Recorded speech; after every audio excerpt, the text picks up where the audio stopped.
Hello, geeks and losers. Welcome to the finale of 999. Woo! While this is playing, I would also like to note that here on Twitch, we are celebrating September. Whoa! Now what September is, it means that you can get, I believe, 25% off a 1-month subscription, a 25% discount on a 3-month subscription, and a 30% discount on a 6-month subscription. So if you ever want to get tiered access to Twitch streams, maybe get some bonus stuff that I'm still trying to work out, honestly, there's never a better time to subscribe. Wish I could give you price numbers, but I can't remember the numbers off the top of my head. I can tell you the discount amounts, though, and really isn't that the more important thing?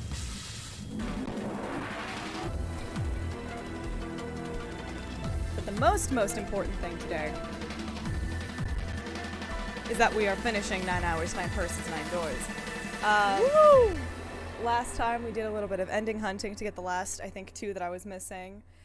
And we got caught up to where the real kind of final ending here begins. Allegedly, we're gonna be here a while, so woo! But I believe we're all set up just to get right into the drama of it all. Are we ready to potentially escape this boat? Let's do it.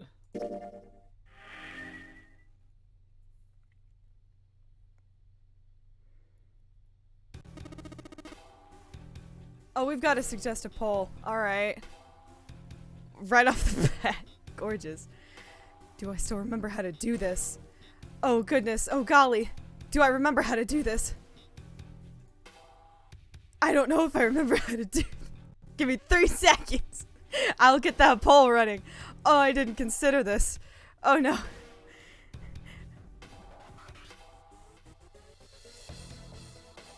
Oh gosh.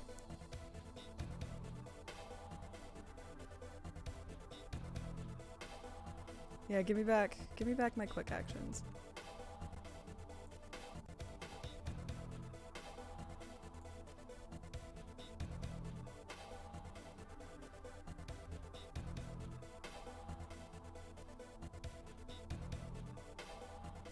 Let's do this really quick. Hold on. There we go. Alright, let's do this. Let's do this. This is very important. No, this is important. I'm not a quitter.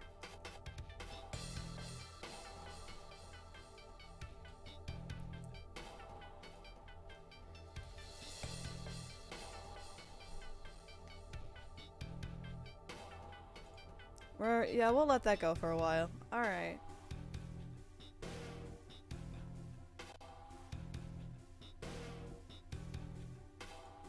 There you go. There's your poll. There's our silly little poll running. I have to fix my layout again real quick. Hold on. Okay. Anyway, 7. What even... genuinely, what is happening in the plot right now? Alright, so... Catch me up, bestie. So, they have just been like, hey, we found the 9 door. That's pretty much what is happening. We went through the heterosexual route. Right. But the one where Junpei is comfortable in his sexuality because he also kind of flirted with Santa. Right. Yeah. So, we... Oh, hi, Nav. Hi, Nav. Yeah, we... I think that's all we need, really. Yeah. We went... we did not have a boys' night. We went... No boys' night. No boys' Sadly. night. Anyway, come on, just follow us. Given their situation, he was not inclined to be excited about sudden developments. June, however, couldn't contain herself. We'll explain on the way. Thank you, Water. Okay, let's go. I have Gatorade. This will suffice. No boys' night this run. No boys' night. 7 turned and jogged off down the stairs. The rest followed. I don't know where to put my Gatorade. It's going there. We finally made it. The relief and excitement in her voice echoed what each one of them felt. Yeah, it's finally time. Junpei wasn't quite ready to believe they'd really done it, at least not just yet. Still, if everyone said that it was door number 9, then it probably was. He could feel his heart racing. A mixture of anticipation and fear ran through his veins, and he could feel his legs shaking. He was doing his best to maintain a sense of healthy skepticism, but he couldn't deny that the prospect of escape was an exciting one. But there was one thing he couldn't get off his mind. The numbered door could only accommodate between 3 and 5 people. There were 7 of them on their way to door 9. That meant that even in the best case scenario, there would be 2 of them who would have to stay behind. 2 people. He didn't have any solutions to that problem yet, but he was desperately hoping that one would present itself. Junpei looked over at the clock. The hands indicated that it was 4:30.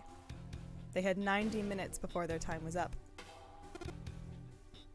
Hey! Junpei! June!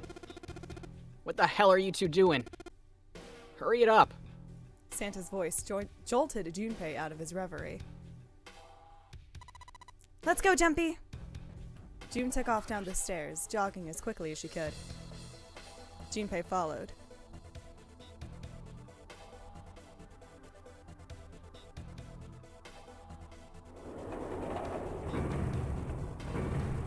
We're not gonna fuck in the elevator. Damn it! Aww. As a group, they piled onto the elevator and rode impatiently down to E-Deck. It looked familiar. Pardon? Shut up. There was a metal grate between the 2 elevators. 7 grabbed hold of it and began to talk. I know I told you I'd explain it earlier, but honestly, there ain't much to explain. After we split off from you guys, the 4 of us got onto the elevator on the left. And that took us to the other side of the grate. After that... Oh, now you want to text me. Jesus Christ. They'd headed down another hallway. It took them toward the bow of the ship, and eventually to the number 6 that Junpei and June had found earlier. With 4, they'd been able to open the door and keep going. As usual, they'd faced a locked door that had been forced to complete 2 different areas before they could unlock it. Once they were through that door, there was another hallway that went in the other direction, towards the stern. So technically, like, are they describing a route that we, like, a path that we've seen on another route? Yes. So, on your way, you found the elevator. That's right. So in other words, you kind of did a lap, huh? You came from that side to this side. Yeah. With that settled, Junpei looked around. So, where's the number 9 door? I fucking lied. I'm the one that's gonna kill you this time. Fuck! Oh shit! Over here. Follow me. 7 began walking down the hallway that led toward the stern. Junpei and the others broke into a jog to keep up with him. I'll get you all a pair of fucking roller skates and you hang on to my wrist. We gotta go. They had been walking for a while, June in silent step with Junpei when she spoke. You know, it's because of Santa that we're all here right now. Huh? That all 7 of us are going to door 9. Hmm? You don't get it? Santa, 7, and Lotus. What's their digital route? 3 plus 7 plus 8 is 18. 1 plus 8 equals 9. 9. It's 9. That's right. They could have just left me behind and kept going if they'd wanted to. But they didn't. Yes, because Santa wouldn't let them. He said, "You can't leave June behind." That's why we went looking for you guys. And then you got in the elevator and went back to the central staircase. That's right. Well, I wouldn't have called that one. That Santa would be the one to stick up for you, I mean. Junpei felt his eyebrows knit as he considered that. Oh, don't get me wrong. Perhaps June had sensed Junpei's concern. I don't mean that Seven and Lotus said they wanted to leave me behind. We were just talking about it, and Santa objected to it first. Junpei was about to respond when Seven suddenly stopped. In front of them stood a door. So, is this... Junpei couldn't see Seven's face, but he could see him nod. There's no other place for us to go? Nope. Just look around. At the end of the hallway was a thick iron wall. To the left and right, other hallways led to the port and starboard sides of the ship, but they were both closed off by thick metal grates. It looked as though Seven was right. The door in front of them was their only choice. All right, let's get moving. He pulled open the door and walked in. Junpei took a deep breath and followed. It appeared they'd been telling the truth. The first thing Junpei saw as he entered the room was the number. 9. Like all the others, it was a rough thing made of red paint. The door it decorated sat on the back wall of a rectangular room. Junpei ran up to it. It was a large double door with powerful styling. Okay, something about it was almost majestic, and it made the red paint look especially garish. Junpei grabbed the handle and shook. It didn't budge, but then he hadn't really expected it to. The red was bolted to the wall next to the door. Its display read vacant. Finally, they'd arrived. Junpei felt a flood of emotion wash over him. He'd felt a chill down his back, and his chest tightened even as his blood began to boil. He was about to speak when... Junpei, look behind you. He turned around. Junpei could scarcely believe what he saw. A door and a 9. There was another one. Hey. What the hell? What the hell is going on here? His words came slowly, and his brain struggled to understand what he'd seen. On shaky legs, he made his way to the second 9. It was a small door set parallel to the door they'd come through, but in the other corner of the room. 9. There was no mistaking the number, and if any more proof was needed, a red was bolted to the wall near the door. He grabbed the handle and shook the door, not because he expected it to open, but because he had to make sure it was real. Why the hell are there 2 doors? It was Ace who spoke first. Do you think perhaps one is the right door and the other is the wrong one? Lotus was skeptical. I don't know about that. That seems unlikely. What makes you say so? Well, think about it. Think about all the rooms we've been through so far. They're full of puzzles, but there are always hints about how to solve them. I'm pretty sure there aren't any rooms where we just had to go with our best guess and leave it to instinct to solve the puzzle. Do you really think that at the very end of the game, Zero is going to suddenly throw in something that depends entirely on luck? Then you're saying there's some sort of hint in this room? No, I don't think there's a hint anywhere in here. I searched it very well when I was in here before. I didn't find anything that might have been a hint, though. Well then, that means... Yeah, both of these are the right door. I mean, if you think about it. Zero never actually said there was only one door with a 9 on it. The exit is hidden, but it is there. Seek the exit. Seek the door that carries a 9. Junpei began to mutter to himself. So if there are 2 number 9 doors, if we split it up right... That's not gonna work. Junpei blinked and looked up at Clover. She held out her hand. You've got a notebook and a pen, right? Can I borrow them? Slightly confused, he pulled them out and handed them to her. Midnight math party, let's go! Woo! Look at this. Clover opened the notebook to a blank page and set it down on the desk. Everyone else gathered around her and watched as she wrote down a series of numbers.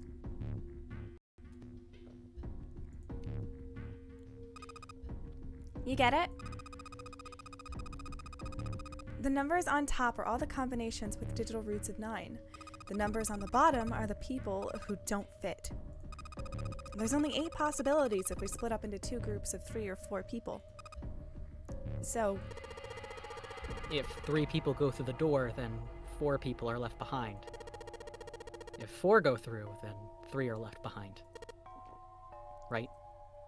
Clover nodded, almost as if she were pleased with herself for solving a difficult math problem.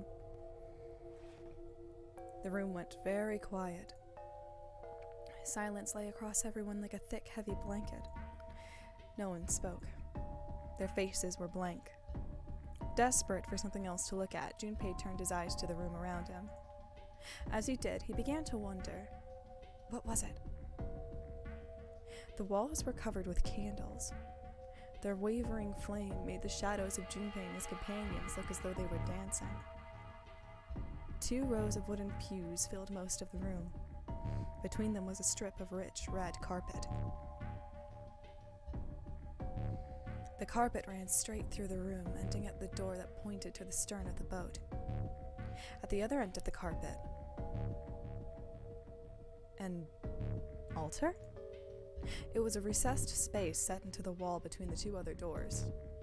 Sitting on a raised section of the altar was a coffin. A coffin. A coffin. A coffin. No, it couldn't possibly be. But if it wasn't, then whose body occupied it? That was as far as Junpei wanted to pursue that line of thought. He decided not to think about the coffin for the time being. Get him out! At that moment, Seven spoke. There was an edge of humor to his voice, but it was forced.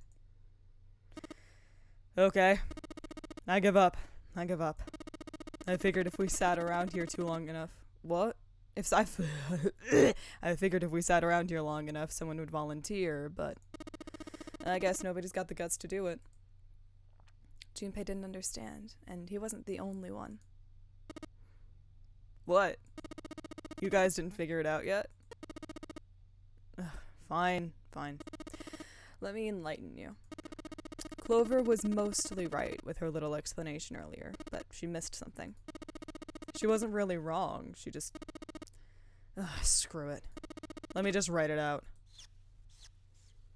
Seven snatched up the notebook and began to write in it. Everyone else clustered around him, desperate for a look. If you're trying to leave with a group of 3 and a group of 4 and everybody get out, Clover's right. But there's another way. Only one combination, though. If you split us up into groups of 3, 3, and 1, you can make this combination. Wait. This means... Don't get me wrong here. I'm not trying to copy Ace or anything like that. Even if he hadn't been the hero back in the big hospital room, I'd still be saying the same thing. The same thing? Are you saying... Yeah, I am. I'll stay behind.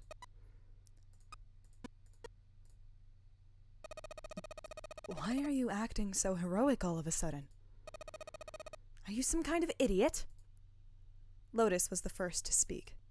That in itself was a little strange. She'd reacted much differently when Ace had volunteered. I'm completely against this. I'll be goddamned if I'm going to have to owe you for getting out of here. The rest of them began to speak all at once. I'm against it too. I didn't want to leave Ace behind, and I don't want to leave you either. I don't like that idea. There's gotta be another option. I disagree as well. Fuck you, Ace. Okay. I can't say I care much for you being the hero. Finally, they quieted down. Junpei looked at Seven. Well, there you go, Seven. Proposal denied. Clover's right. There's gotta be a better way than this. Seven made some noise that was somewhere between a derisive snort and a cough. Doesn't make any sense. He was doing his best to pretend they were making a foolish decision, but Junpei could see the twinkling of water at the corners of Seven's eyes. That was when Santa spoke. Whoa, hold on a minute. I haven't said anything yet. Until then, Junpei hadn't realized that Santa had stayed quiet for the whole discussion of Seven's fate. Something in his voice made Junpei uncomfortable. Are you agreeing? You want to leave him here? Santa shook his head. Nah. I'm against it. I don't want to leave Seven here alone. Then I don't see how it matters. I said alone. 1 second, Santa. You get to be a bad bitch in a second, but I apologize. I've closed my door and a certain little baby wants in the room. Ma'am?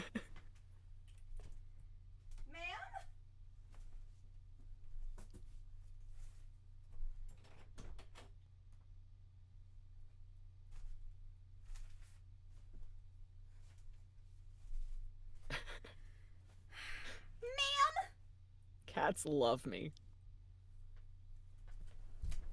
She's being a little troublemaker. Kitty wants to see Santa have a gun.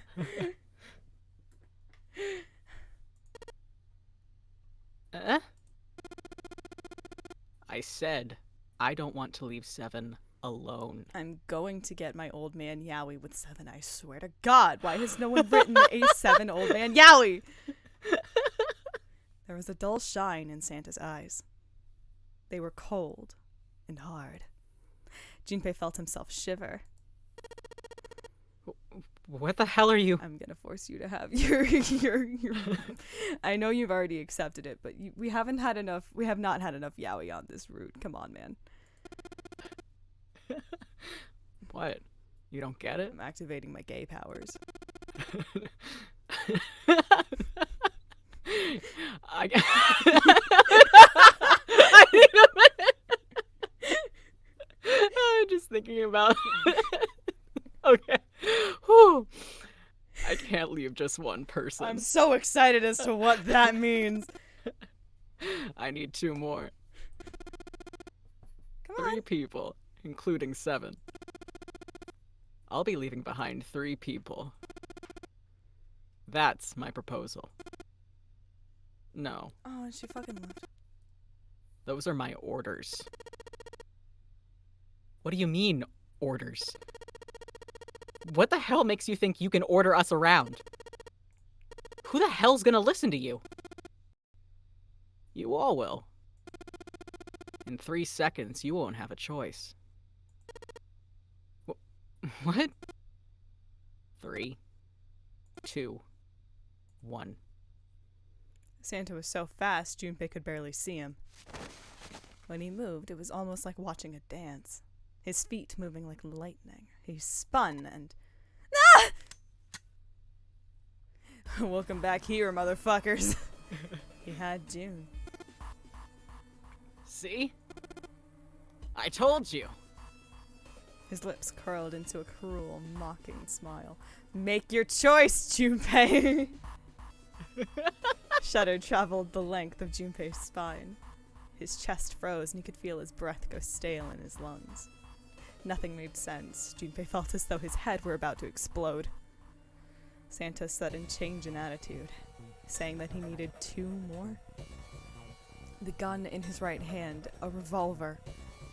Santa had grabbed June from behind and pressed what Junpei's shaken brain identified as a revolver roughly against her temple. What was he doing with a gun? Who gave that twink a gun? Where on earth had Santa possibly found a gun? Junpei's questions roared in his mind, but his mouth refused to ask them. Seven spoke almost as though he had sensed Junpei's confusion. The gun's from the other room. What room? One of the rooms behind door 6.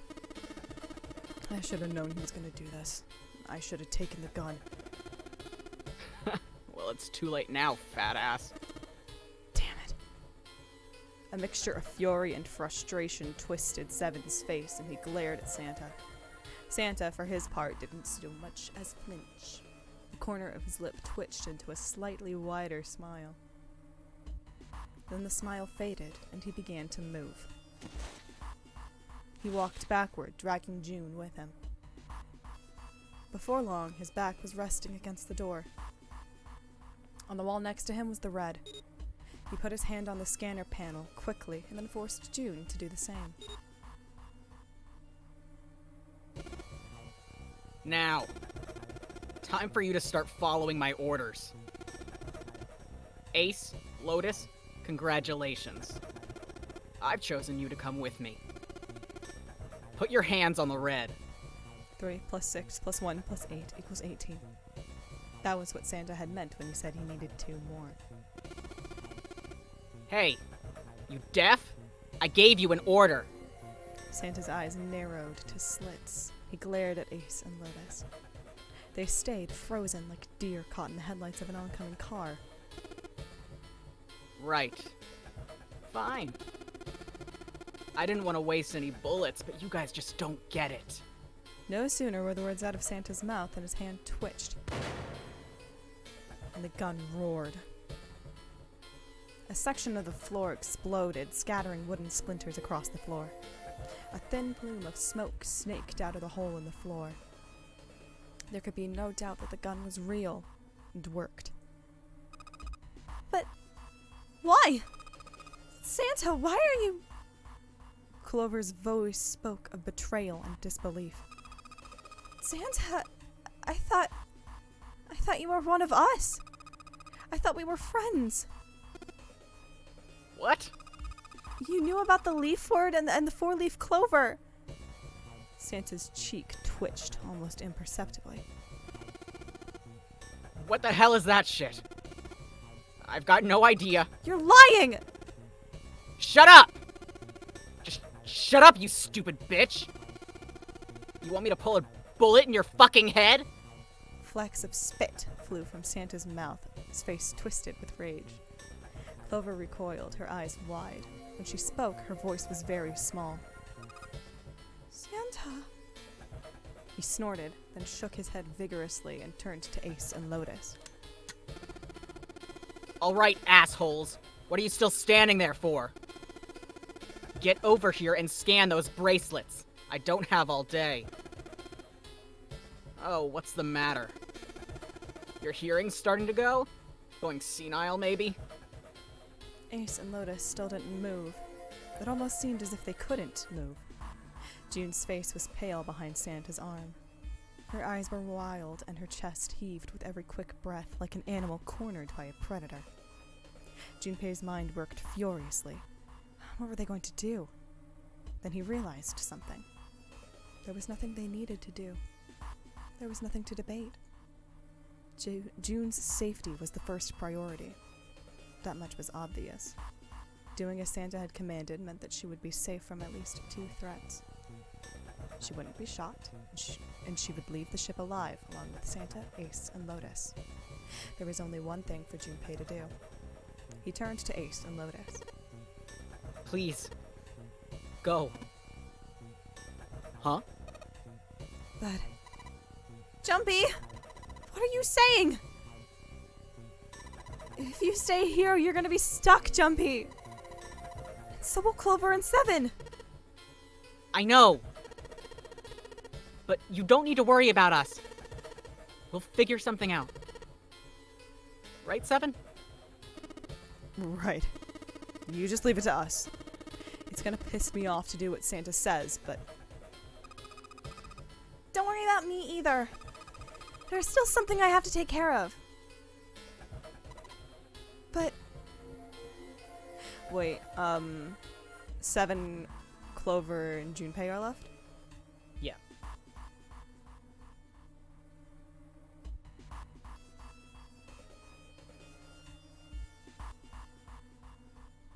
Oh, that works out perfectly, doesn't it?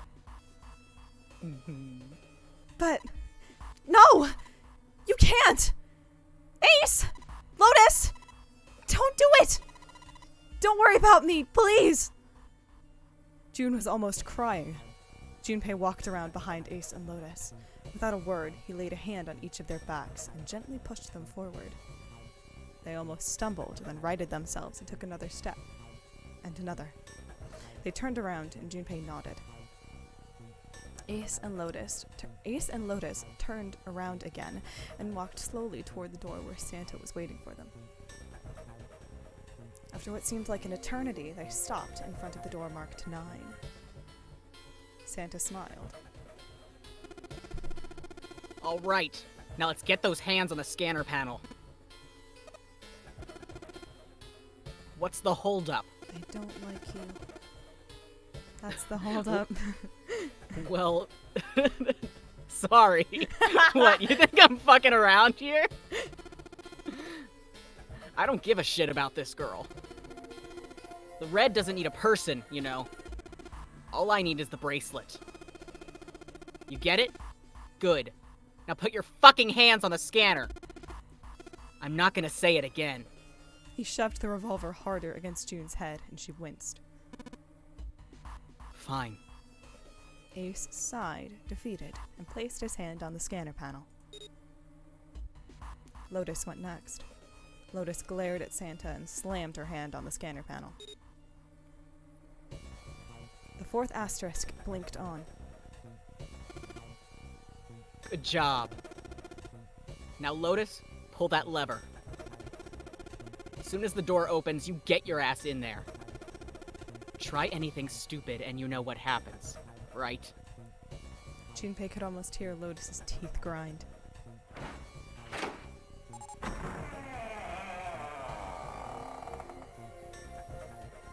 The door slid open. Door number 9 opened at last. It opened with a low, powerful rumble, a drum roll to welcome the chosen few. All right. Go. Lotus and Ace walked through the door, their eyes furious but defeated. Santa waited until they were all the way inside, then hauled himself and June across the threshold as well. 6, 7, 8. Later.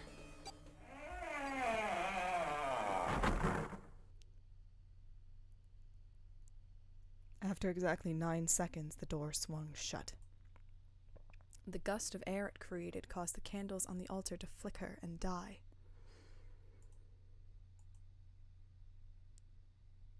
The room fell silent. Junpei, Clover, and Seven had been left behind.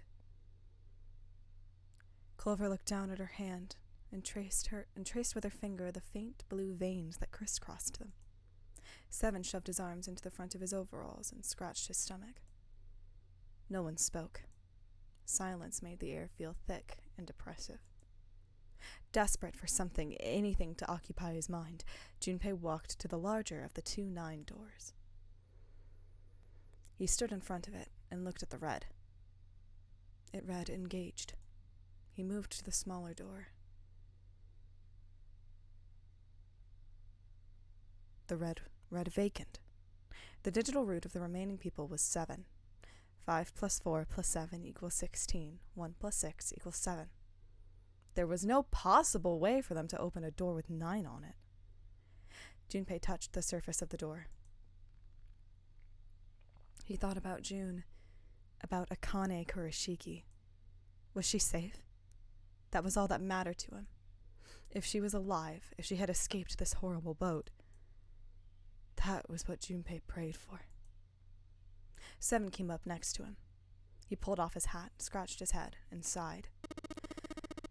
So, what do you want to do, Junpei? What do you mean, what do I want to do? What can we do? 7 opened his mouth to respond when a noise echoed through the room. Someone was pounding on something vigorously. It wasn't mechanical. It was certainly human. Junpei and 7 looked at one another. What the hell is that? Shh! Clover motioned for Seven to be quiet. She put one finger to her lips and closed her eyes in concentration.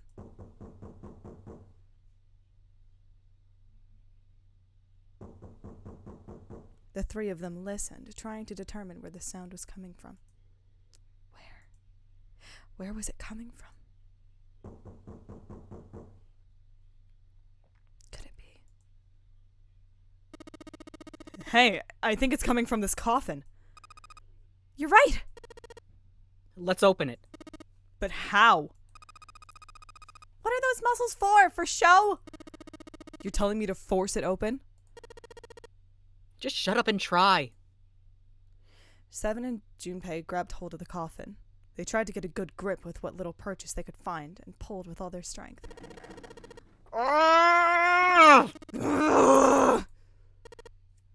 Damn it! Man, it won't even budge. There was some sort of keypad attached to the coffin. Its purpose would not have been difficult to determine. Their eyes were almost immediately drawn to it. Not another one. Yeah, looks like it. Do you think we have to put in the right password or it won't open? I think so. The noise wasn't stopping. In fact, it was getting louder. They had no idea who was in the coffin, but they wanted out, and they wanted out now. They had no idea what they were supposed to do. Without a passcode, it didn't seem like there was a lot they could do. They couldn't even tell how many numbers the passcode needed to be.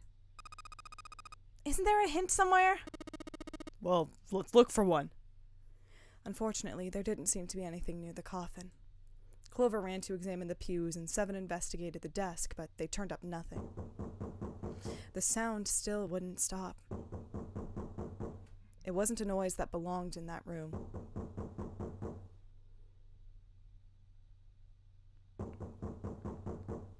What was the passcode? What was Junpei supposed to do? How was he supposed to figure it out? He needed something.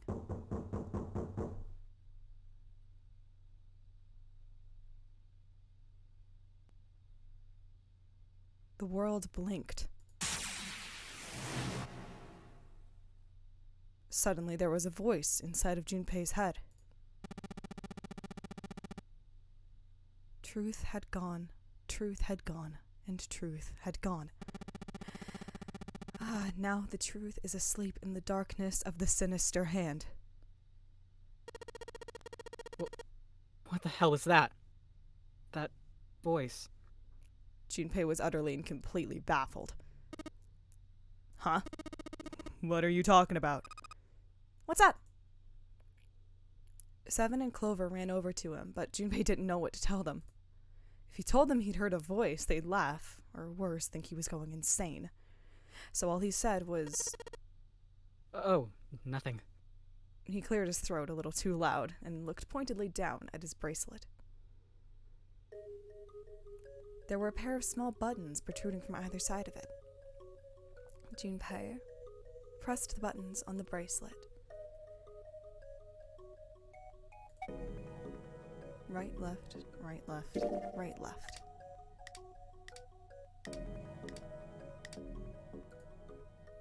That was it.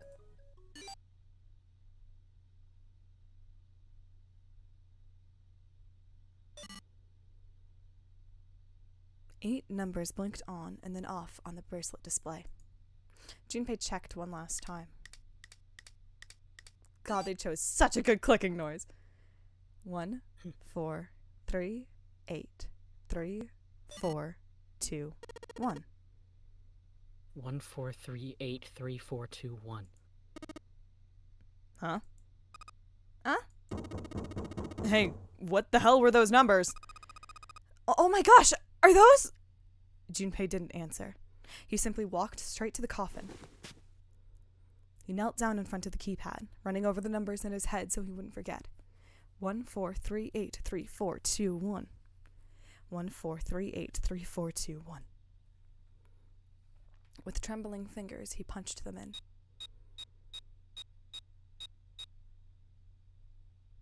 1 4 3 8 3 4 2 1. That was all of them. He punched the E button. There was a moment of complete silence.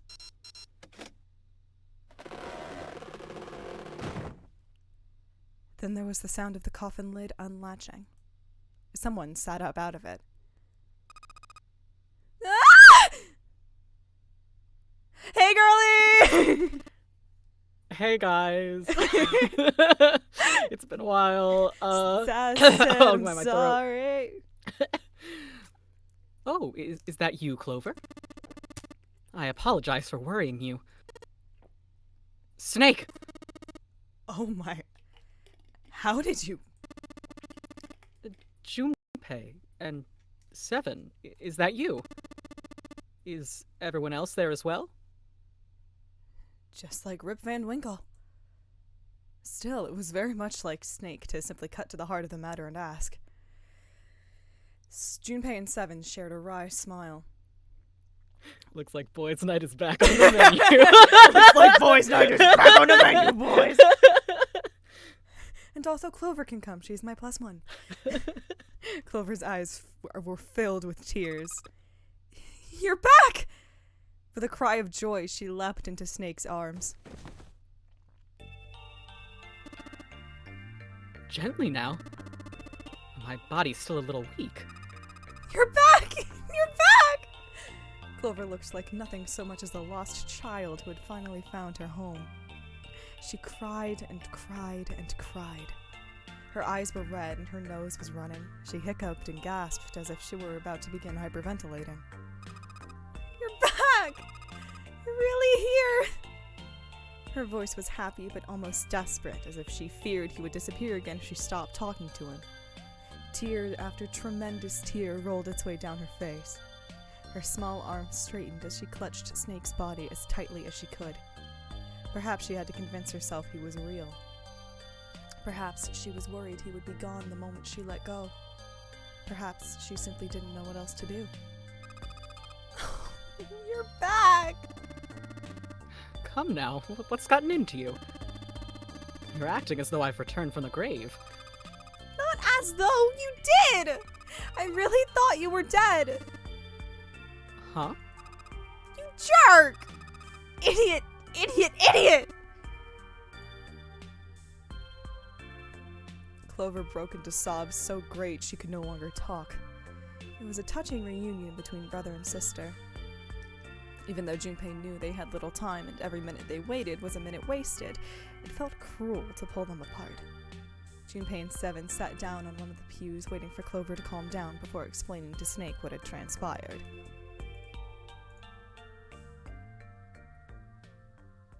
No, transpired, it's a word. Fuck. I'm going back in the coffin. No! I see. I see. No, you don't. Good one. I'm going back in the coffin. No! I believe I understand things rather well now. Thank you. In the shower room, there is a dead body wearing my clothes. Because of that, you thought that I was dead. Correct.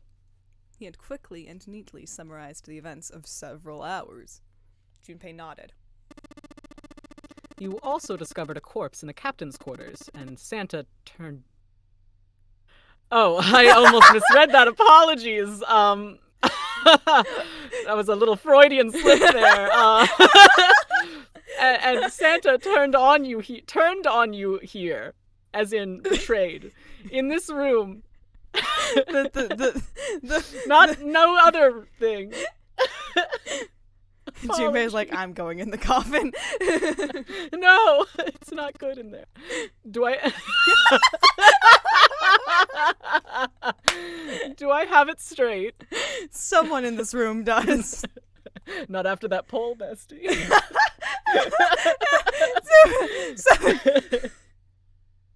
After that poll. Christ, Seven had been rather surprised to learn of the dead body in the captain's quarters. With everything that had taken place, Junpei had simply forgotten to mention it to him. Well then, I've got a pretty decent idea of what happened while I was indisposed, but It's still something of a mystery who did all this and why. Very fun. The corpse in the shower room that looked like me. And the corpse in the captain's quarters. Why were they killed in the way they were? You don't know? No. Why would I? The guy in the shower room. We don't know who he is, so let's just call him Mr. X.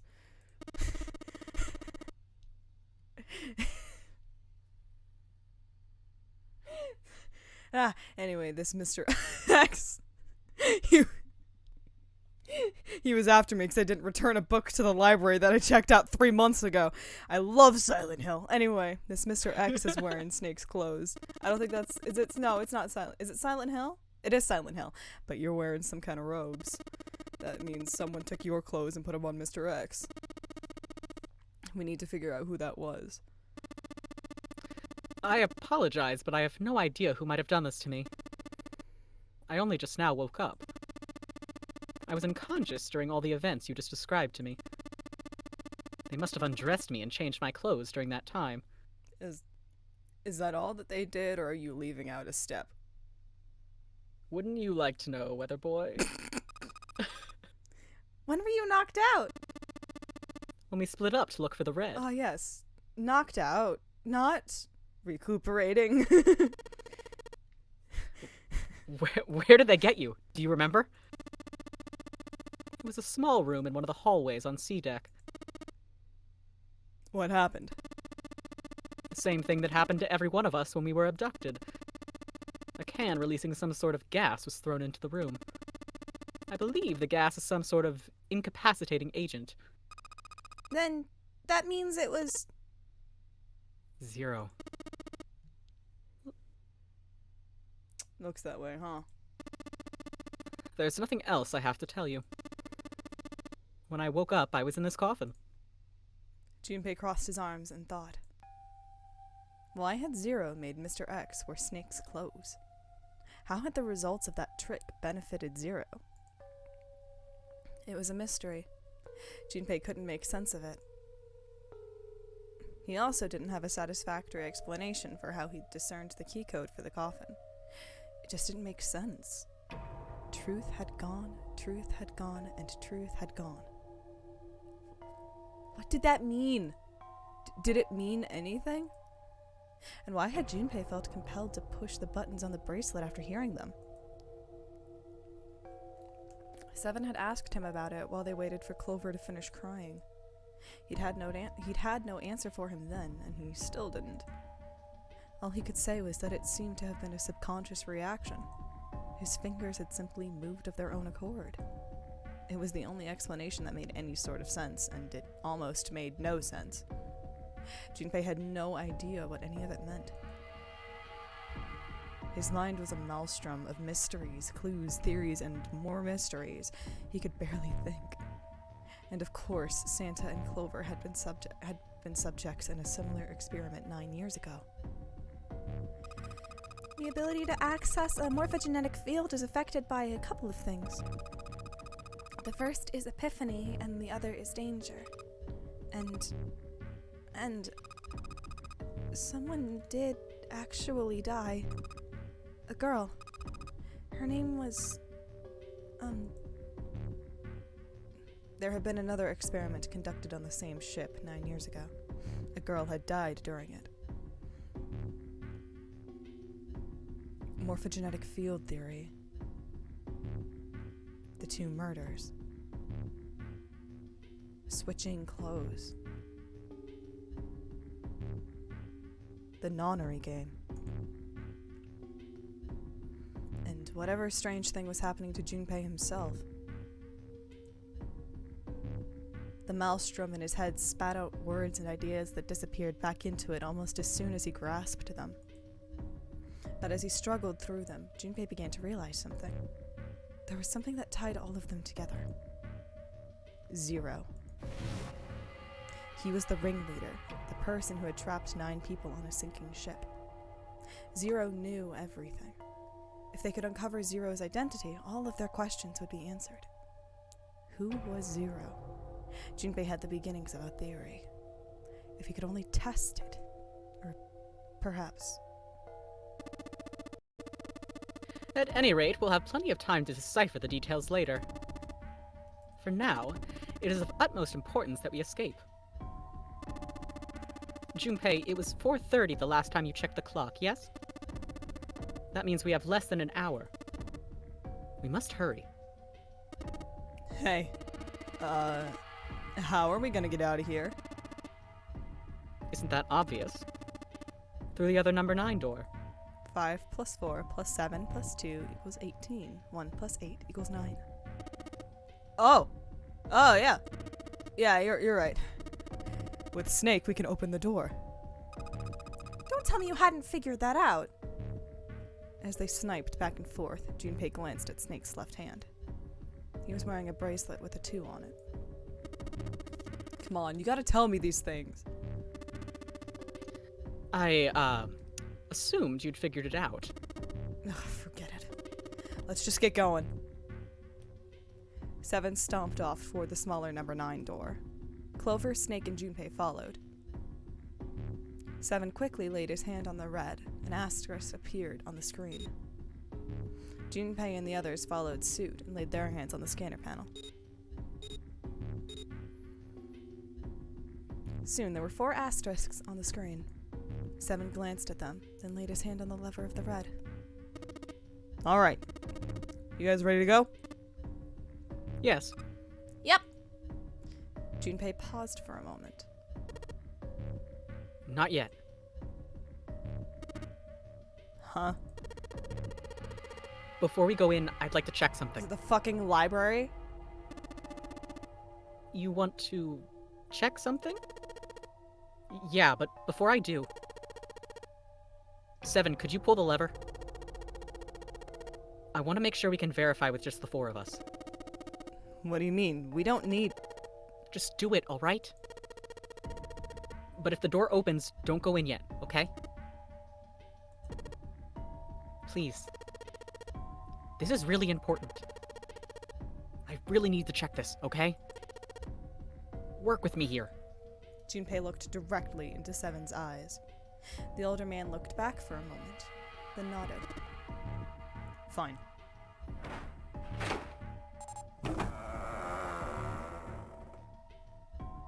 Seven pulled down on the lever, and door 9 creaked open. Then they waited. 6, 7, 8.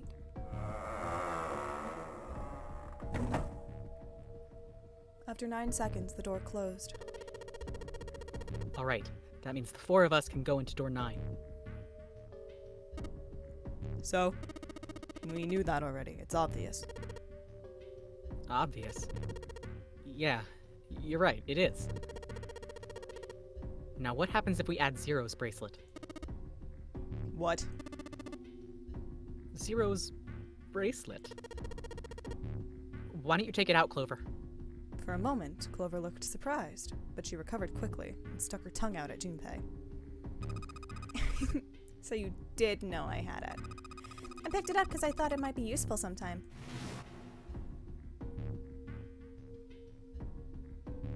She reached into one of the pockets of her voluminous jacket and produced a bracelet. Junpei took it from her and turned to 7. This was in the left hand of the corpse in the captain's quarters. If you look at it, you can see it's got a 0 on the face. Just to make this a little easier to talk about, I'm gonna call the guy we found dead in the captain's quarters Cap.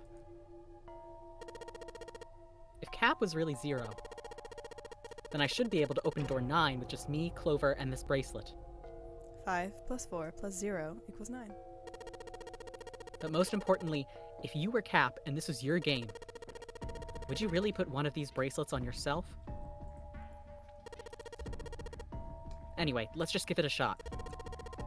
Clover, give me your hand. Okay.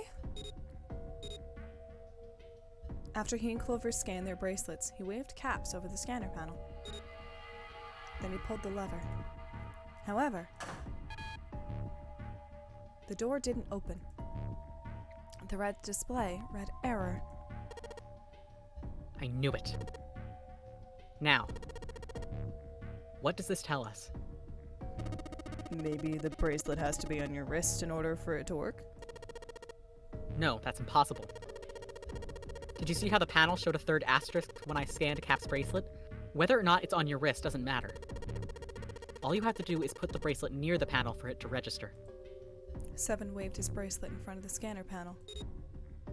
Sure enough, a single asterisk appeared on the red. Huh. Looks like you're right. See? So, what does that mean? There's only one possibility. That bracelet isn't the number 0. Is that what you're saying? That's right.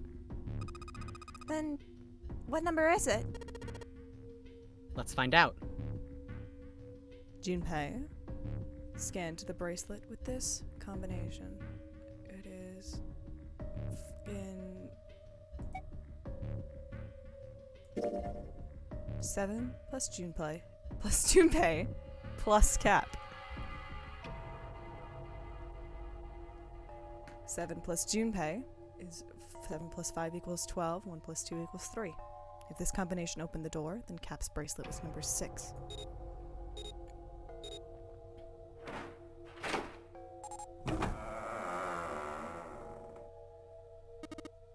Hey!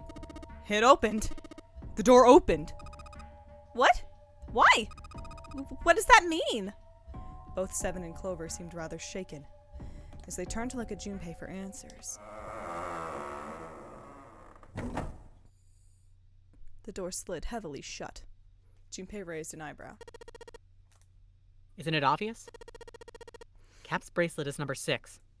7 plus 5 plus 6 equals 18. 1 plus 8 equals 9. But doesn't it say 0? This isn't a 0. The symbol on here isn't a number 0. It's a letter O.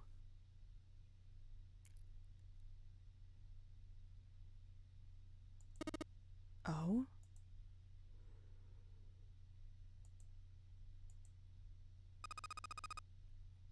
Whoa, wait a minute.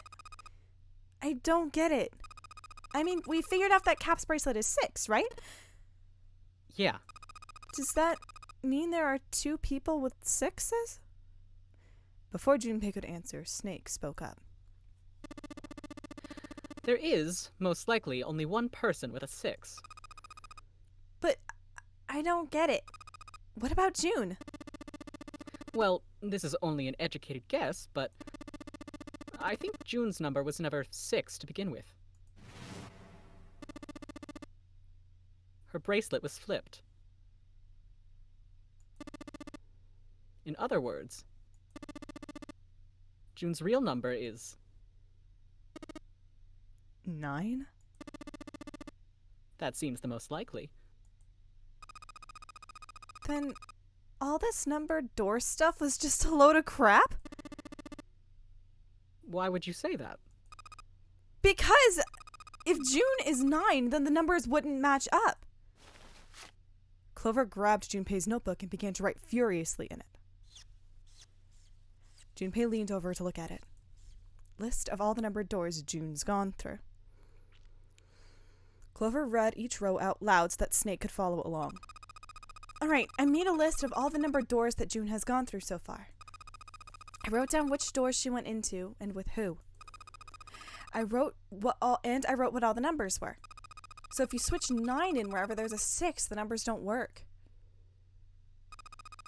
If the digital root is 7, you can't open door 4. If the digital root is 2, then you can't open door 8. Clover, do you notice anything interesting on that list? What do you mean? You're talking about 3, right? 3? Santa's always in the room with her. That's what you're saying, isn't it? Yes. Exactly. What about it? That's quite simple, really. You told me that the first time you came to this room, Santa was the first to refuse to leave June behind. Now, doesn't that beg the question, why? Why would Santa do such a thing? The answer is easy. Because Santa can't open door 9 with only 7 in Lotus. Of course, there's only one reason for that. His number isn't actually 3. Santa's real number. 7, would you be...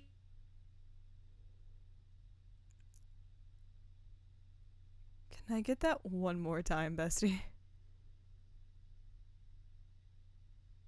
Everything may have just broken, which is really funny. Hold on. Uh-oh. Uh-oh. Uh-oh. Uh-oh. We've lost a man. My power just Oh went my off and god! came back on! Oh. Give me a second to pull the stream back up. Oh Yeah, my take god. a second, take your time, take your time. Oh, that was horrifying. That was really funny. It was really well timed. I gotta give the power that. Now, you know what? Yeah. I do have to give it that. Let me make sure my headphones are... Okay. That was really good. That was Okay. really good. That was really... good times. Sorry, I blacked out for a second. Fully passed out for a second. That realization really took me through a loop there. 7, would you be so kind as to modify my sister's equations? Yeah, sure. 7 took the pen from a confused Clover, began to adjust her calculations. This is what you were getting at, right, Snake? He read out the changes he'd made. When he finished, he looked at Snake. Snake smiled. Thank you. That is exactly right, 7. Santa's true number wasn't 3. It was 0. No way! Santa is 0? And June was 9, not 6. On the contrary, Santa was 0, not 3. Plus 3 and minus 3. They cancel one another out. Nothing appears out of order. Then that means that even though he has set the whole damn thing up, Santa was still playing by the rules of the nonary game this whole time. Precisely. So you're saying Santa planned this whole thing? I'm not sure if he acted alone or not.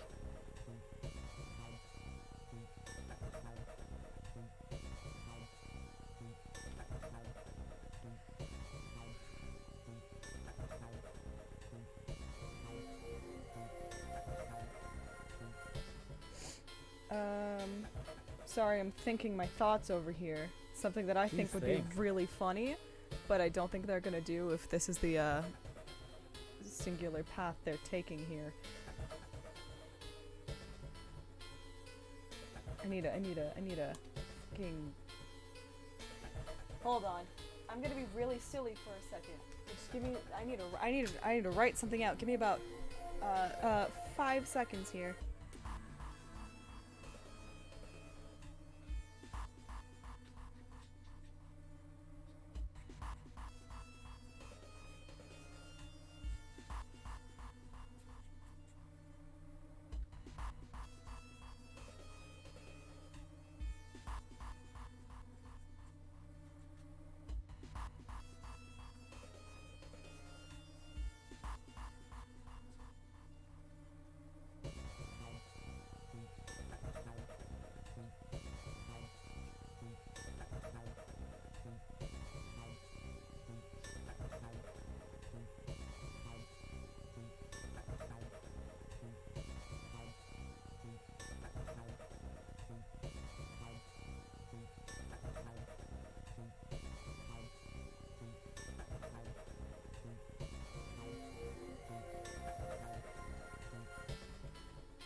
Okay, never mind. Sorry, I was trying to find if any of them written out in like that kind of digital format looked like an R, because I was gonna be like, it's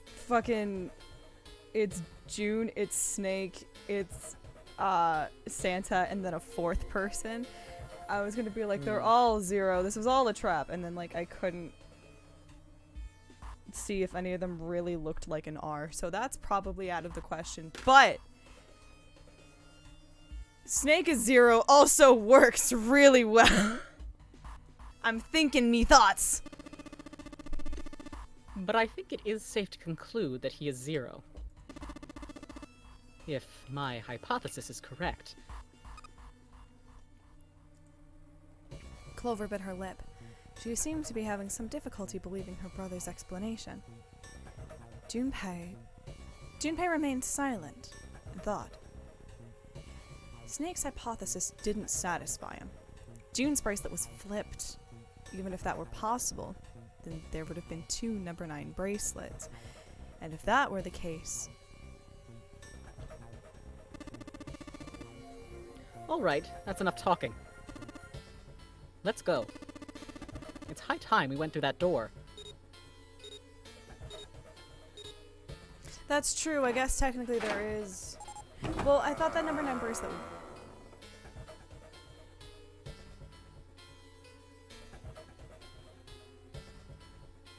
Who grabbed the number 9 bracelet?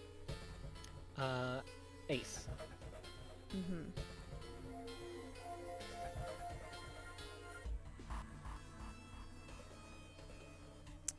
Right, okay. Door 9 opened.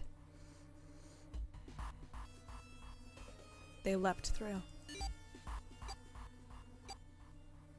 The dead was directly in front of them as they came through the door. Quickly, they scanned their bracelets.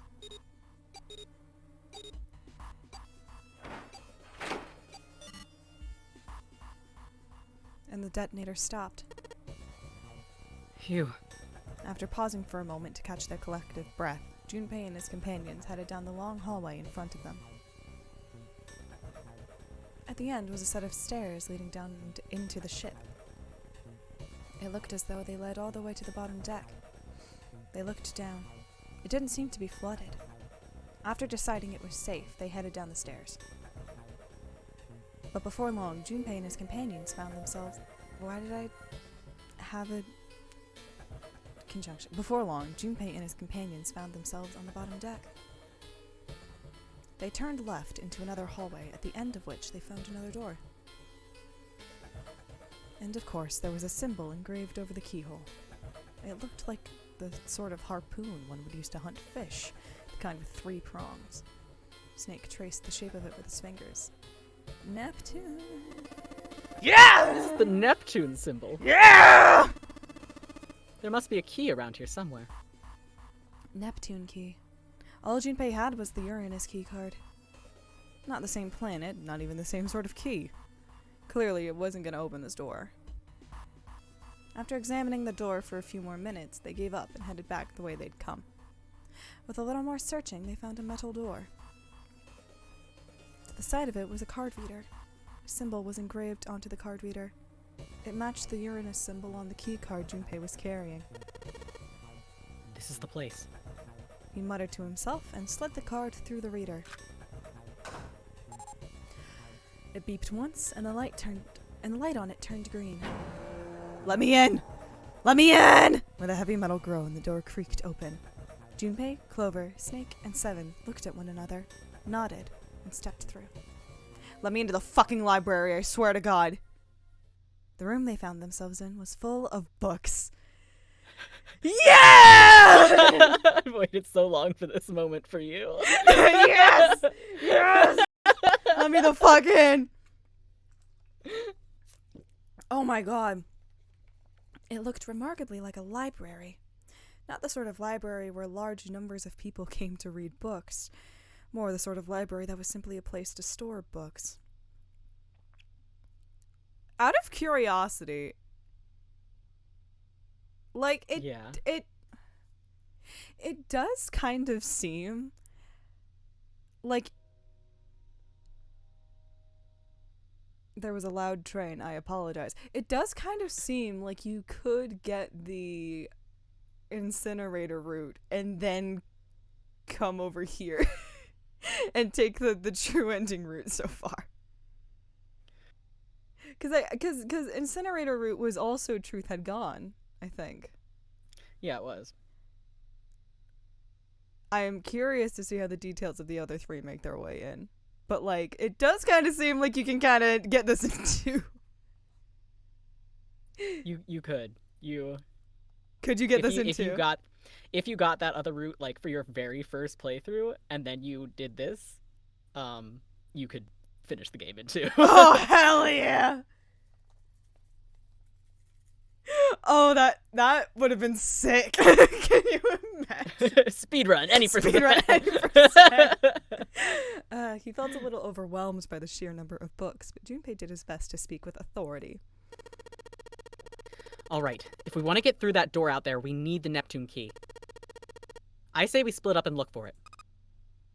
Okay. Very well. Sure thing. Good. Let's get started then. We don't have a lot of time. Hurry. Alice sleeps in a small chamber past the forest of knowledge. As he began his search, for reasons he didn't fully understand, Junpei felt those particular words float through his mind. Yeah, the ones that have been bugging me for like a month. Get me the fuck in there. Seek out! Hey, Junpei, you should save your game. I should. You are absolutely right, little freak that lives in my head. Hold on. Well, we're gonna do it this way, I guess, because the game doesn't want me to save. So we're just gonna. Sorry, saving's illegal in puzzle rooms. We're gonna save. Well, you know what? We're gonna. I actually can't remember. I thought you could, but. Well, I saved it. It's fine. It's also been a few years. I saved it. It's okay. All right. This handrail is made of metal. Observe. The floor here is made out of floor. There's a note on that table. Lights to the books. Huh. What does that mean? Interesting. Well, intelligence often hides itself in darkness. Oh, shut the fuck up, Snake. Oh, I'll keep talking. No. Have you ever thought about shit. Oh, okay. Well, fuck me, I guess. I didn't mean to. Here I was. I've been locked in a coffin all this time. Didn't you miss me? What happened to Boys' Night, Junpei? Did Boys' Night mean nothing to you? Oh god, I will check the I can't even check the transcript right now. Are you kidding? You'll never know. Each page only sees, maybe 2 or 3 minutes of light before the reader is on to the next. They spend the rest of their lives locked in darkness, much like me in that coffin, remember? Oh! Give me a moment. Yeah, ooh, rather like myself. That's horrible. Oh, don't get me wrong. I'm not complaining, not at all. I liked it in there. I live in the darkness, yes. But that has gifted me with the ability to catch the truths others might miss. I can hear the voices hidden in the darkness, you might say. I'm gonna punch you, Snake. You call me Persona 5, last surprise, because you'll never see it coming.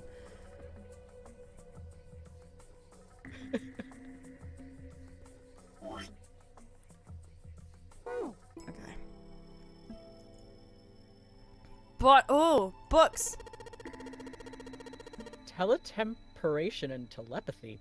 What the hell is this one about? Well, I know what telepathy is, but I've never heard of teletemperation. It refers to having the ability to travel through time.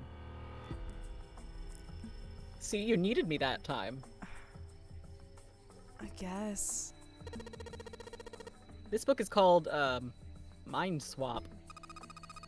Isn't that the sequel to Homestuck?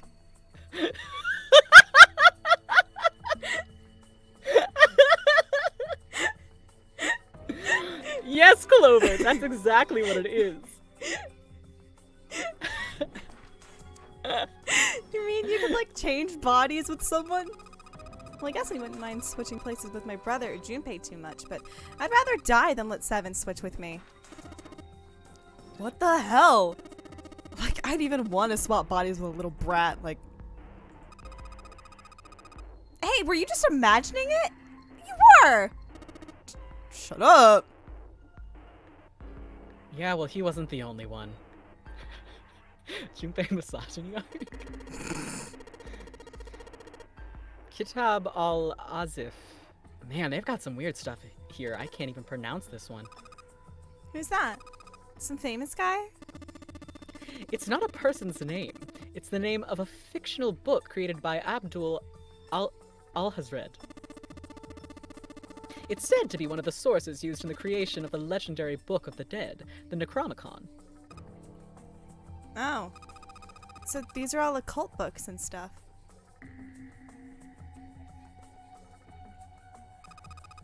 This one says The Golden Rabbit and the Moon on it. Does that mean it's about a rabbit that lives on the moon? Rabbits are pretty cute, but what's the moon stuff about? It's talking about the Judas tree that is said to grow on the moon, according to Chinese legend. I say this with so much love. Your pronunciation of Necronomicon fascinates me. How did I say it? Necronomicon. Did I say Well, listen. No, I was genuinely gonna let it slide, but like, I just like could not stop thinking about it. I was like, whoa! Do you think I can pronounce words? No. I don't know.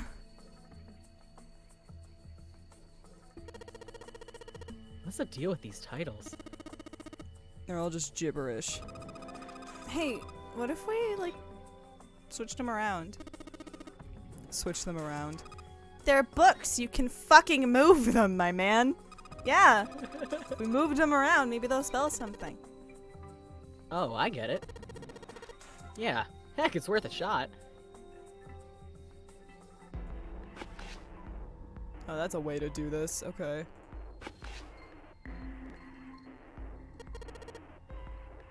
How about this? Looks like putting those books in the right order opened this thing up. Huh, that was a piece of cake. Hooray! You did it, Junpei!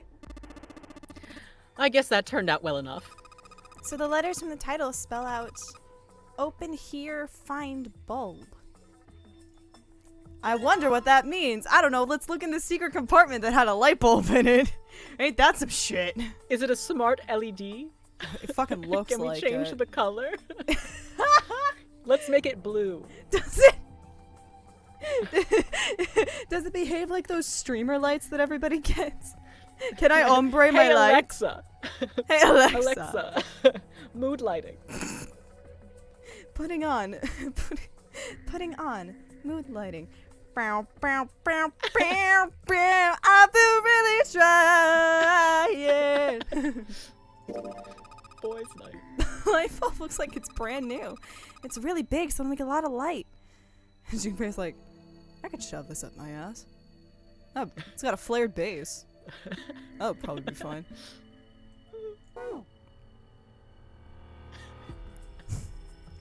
I don't think I've said the words flared base on stream in like months. That was an old bit. Alright.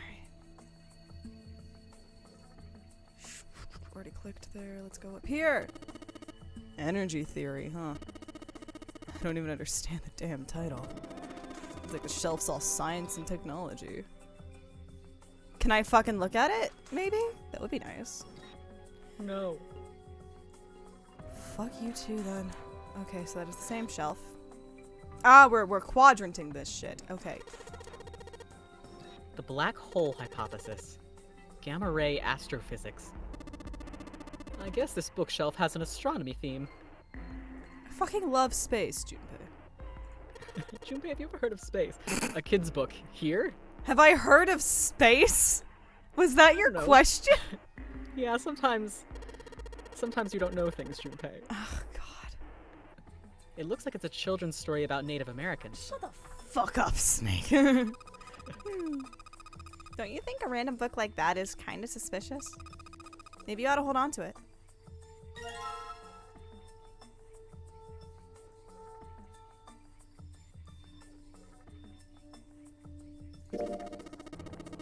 This one has some Native Americans on the cover. Hey Junpei, take a look at this one. Native Americans, huh? Maybe it's Whoa! got some. Whoa! That's what I'm saying! Whoa! What the fuck? What's that? This is one of them pop-up books. LRK. That doesn't mean anything. Does it? Well, you can make them KRL. Like Curl or Carl. Carl, that kills people. Kills people. Oh shit. Oh, I had no idea. I'm so sorry. My tummy has a rumbly. But only hands could satisfy. Hands could satisfy. I cannot believe. And this is not a spoiler for the game, because it is a throwaway line of dialogue. I cannot believe Super Danganronpa 2 Goodbye Despair makes a fucking llamas with hats joke in the year of my lord 2011. 2014, I guess, when it got localized.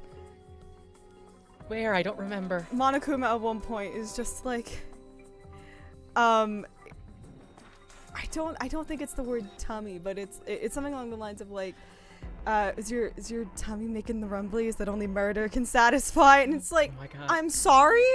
Is that a thing that just came out of your mouth? Bestie? What? For the king. Oh.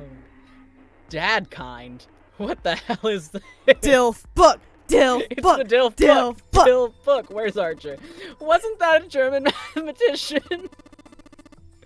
Maybe it's a compilation of his work. Owen, huh? Owen isn't enough to go on. Perhaps it's about the English Revolutionary. Shut the fuck up, Snake. Owen Wilson. Wow. Wow. Lieberniz. This book is in German. It looks like it's the complete works of something. I've never heard of it. Well, if Snake doesn't know what it is, I don't think we'll ever know. That's true. Sheldrake?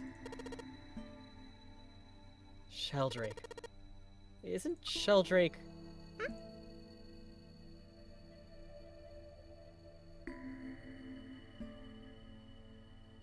Sheldrake is the last name of a cool artist I know. They did come along and,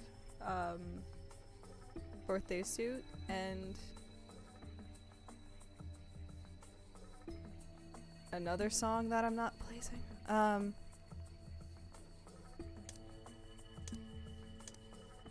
We need to find a thing to put this flashlight on. It says Riemann hypothesis. What is there to hypothesize about with a Riemann? Isn't it pretty straightforward? Heavens no. There are many factors. Length, girth, lubrication, or lack of. I said Riemann, not Riemann. It's an exciting and rapidly growing field. Whoa. It's my If favorite it's pronounced line in Riemann, the I'm game. going to stab myself with a foot. That is so... Jesus fucking Christ. I love that line. Why? I can't even say why is this game so horny. But like, why is this game so horny? Uchikoshi just like stepped it up. They were like, no, we're gonna make this a core character trait for our next bit. This one's Gold Box Conjecture. I like that I said next bit, like Somnium Files didn't come out in 2019. Conjecture. What's it about? Like magic or psychic stuff or something? Right. I bet it's about jewelry, isn't it? It may have an odd title, but it's actually a very respectable mathematics book. Fuck math. What if I could, Junpei? What if I could? Hey. It deals... Hey!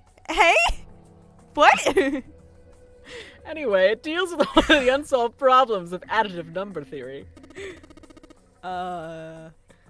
Sorry I said anything. Look, let's not get into this right now, okay? Oh, so suddenly this isn't a safe space. No, it's never been a safe space for you specifically. Hate crime. It's not a hate crime, it's kink shaming, there's a difference. Algebraic number theory. Math, huh? There's another one like that over here. You mean something like primary number theory, or analytical number theory, or Geometry. The entirety of geometry. Just all of it. Oh my gosh, how did you know? Nobody said anything about those. Well, number theory is usually split into 4 chief disciplines.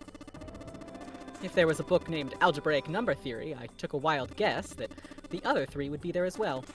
Looks like I was right.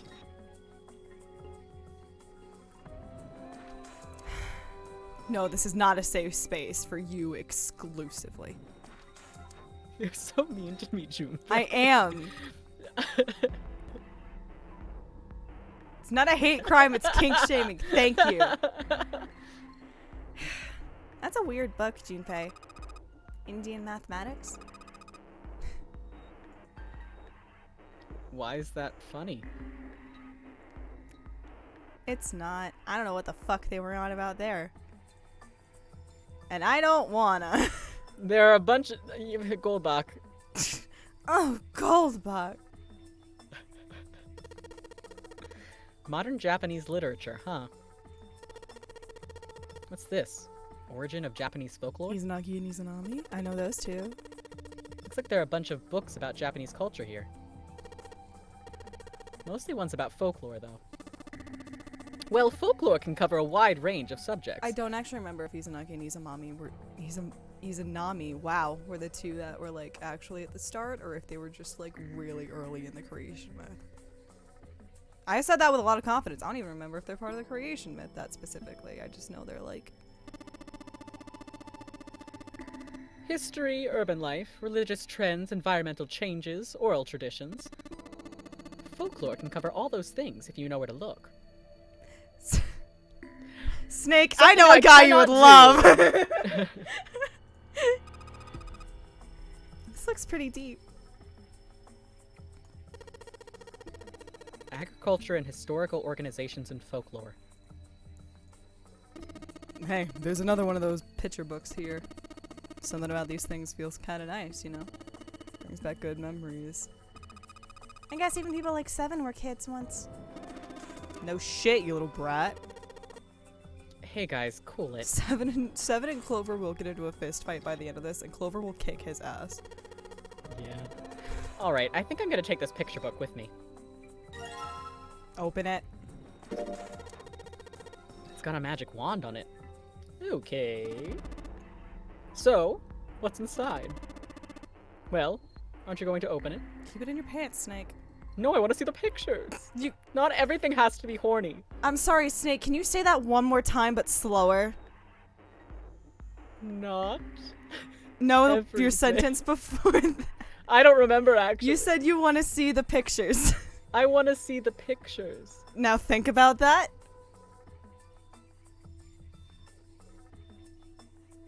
I'm thinking. Snake, you're blind, honey. Oh. You're right. I was making a silly little joke. That was a test, Junpei. I was testing you. What?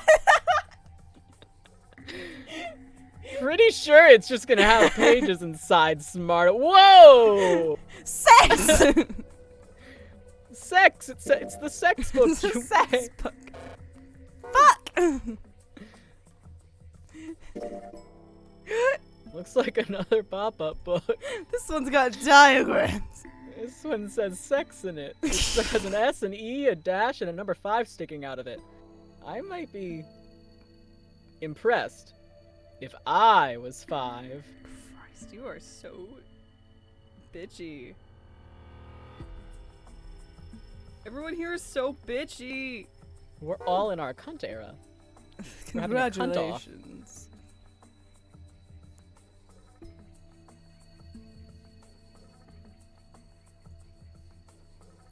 It's a small enclosure with 9 sides. There are 3 of these things that look kind of like music stands. Hey, Junpei, you think maybe you're supposed to put those pop-up books on the stands? Then you could open them up. Oh, yeah. If we do that, if we do that, then they might make a shadow on the bottom there. True, but there are 3 stands, right? We don't have enough picture books. In other words, we need 3 picture books. I'm sorry, where did this, like, Junpei was like a music kid before everything. Like, okay, so I am. Okay. Man, this thing is narrow. I feel like I'm walking across a tightrope. Jeez, Snake, aren't you scared? Imagine a wall 20 inches wide that runs along the top of a 10-story building. Could you walk along that wall, Junpei? No way! Then what about a balance beam in a gymnasium? Oh, well, that's easy.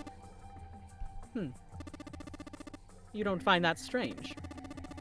A balance beam is far narrower than 20 inches. So why is it that a balance beam poses no challenge to you, but the hypothetical 10-story wall does? The light can easily turn people into cowards. From time to time, a life in darkness can give you courage. Shut the fuck up, Snake. I'm trying to inspire you. I know. Automated robotic assembly line techniques. Huh. What's that? Some sort of comic book? Jeez, I guess boys really like that stuff, huh? No, you're thinking of a different sort of robot. Have you ever heard of Neon Genesis Evangelion? This book is talking about automated machinery that's used to build things like cars. It's boring. It's boring. You wouldn't like it. An overview of photochemistry. I think whoever set this up wanted us to see the cover, not the spine. Let's look at it, okay? Huh, looks like there's a whole lot of spaces, or just space in general, behind these books. Look, Junpei!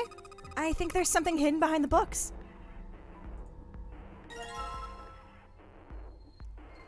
Another one to shove up my ass. Gorgeous. Junpei, I would highly not recommend doing that. Well, there was a light bulb here. I'm gonna ignore you, Snake. Communication and computer science, huh? That's a pretty generic title. To be honest, it's so vague, I don't really know what it might be about. Shut the fuck up. I just wanted to jump in there. You just wanted to... Shut. I'm trying to be helpful. I was in a coffin for like half the game. This one, it looks just like that picture book from earlier. The one with the pop-ups. You think they're part of a series or something? They do have the same binding. There's a baseball on this one. Come on, Junpei, let's see what's in it.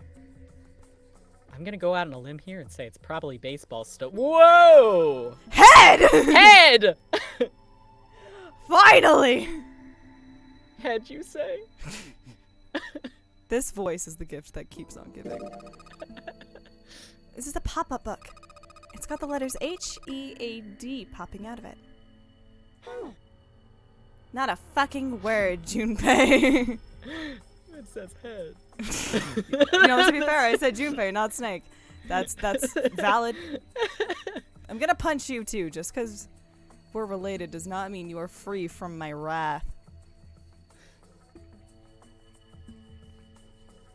The small enclosure. I already read that.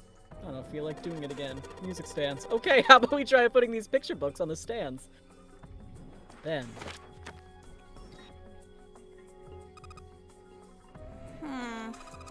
This is a little weird. You can sort of see the letters. It's too dark in here to really tell, though. Well, that probably means our light isn't bright enough. So, can we, like, shove two of these in? There are you 3 gonna lights in this thing. Make me wait until I have all 3. They aren't very bright, though. Hey, didn't we find some kind of really powerful light bulb earlier? Why don't you put it into one of those lights? Yeah. Well, it'll get a lot brighter, but... But if there are 3 lights, that means 3 light bulbs. Bless you, Sorry, God. I'm allergic to your bullshit, Snake. Oh. Well, alright. There won't be much point unless we can replace all 3 bulbs. We need 3 light bulbs, huh? Snake, can you, reach up your ass and see if it's in there? Listen, just because I am homosexual. This iron plate is bolted down. I don't think it's a door. I think it's just a wall. There's a cabinet. Oh, fuck. In the middle of the glass door is a cylinder lock.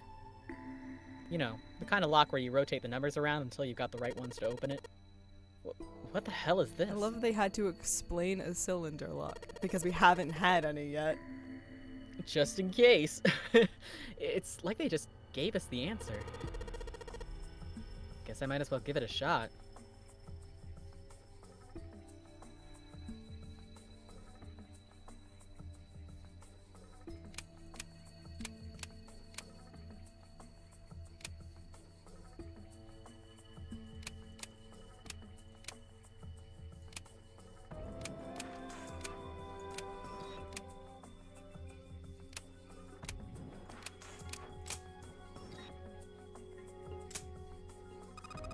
You did it, Junpei!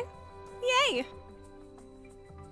I don't know why, but I don't really feel particularly happy about being praised for that. Praise is praise, Junpei. Whatever. At least the lock's open now. Let's see if we can get it open, alright?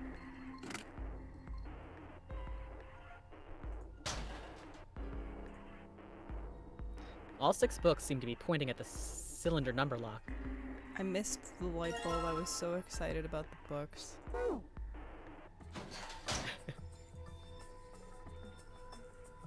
Alright, so there are 3 lights in here. I'm gonna change these bulbs. Now they should... Awesome! It worked! Way to go, Junpei. Good job, buddy. There's something projecting on the bottom. These letters, they seem familiar.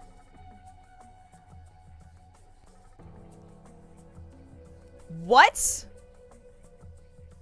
Hey, 7?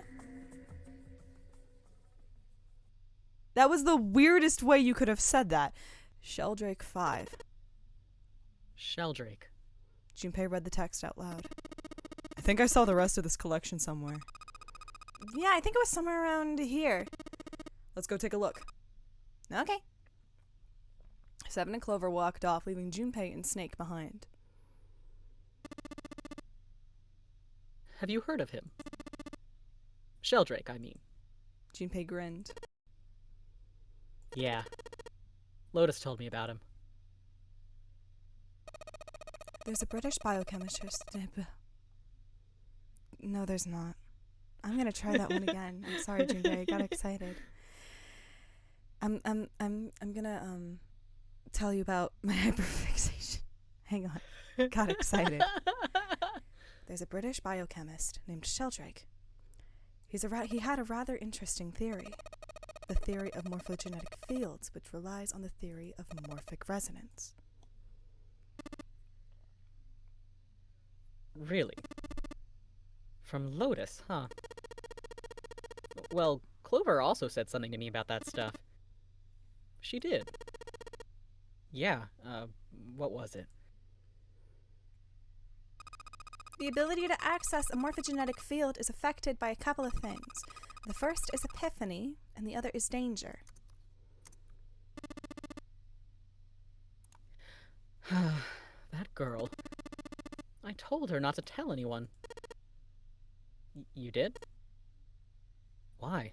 Junpei's eyes narrowed. Look, man, I didn't push it because we're in a hurry, but I'm kind of sick of this. How about you just tell me, okay? Tell you what? Don't give me that. About the experiment. Snake's shoulders slumped, and he shook his head slowly. He'd finally given up. Very well. Fine. I'll tell you everything. But not here. Let's move to the top floor. Junpei nodded. With that, they climbed the stairs to the top floor.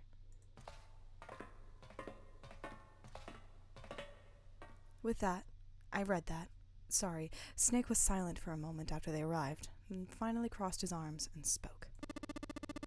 I suppose I might as well start by telling you why I kept quiet, and why I made sure Clover did as well. To be honest, the explanation is quite simple. Zero told me not to. I had little choice. He didn't walk up and tell me, of course. He gave me a message engraved on a card. Snake reached into his sleeve and pulled out a small, stiff piece of paper. It looked a good deal like the one he'd shown everyone on the central staircase. So you had 2 cards? No, only one. Huh? What do you mean? I thought that card just had some rules for the nonary game on it. Yes, it did. And those were the rules I read you. However, they were not the only thing on the card. There was something I didn't read. Well, perhaps I should say there was something I couldn't read. And that was? Tell no one of the events that took place 9 years ago. Tell, and activate your sister's detonator. Oh. Well, Snake nodded. Well, what about Clover? Did she get a message from Zero too? I don't believe she did. But doesn't it strike you as strange that Zero would shut my mouth, but not hers? Yeah, that does seem a little weird. To be on the safe side, however, I told her it was best not to tell anyone. Still, apparently she told you. That girl. What's wrong with her telling me? I figured some stuff out with the things she told me.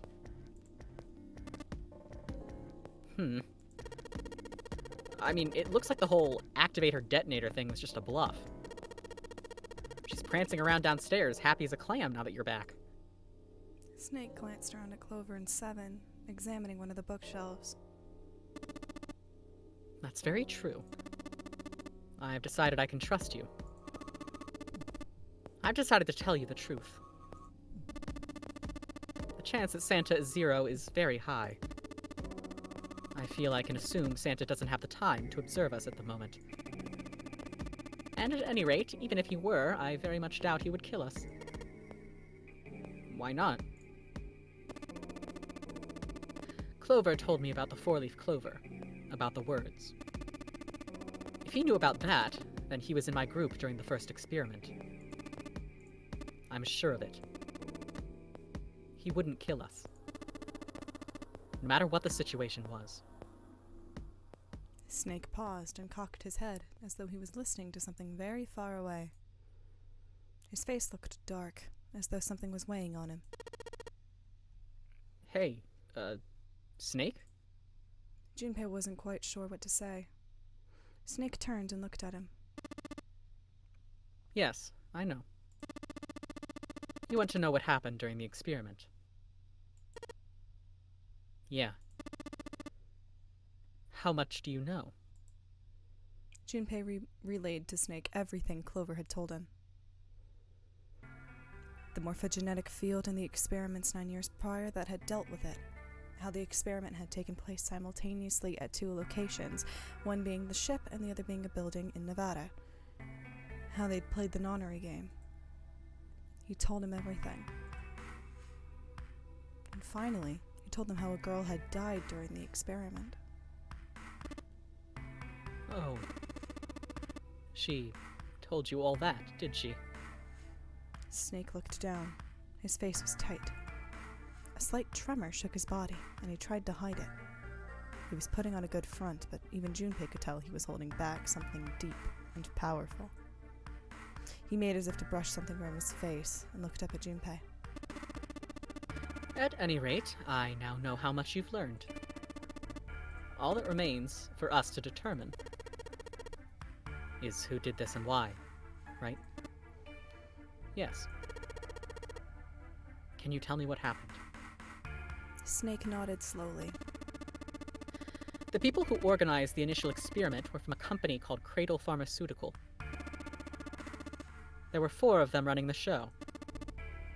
Kentaro Hongo, Nagisa Nijisaki, Teruaki Kubota, Kagechika Musashiro. Hongo was the CEO of Cradle Pharmaceutical. Nijisaki was his right-hand man, and did the lion's share of the planning. Kubota led the company's research and development division. It's just red arches. Musashiro was their majority stockholder. It was these 4 people who planned the initial experiment. Let me simplify it for you. Hongo designed it, and Nijisaki put it all together. Kubota developed the technology required, and Musashiro provided the cash. So it's Hongo, Nijisaki, Kubota, Musashiro. I'm writing that down. Notes.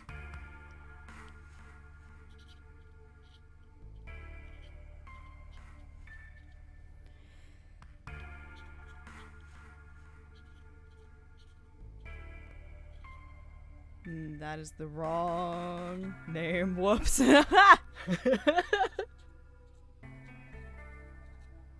I almost just wrote a completely different video game character. Okay, so Hongo. Hongo we've determined is Ace, right? Yes, we have.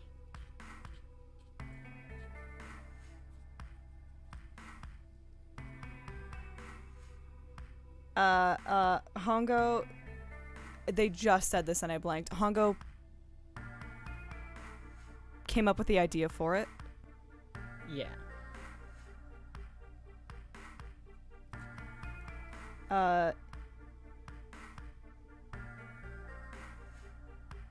I will ask. Oh, thank fuck. Okay. So is Hongo the only name we've confirmed, or was there another one? That's the only one we've confirmed. Okay.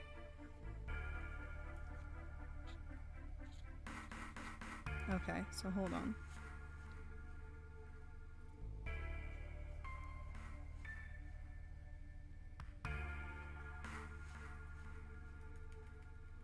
I'm literally writing this down. Hold on.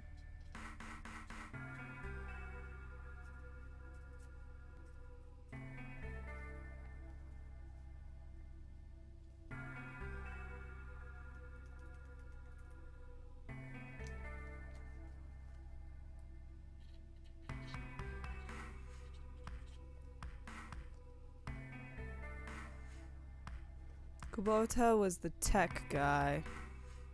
Yeah!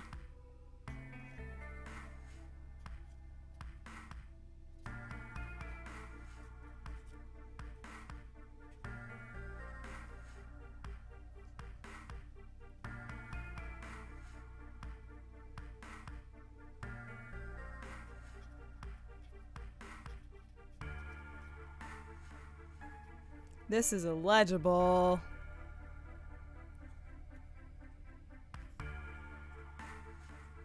Okay. Look at that. That is unreadable. Okay. Beautiful. Gorgeous. And we continue. I would love to continue. Let me out.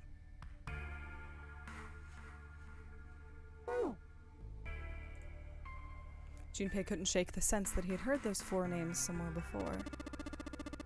Of course, more than 4 people were required to conduct an experiment of this scale. To that end, they organized a top-secret team to assist them with their research. All in all, they gathered 10 people or so. Those 10 completed their team, and they were able to begin the project. They named it the Nonary Project. The purpose of the experiment was to research the prospect of controlling a human mind through sheer will. The vessel, I suppose you could say, for the control was the morphogenetic field.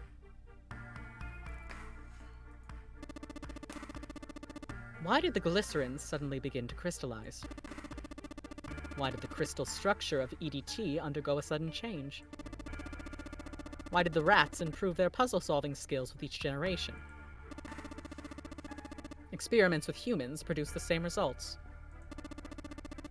The more people who knew the answer to a question, the more people there were who could answer correctly without having seen the problem before. Why? How? The answer is that the shape of the answer had been stored in a field invisible to the naked eye. And through that field, the resonant event transmits information related to that answer. That's essentially the idea behind morphogenetic fields. But that's just a theory. A game. A game theory! Can't bring yourself to believe it. Not really. Let's say someone killed another person because the devil told them to do it. Strong start. Whether the devil exists or not has no relevance to the murder. They believe the devil exists. Whether or not he does is immaterial. So what matters here is that Hongo believed in the morphogenetic field. Snake nodded. But I still don't get it. You said they wanted to figure out how to control people. Right? That is what you were saying. Yes. So how are they going to do that with a morphogenetic field? I'll keep it simple. Let's suppose 10,000 people have solved a certain problem. The chance of you knowing that answer, even if no one has told you, will go up. Let's have another example, shall we? Say 1 million people were to do a handstand right now. Tomorrow, the chances of you doing a handstand would be higher, even if you had heard nothing of this hypothetical mass handstanding. Mankind's thought process and actions are all part of a resonant event. All of the resonant events encoded in the fields are projected onto you. Of course, this assumes you believe in this theory. Do you follow so far? Not really, but sure. Yeah. But let's say, hypothetically, that there was a person who had the same effect as those millions of people. What would happen? I think you stretched, Jesus Christ. If that one person were to do a handstand, other people would find themselves wanting to do handstands as well. Can you imagine what a person with powers like that would be able to do? Come on, there's no way. I'm not done. Okay. I'm still info dumping, Junpei. Imagine another scenario. Imagine another person. This is an ordinary person. Let's say he does a handstand. What if there was someone who could grab the resonant event he created by doing that, and use it to make other people do handstands? What would happen then? A person who has the power to write to the field, and someone who can read from the same. You could think of them as the writer and the reader, or the transmitter and the receiver. What would the world be like if there were people with abilities like these? Junpei thought about it for a moment.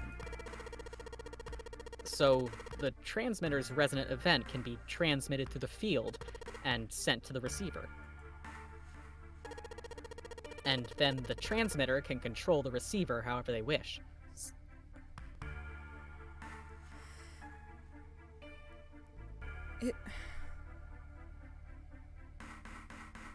Thank you, water.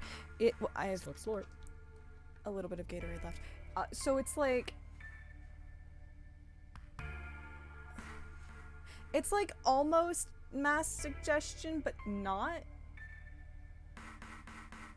Yeah. Okay. And it's just like some people will send it out and some people will receive that data. Yeah. Okay. I can follow this. Sure. That's what you're saying, right? Yes. Close enough, at least. Come on, that's just crazy. Well, if you want to prove that, then you'll have to test it first. At least, that was how they thought. That was why they decided to do their experiment. That was how the nonary project began. Snake suddenly looked very serious.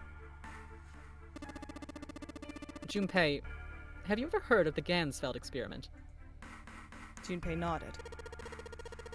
Yeah, that was an experiment in telepathy, right? They put a pair of subjects in separate rooms. Then they'd show one of them a picture and ask the other one what they saw. Interesting. I'm impressed. Yes, that is exactly correct. So, why'd you bring up the Gansfeld experiment? It was used to screen subjects for the nonary project. The hospital in a remote town was affiliated with Cradle Pharmaceutical. Hongo used it to conduct experiments on visiting children in secret. Some of them, he found, had potential. He began to gather children that showed promise, children that seemed as though they might be able to access the field. Of course, none of them volunteered. They were kidnapped. His face barely moved as he spoke. There were 9 pairs of siblings taken, for 18 children total. For reasons that were not fully understood at the time, each pair had 1 transmitter and 1 receiver. They were split perfectly. As such, the 18 children were split into 2 groups of 9. The children who were put into Group Q were the ones who excelled at transmitting. They were transferred to the mock experiment building known as Building Q in the Nevada desert. The children who excelled at receiving were put into Group A. The members of Group A were placed on the former hospital ship Gigantic. From the experiments he had conducted so far, Hongo learned the following. There are 2 things that can increase one's resonance with the fields. The first is epiphany, the other is danger. Have you ever been faced with an especially difficult problem and thought about it very long and very hard until finally an answer suddenly appeared in your mind? It may seem obvious to say so, but that is what's meant by epiphany.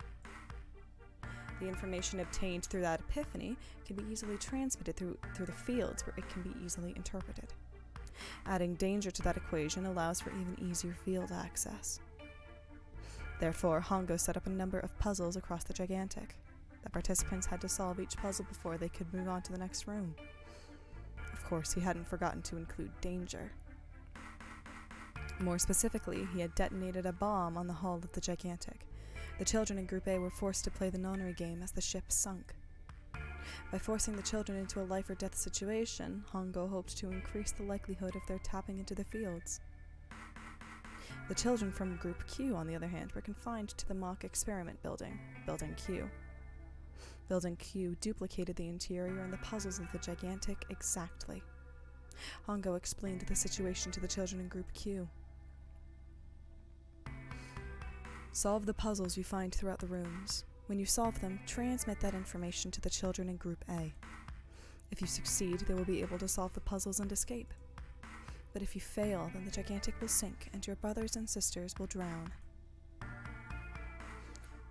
Do you know why the astronauts of Apollo 13 were able to return to Earth safely?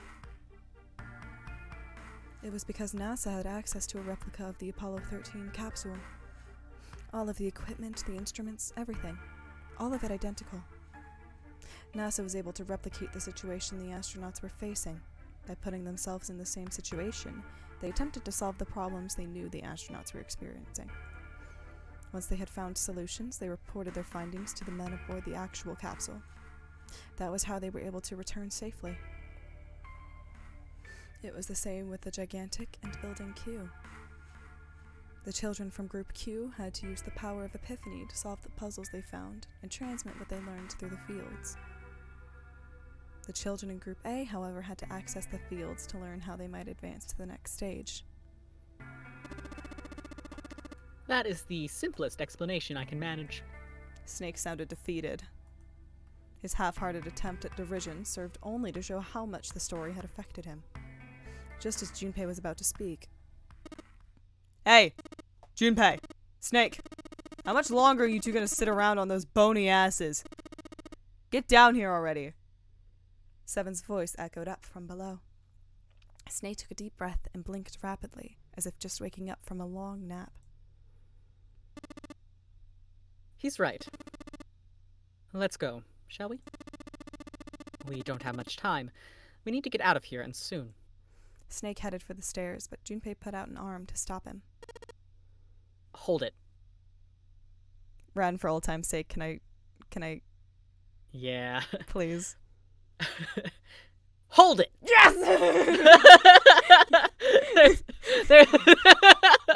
There's one more thing I wanted to ask you. Are you sure that there were 18 kids? Why? Well, I thought it was only 16. Oh, yes, that was what they said on the news, wasn't it? Yes, I have no doubt that 18 children were abducted and used in Hongo's experiment. After all, you couldn't exactly play a nonary game with any less, could you? Well, yeah, but... Are you saying that the news got it wrong? Yes, I am. There were 2 more children. However, they had no relatives that I'm aware of. I imagine no one filed a police report when they went missing. They were brother and sister, like Clover and I. The brother's name was Aoi. The sister's name was... Her name was... Snake couldn't seem to bring himself to continue. It looked as if what he was about to say brought him great pain. Her name was Akane. That was the girl who... died. Junpei felt as if he had been punched in the stomach. His vision went blurry and his head felt light. He couldn't think straight. Everything was blank. Had Akane Kurashiki died 9 years ago? If she had, then who was June? No. No, that was impossible. It couldn't be true. Akane wasn't an uncommon name. If Snake had known her last name, then that would have been a different matter entirely. So they shared a name. There were many other people who did as well. It meant nothing. It was a different person. Of course it was a different person. It had to be. Junpei shook his head hard and pulled himself back to reality. Is something wrong, Junpei? Your breathing sounds strange. Then Snake had noticed. Junpei cleared his throat and tried to act calm. Oh, no, it's nothing. I'm fine. Let's get back down there, alright? Snake raised an eyebrow, but said nothing. He headed down the stairs, Junpei bringing up the rear. He couldn't bring himself to ask. He told himself he knew the answer already, but he couldn't bring himself to ask what the girl's last name had been. With every step he took, the cold, hard sound of feet against metal dug at his heart.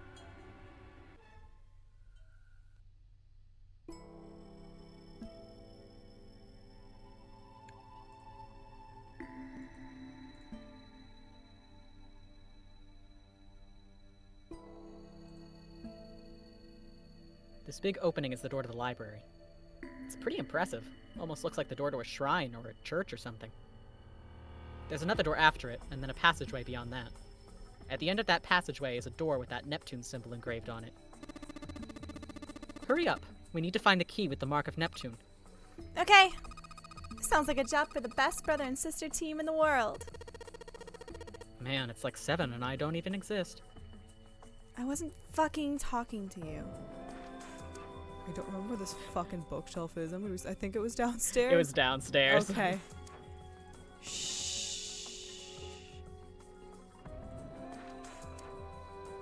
There it is.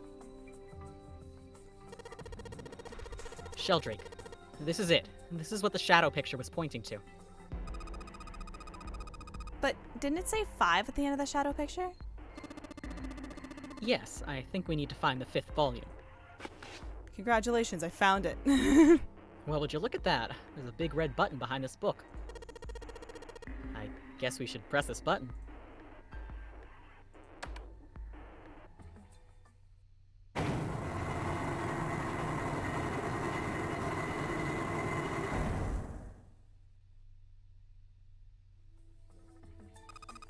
What was that sound? It sounded like something really big was moving. It came from the top floor. Alright, let's go check it out.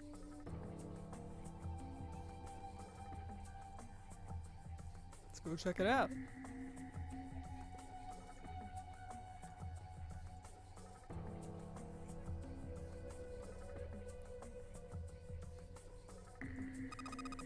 Well, I bet you gotta type something on that keyboard.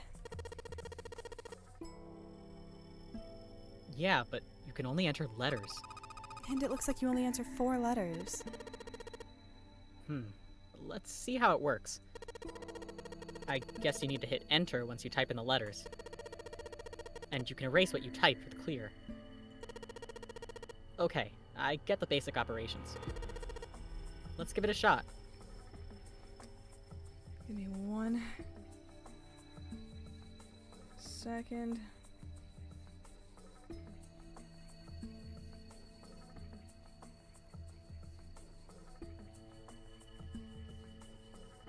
Give me 1 second.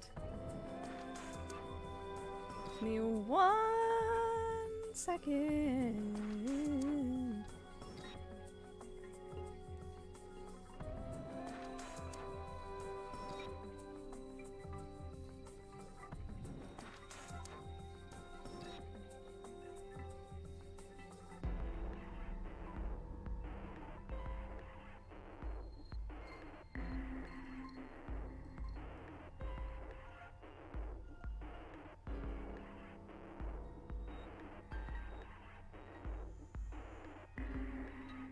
Typo in the tweet, typo in the tweet.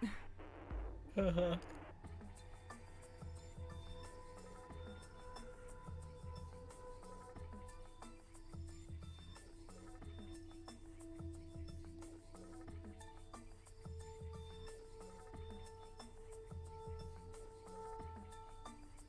I don't do this right now, I'm gonna forget. Just give me a second.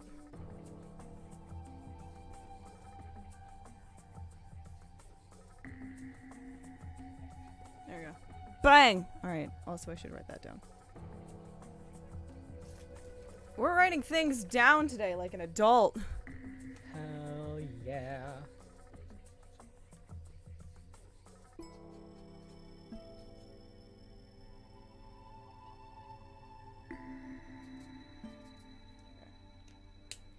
Bam!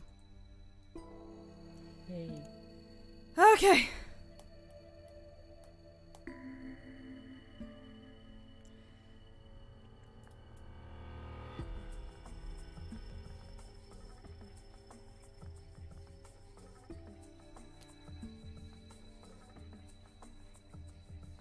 Do I know my fucking ABCs? Hold on. I know my ABCs. Your ABCs.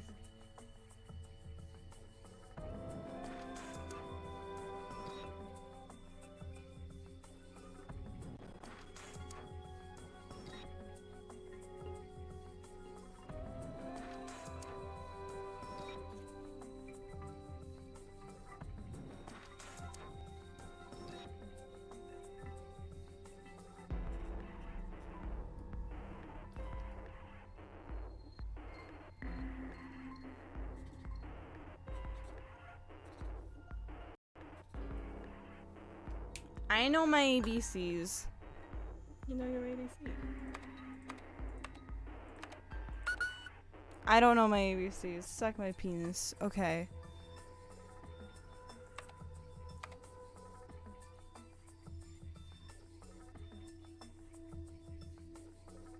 Unless you want me to full on, like, digital root it every time? That would actually make more sense. Hold on. Because then I think... Yay! Hey. That makes way more sense. Yay! You did it, Junpei. It's unlocked now. Good job, Junpei. Whoa there, don't get too excited. The password was dead, remember? Just makes me think whatever's waiting for us isn't good. So what? Jeez, you are such an old lady. Can't be worrying about stuff like that. I mean, come on. We got it to unlock, didn't we? Let's go. Hurry up.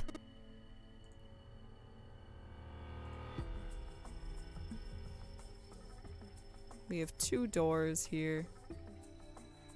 Alright, Handle, it's time we got this over with.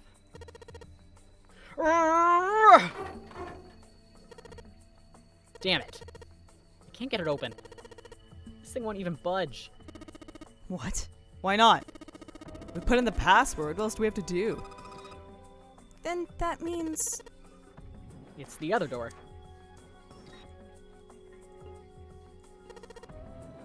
Alright. Let's get this thing open. There we go. Junpei, you fucking idiot. Chose the wrong door. Found it! You found it!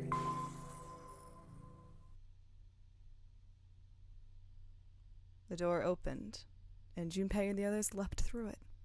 But no sooner had they done so than the clang of metal on metal rang out behind them. They spun around. The door they'd just come through had slammed shut. Junpei grabbed hold of it with both hands and pulled with all his strength. Damn it! It looks like it locks automatically. Is there any other way out? Well, there's another door over on the right. There's a card reader next to it. It's got a red light on it, though, so I'm pretty sure it's locked, too. But there is a card reader, right? Yeah.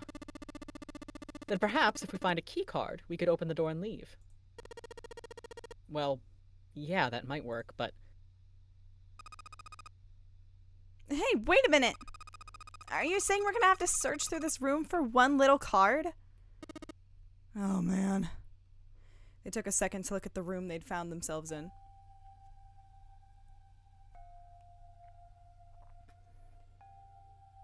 It was filled with piles upon piles of all manner of things. The only word that could describe it was chaotic. It was like a tornado had passed through, followed by a giant who had picked up and shaken the entire room a few times. Junpei's heart fell. Clover and Seven looked as though they were about to cry. Well, we can sit down and wait to die, if that's what you'd prefer. I rather doubt that, however, so it would be wise to start looking. We haven't much time. Let's find that key card. Oh, and the Neptune key as well. We won't be able to get through the hallway without it. All right, then. Let's begin.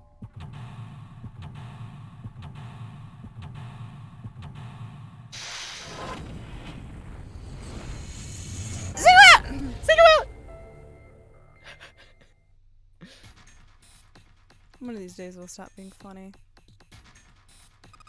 Hey, Junpei, isn't this a nautical table? Yeah, I feel like I've seen this before. Cool. I love the soundtrack in this room.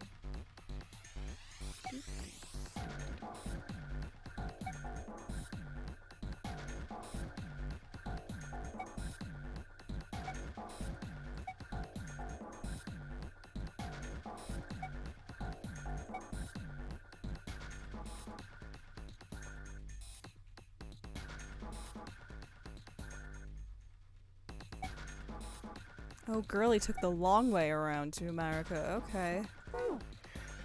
That's a way to do it. There are piles of crap everywhere. Man, this place is a mess. It's so messy. I don't know where to start. Some of this crap looks familiar. I think a lot of these are parts of the puzzles we've solved in other rooms. If that's true, then this room could be Zero's laboratory. Perhaps Zero would shut himself in this room to devise the machines and puzzles he'd need to see his plan come to fruition.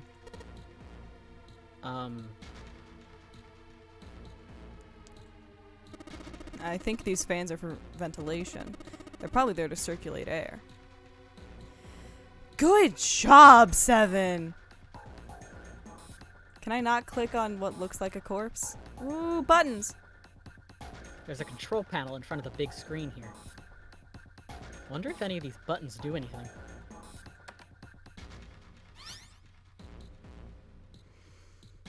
There's something on the screen now. What's this? There are 15 cells here with numbers and letters in them. Let me see that. Oh, I see. So whenever you touch a cell, the ones next to it turn on or off. Just gonna use that to make the all cells on the right and bottom green.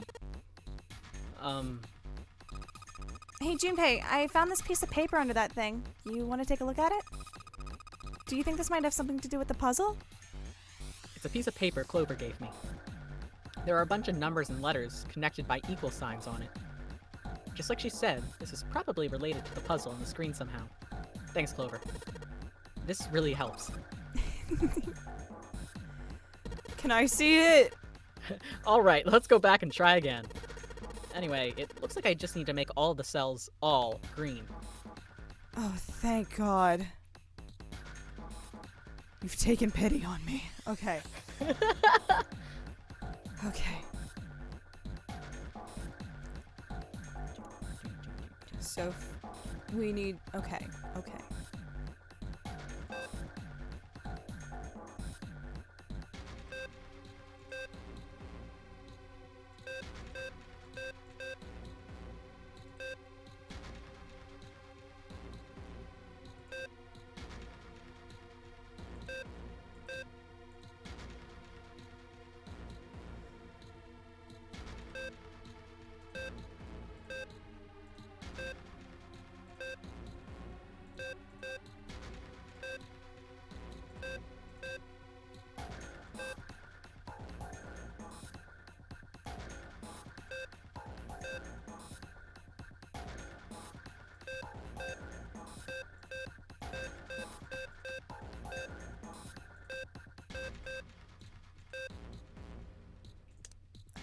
Hold on.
I have horrendously fucked up. Hold on. Wait.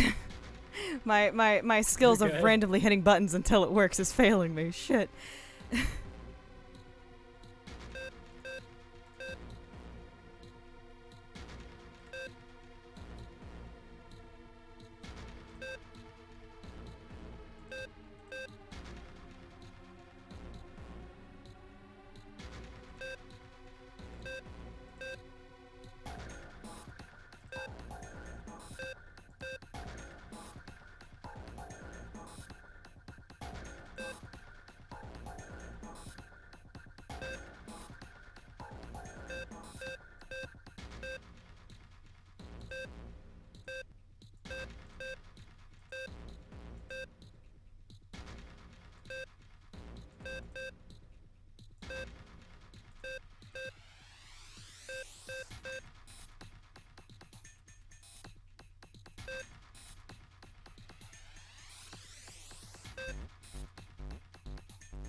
Yeah, this is not going to be entertaining while I sit here and try and map this out mentally.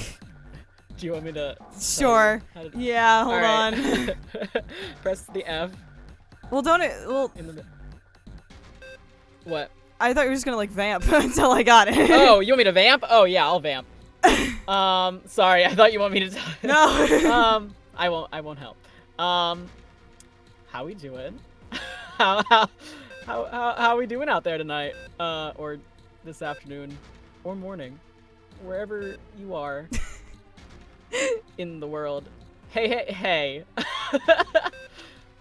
So, here's what you missed on Glee. Hi, Archer, as well. What to talk about? There are so many thoughts in my mind related to Zero Escape.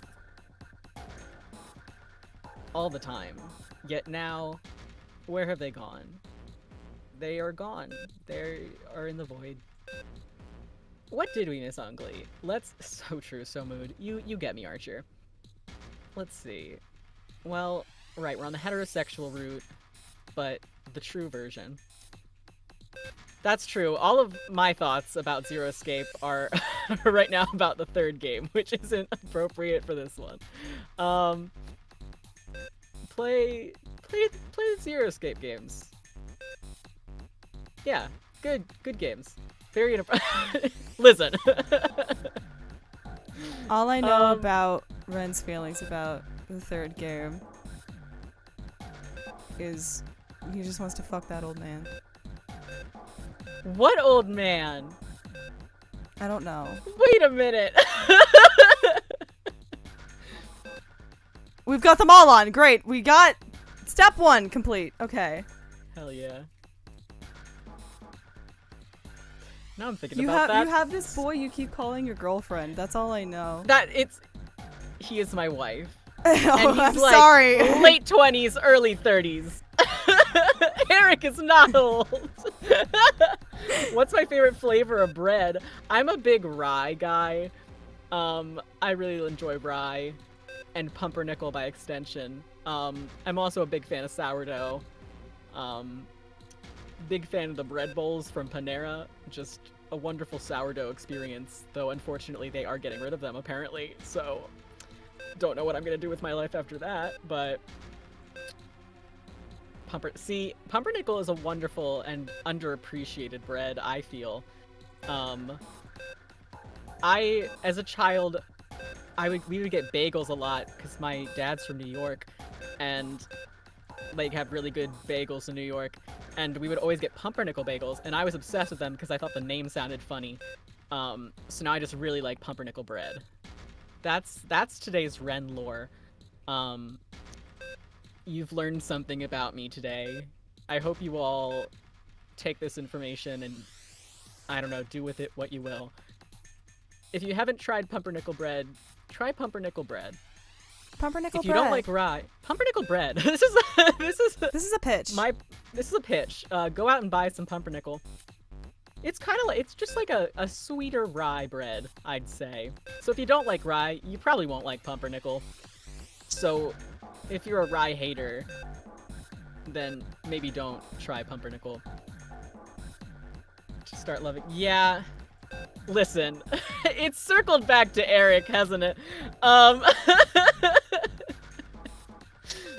I can't talk about Eric Zero Escape when we haven't reached him yet. Eric time isn't now. Well, it is now. It's always now in my heart. But unfortunately, Eric Zero Time Dilemma. Eric Zero Time Dilemma, that's his full legal name. Isn't in this game, unfortunately. So we cannot talk about it. So close, I can feel it in my blood. I believe in you. Bold choice. I mean, I had to talk about Pumpernickel, so I'm enjoying that. Ah! Ah! You did it, Junpei! Why are we talking about Pumpernickel? I'm Like, really it's hungry. Just We haven't Junpei eaten. muttering under his breath, like, I really fucking love pumpernickel bread. I It's can just- I only used to solve get it. I can only solve puzzles if I info dump about bread.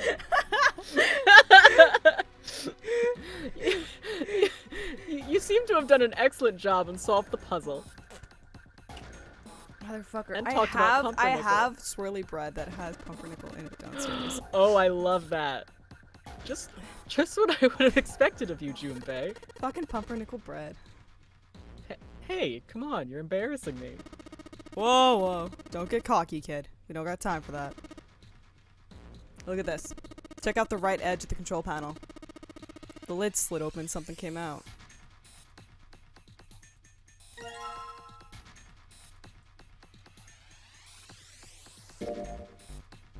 A metal plate shaped like a shield. There's a cross engraved on it. Control panel for this thing. Nothing happens when I press the buttons. Now the screen says all in green. What did this do? This monitor is part of this machine. It's really dim though. It's got a map of the world on it, but I can barely see it.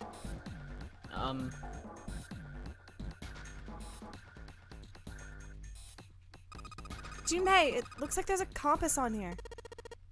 Ah, now I get it. What do you mean? I guess you weren't there, Clover, but I solved the puzzle like this one in the wheelhouse. I think I just need to do the same thing here. The same thing? The important part is this nautical table we just found. I just have to match up the directions on the compass with the lines on the nautical table. I used the steering wheel in the wheelhouse, but this time I think I'm gonna use the wheel attached to the side here. Okay then, show me. Now! Of course. Maybe I ought to run through the instructions. This looks like it probably works the same way the steering wheel in the wheelhouse did. If I just touch the direction I want it to turn to, the compass will turn that direction. Then I just gotta press stop when the compass is pointing where I want it to. I'm betting something will happen if I can do it right. Alright, let's do this. Jumping right in without checking the... Okay. Oh, well, you have it up. That's... nice. Okay.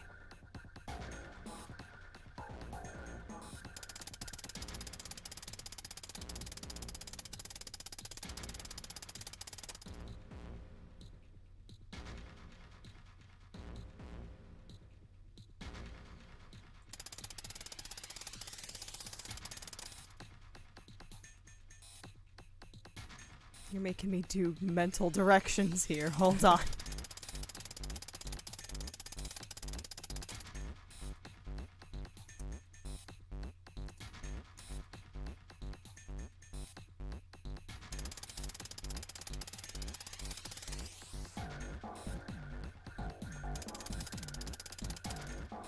No! Where the fuck? Fuck you. Fuck your mom. No. We're doing that again. No, shut up. Do you want the instructions? No, I know the instructions. I just fucked up.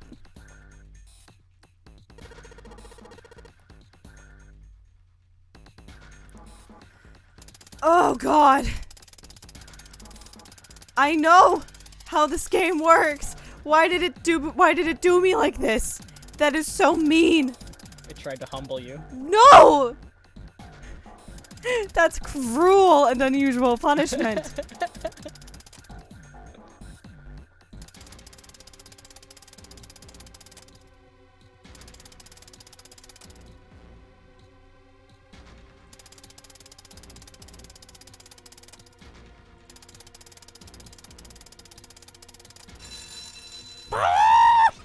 Bring.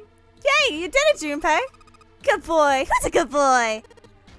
Ugh, knock it off. Hey, we don't have time for screwing around right now. Check out the right side of the monitor. It just kind of slid open and something came out. Oh, yeah. I heard a noise too. You know that big box in the hall by the exit? I think it made a noise. Like something unlocking, you know? A noise, huh?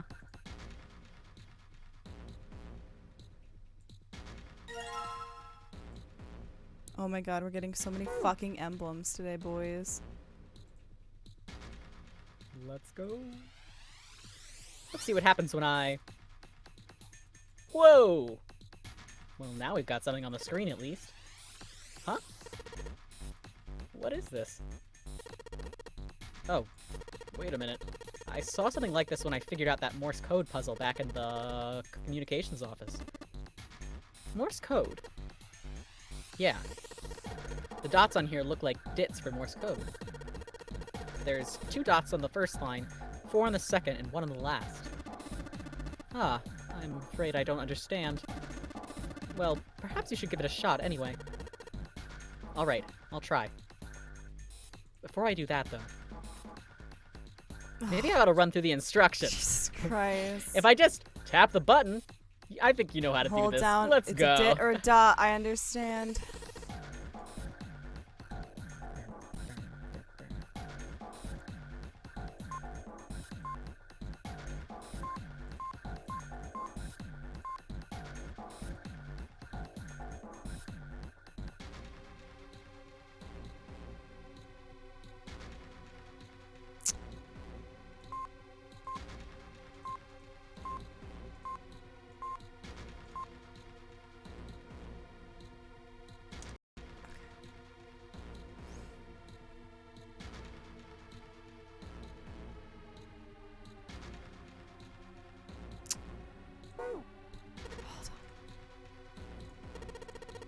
No, I don't want to give it another shot. I don't want to fucking look at it. Before that... I will eat you alive, Junpei.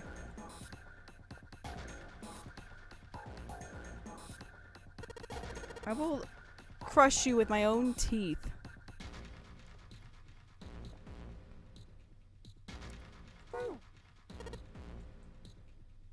Okay, we're gonna just like step away for a second and see if there's anything that I'm like missing for that, I guess. Come on, Junpei, knock it off, alright? There's nothing over there. I just want to be sure, okay? Jeez. I see, I can put things places. Let's just drop the emblem of the steering wheel in here. Whoa! Well, now we've got something on the monitors at least. What's that? Looks like some kind of puzzle. I wonder if these are the rules. Here, I'll read them to you.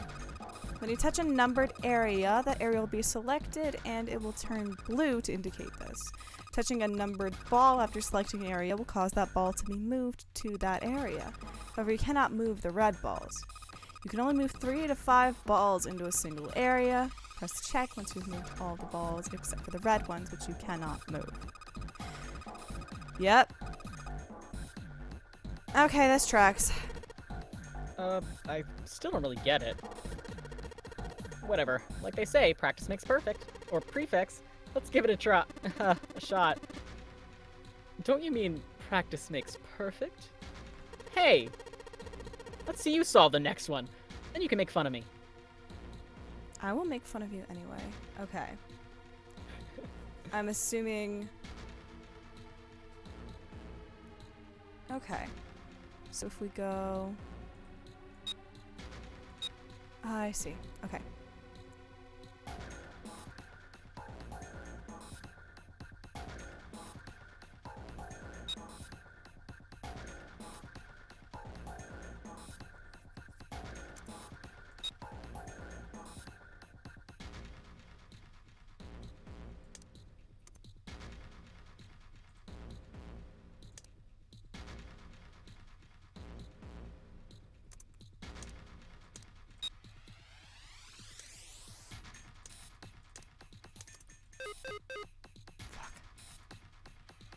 I did that with a lot of confidence. I ran no math on that. Okay, so.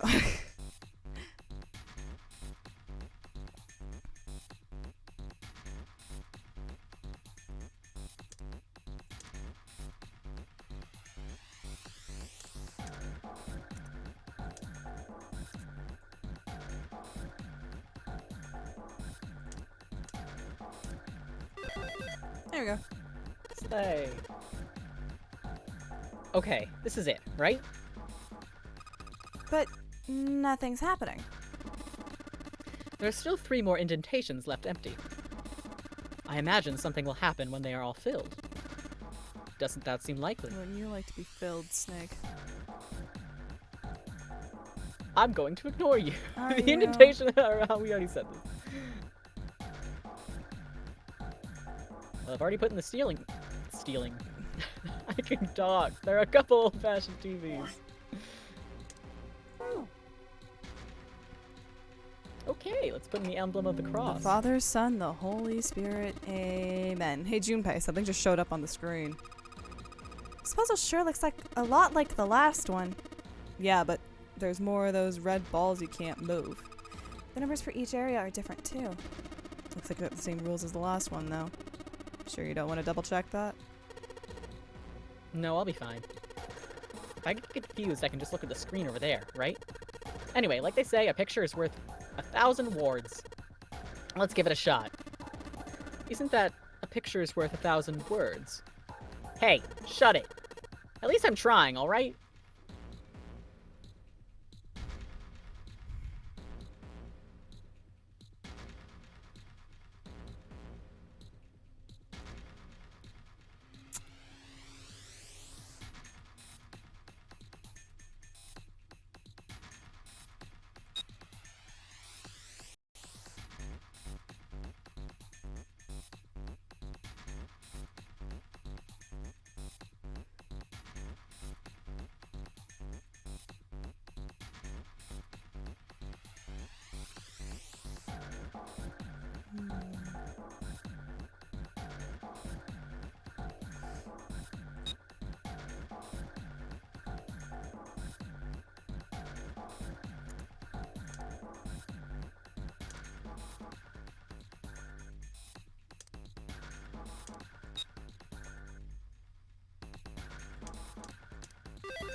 Play!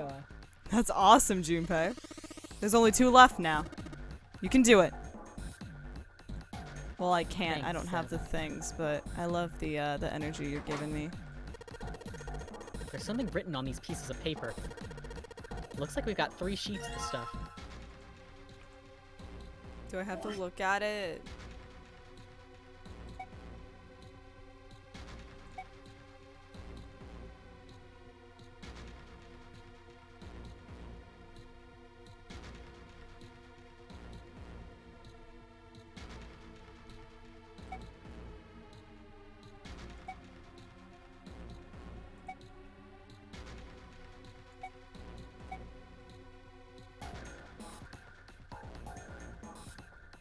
Okay. That's not a word.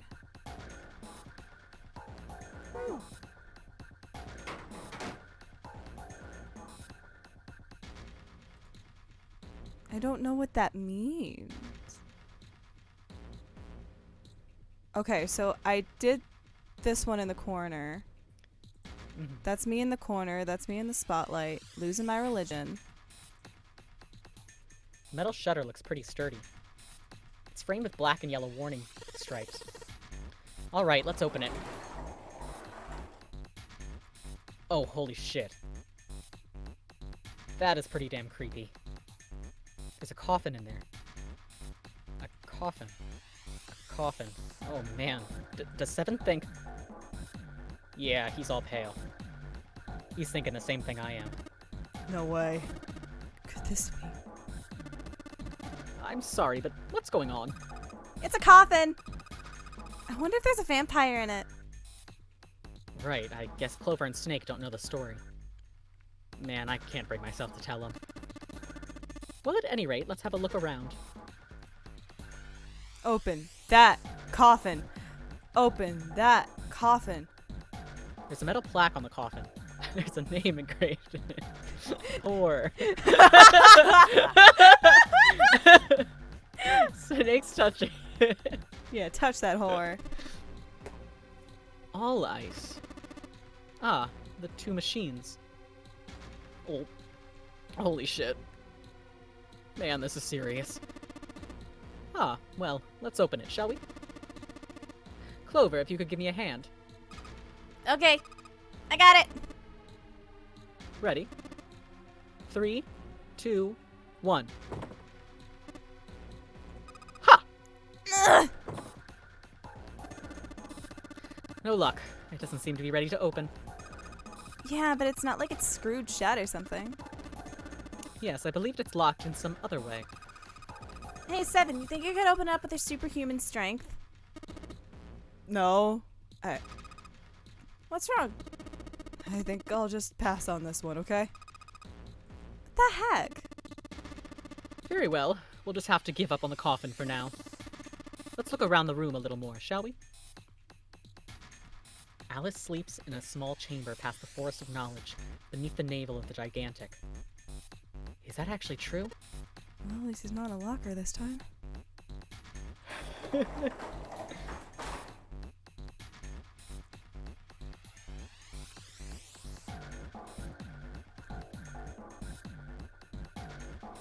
What the fuck am I not clicking?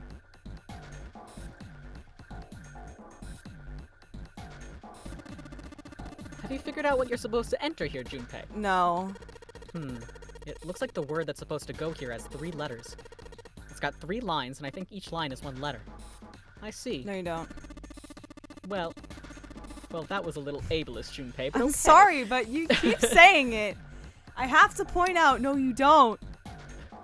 Well, if that is the case, then perhaps the letters you need are made up of 2 symbols, 4 symbols, and 1 symbol, respectively. I Well, get isn't that what you it. just said? One line has 2 spaces, the next 4, and the last only a single space. I see. So in other words, I've got to enter I either the dots or the know! dashes. In a set of 2, then a set of 4. I know! Christ, I Yeah, I'll run through the know! instructions. Now I need to back out again, so because I need to look at the fucking sheets. Okay, thank you. Out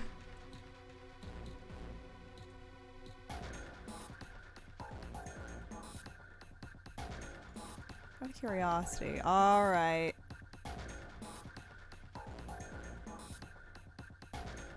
Oh, so I guess it's actually probably,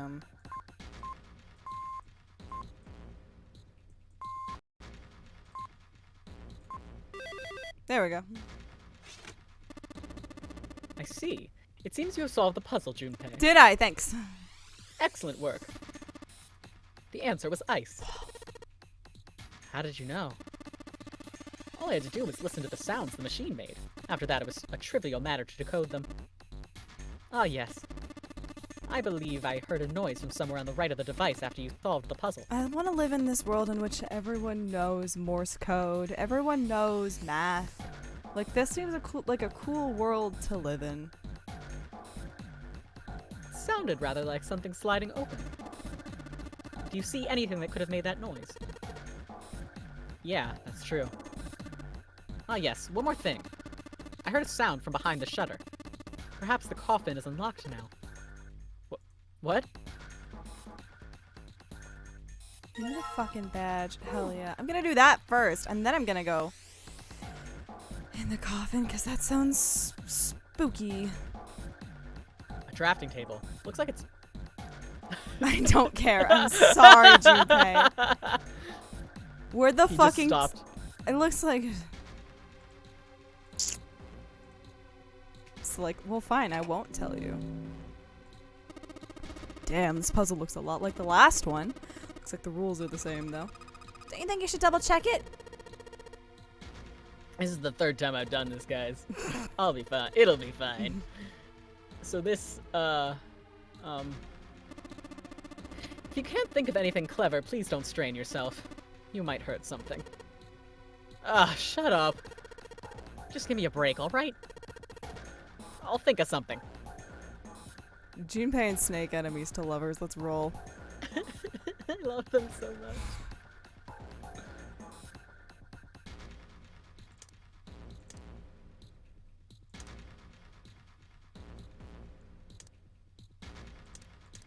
Hold on.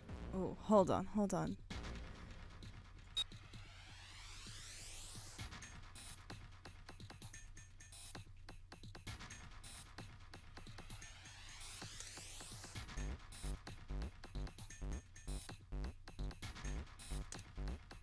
There we go.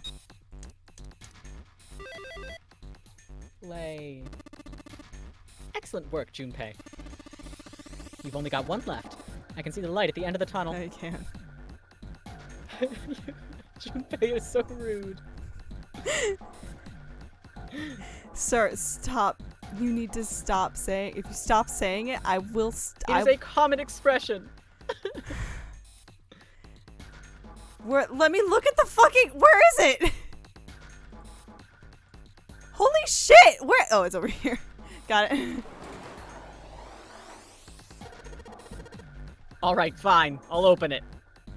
Okay, Junpei, you can do this. It's just a box. It's just a box. Oh, holy shit, this is a coffin. There's gonna be something horrible in there, I just know it. Okay, okay. Deep breaths. Here we go.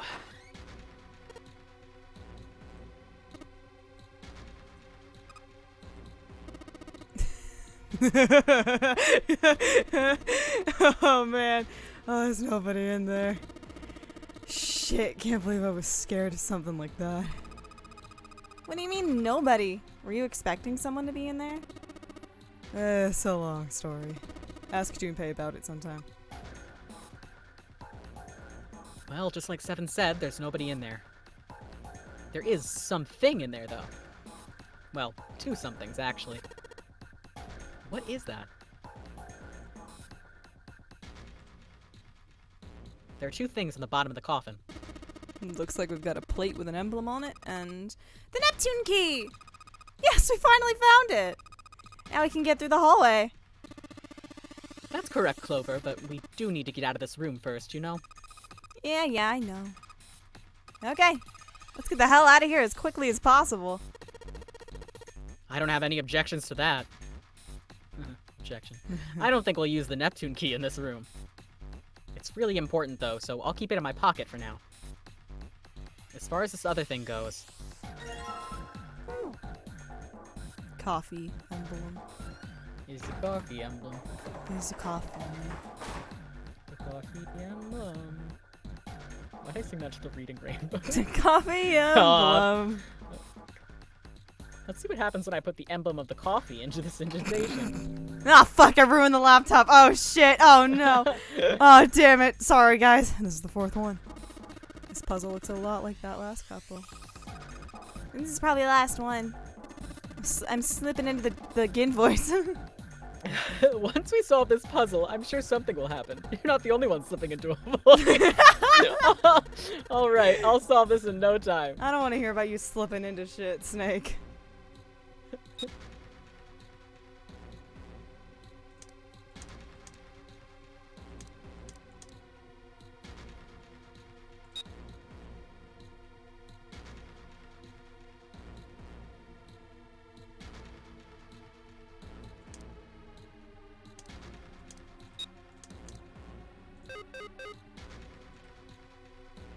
So, hold on.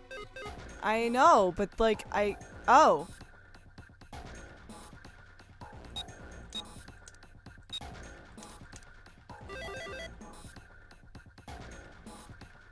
Huh? Where did that noise come from? Underneath the keyboard? Way to go, Junpei! You answered all the questions. Damn, Junpei, good job. Hey, did you hear something just now? Yes, I heard that as well. From the bottom left corner of the desk, I believe.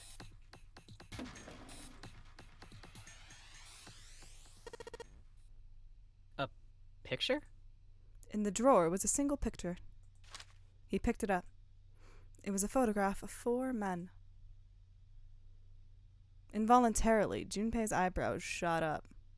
He'd seen 3 of them before.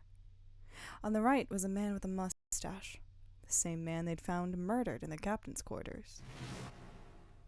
He'd been wearing the 0 bracelet, or the O bracelet, whatever, when they'd found him. Second from the left was a man wearing glasses and a doctor's coat. He was the 9th man, the one who'd worn bracelet number 9. He'd gone into door 5 alone and met an unpleasant end. Finally, the man on the very left, the man in the pinstripe suit. Oh man. That's Ace. Yeah, I guess it is. No doubt about it. Canadian now. Seven and Clover had come to peer over Junpei's shoulders. But what did it mean? What was Ace doing in the picture? Perhaps more importantly, why were the ninth man and Cap in it as well?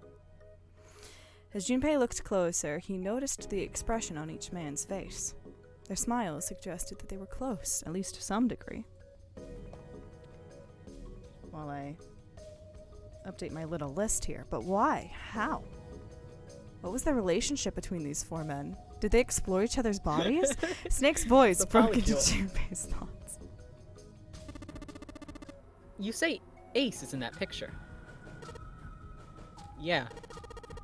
It doesn't look like it was taken recently, though. Ace, the ninth man, and Cap all look about 10 years younger. Ah, so the ninth man and the man you found murdered in the captain's quarter are also on the picture?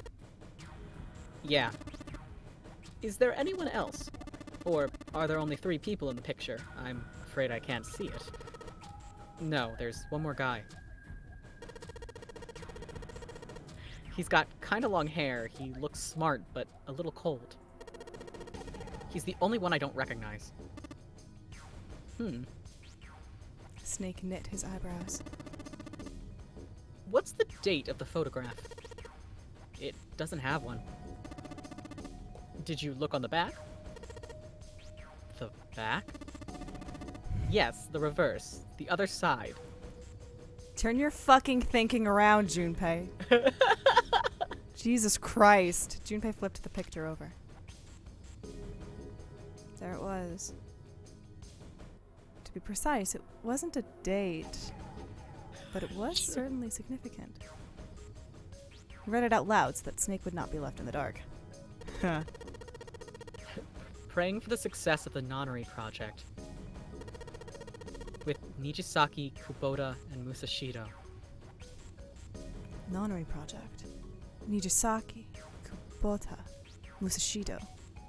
Junpei immediately flipped the picture back over. That meant that the 4 men in this picture had run the Nonary game 9 years ago. Only Hongo had not been mentioned on the back, which Junpei felt meant he had written those words himself. But what surprised Junpei was not this revelation, but the fact that it felt nothing like a revelation. It felt obvious. That their true identities did not come as a surprise was what Junpei found most surprising. Why then? Why wasn't he surprised? Junpei had just discovered that Ace had run the Nonary project, but he felt no spark of excitement or surprise. Nothing. I'm feeling nothing! It was almost as if he'd already known. And they said nothing can get a girl transferred. Ah, of course. They all felt something. I understand now. Felt nothing.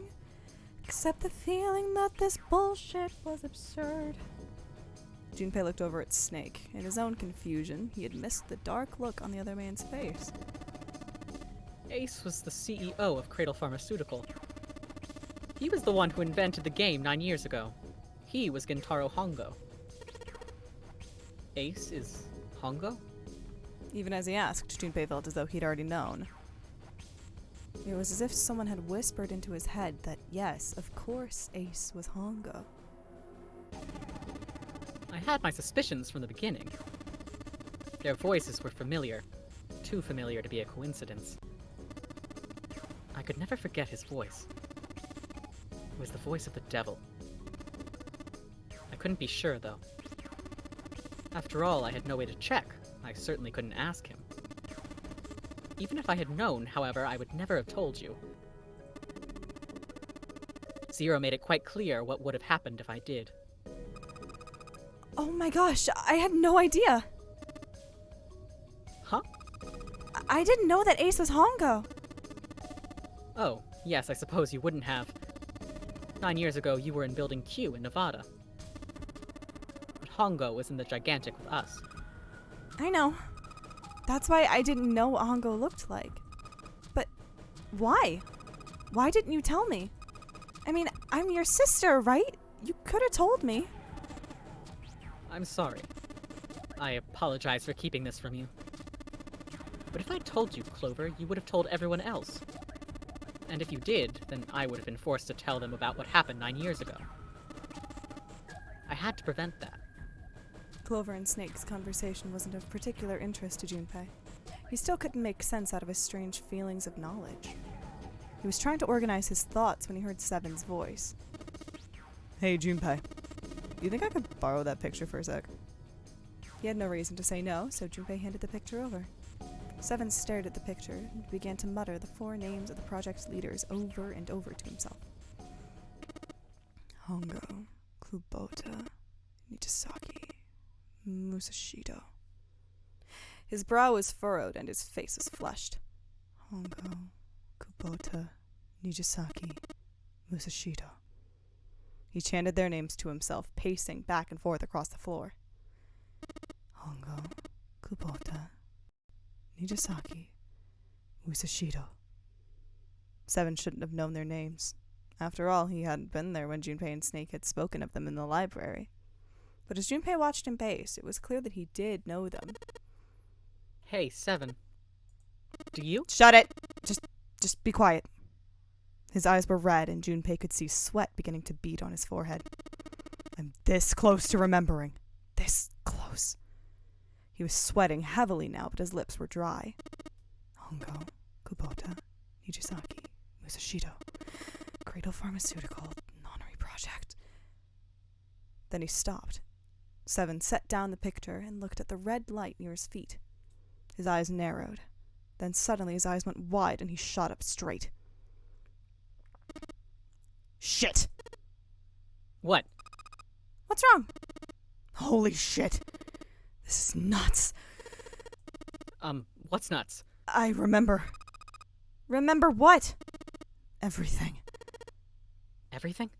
Yeah, I remember all of it. My memory's back. I remember what happened before I got snatched. Seven's voice was filled with excitement. Shock and excitement had frozen Junpei in place, along with Snake and Clover. Let me tell you what happened. Seven hastily drew a shaking hand across his mouth and began to speak. Like Snake said, Ace is Hongo. From the right, the other 3 are Musashida, Nijisaki, and Kubota. Yes, okay, Musashida was the man with the cash. Nijisaki was Hongo's right-hand man, and Kubota developed the actual technical details of the experiment. Realization began to dawn on Junpei, along with a pressing question. How do you know all this? Come on, man, I told you, I finally got my memory back. No, that's not what I mean. Let me mark something real quick. That would work. I'm trying to ask you why you knew all this stuff in the first place before you got it. Forgot it. Seven rubbed the scar on his chin. You really want to know? Of course. Me too! Snake was the only one who didn't voice any sort of agreement. He looked to Junpei as if he was simply waiting to see where Seven's sudden recovery might take them. This is gonna take a while. Fucking strap in! You should have warmed up your vocal cords, dipshit! Hell, it'll probably take me a good 3 days to tell you everything. An antidepressant ad right now! From Cradle Pharmaceutical. Well, we don't have 3 days. Just give us the short version, alright? Give us the quick and dirty. Short version, huh? The big man pulled off his hat and scratched his head. He made a face and put his hat back on. Alright, fine. I'll give it a shot. No promises, though. Junpei and Clover nodded earnestly.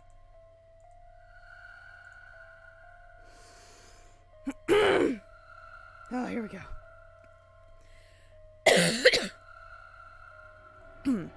Seven was a lone wolf detective who valued his own code over the rules, doing what was right over what you were told. That was why, on that fateful day, he'd gone with his gut and gone to the wharf at night on a slim lead. It was 9 years ago. The wharf had been dark and cold and foreboding. At the time, he'd been investigating a spate of kidnappings, all of them children. They all had one thing in common: a history of visits to one particular hospital. The hospital had been under the management of Cradle Pharmaceutical, and Seven's investigation had turned up evidence that Cradle had been involved in the kidnappings. After a little persuasion, he'd managed to finally get a real lead from someone outside Cradle Pharmaceuticals. They told him that night, a ship was set to take the children from where they were being held to a large passenger liner docked offshore. Seven had, of course, gone to the wharf. Hidden in the shadows, he'd searched the harbor until at last he found the ship he was looking for.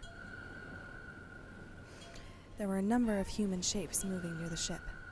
They were men in black suits. Many of them were carrying large bags. The bags, there was something about the way they moved as they were carried. There could be no mistake. There were human beings in those bags. He had moved before he even realized he was going to. Out of the shadows he came, his gun already in his hand. That was a really bad Freudian slip. My brain read that sentence at first. He heard the words, "Don't move," but they weren't his. He felt metal touch the back of his head. "Drop your gun," came the cold voice from behind him. "I could kill you right now. It would mean nothing at all.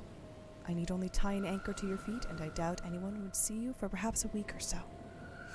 Is that what you'd like? The fish here would be thankful for the meal." With the words, he felt the cold metal thing He felt the cold metal thing behind him press against his skull. Slowly, Seven crouched down and laid his gun on the ground.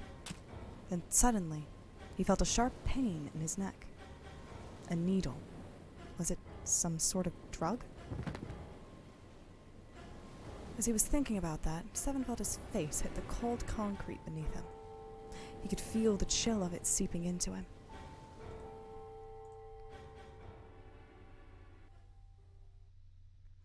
Ugh, damn it. Shit, my head hurts. Seven woke to find himself lying on a hard floor. He twisted his neck to peer around the room. Where am I? There was a small, shabby bed and a dirty sink. A toilet with no stall or privacy of any sort. As a cop, it was a place Seven had seen all too often. I'm in a cell, huh? Opposite the toilet was a door set into the wall. Seven struggled to his feet and hobbled toward it. He gave the door a good shove, then another. He tried pulling it. It didn't open. Well, that was about what he'd expected. It wasn't likely that someone would put him in a cell only to leave it unlocked. He threw himself against the door a few times, but to no avail. I knew it. Seven grumbled to himself as he moved back toward the bed. He sat down.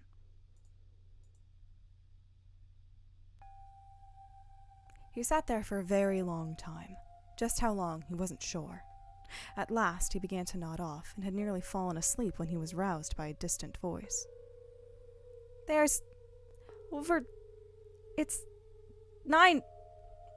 The voice was far away, very far away. Seven couldn't understand what it was saying. Nonetheless, it was a voice, and a high one, most likely a child. His eyes shot open. Her... Oh, here. K. Ig. As he listened, he could pick out several different, distinct voices. There were at least 5 or 6, possibly more. Where were the voices coming from? He looked around the room frantically. Perhaps the door? No, that wasn't it. What? Go. Ow! Was it coming from the left? Was it coming from under the bed? He grabbed the bed and flipped it up with ease. There it was. There was a hole for ventilation in the wall where the bed had been, covered with a metal grate. Seven lay down on his stomach and peered through the grate. He couldn't see anything. It was too dark. Now that he'd found it, however, there could be no doubt. This was the source of the voices. For a moment, he was confused. Why were there children nearby? Then he remembered what the man from Cradle Pharmaceutical had told him. How a ship would take the kidnapped children from the wharf to a waiting passenger liner out in the ocean. Was Seven on that passenger liner? It didn't matter. What mattered was that he found a way out to the children. Seven looked at the metal grate. Could he fit through that hole?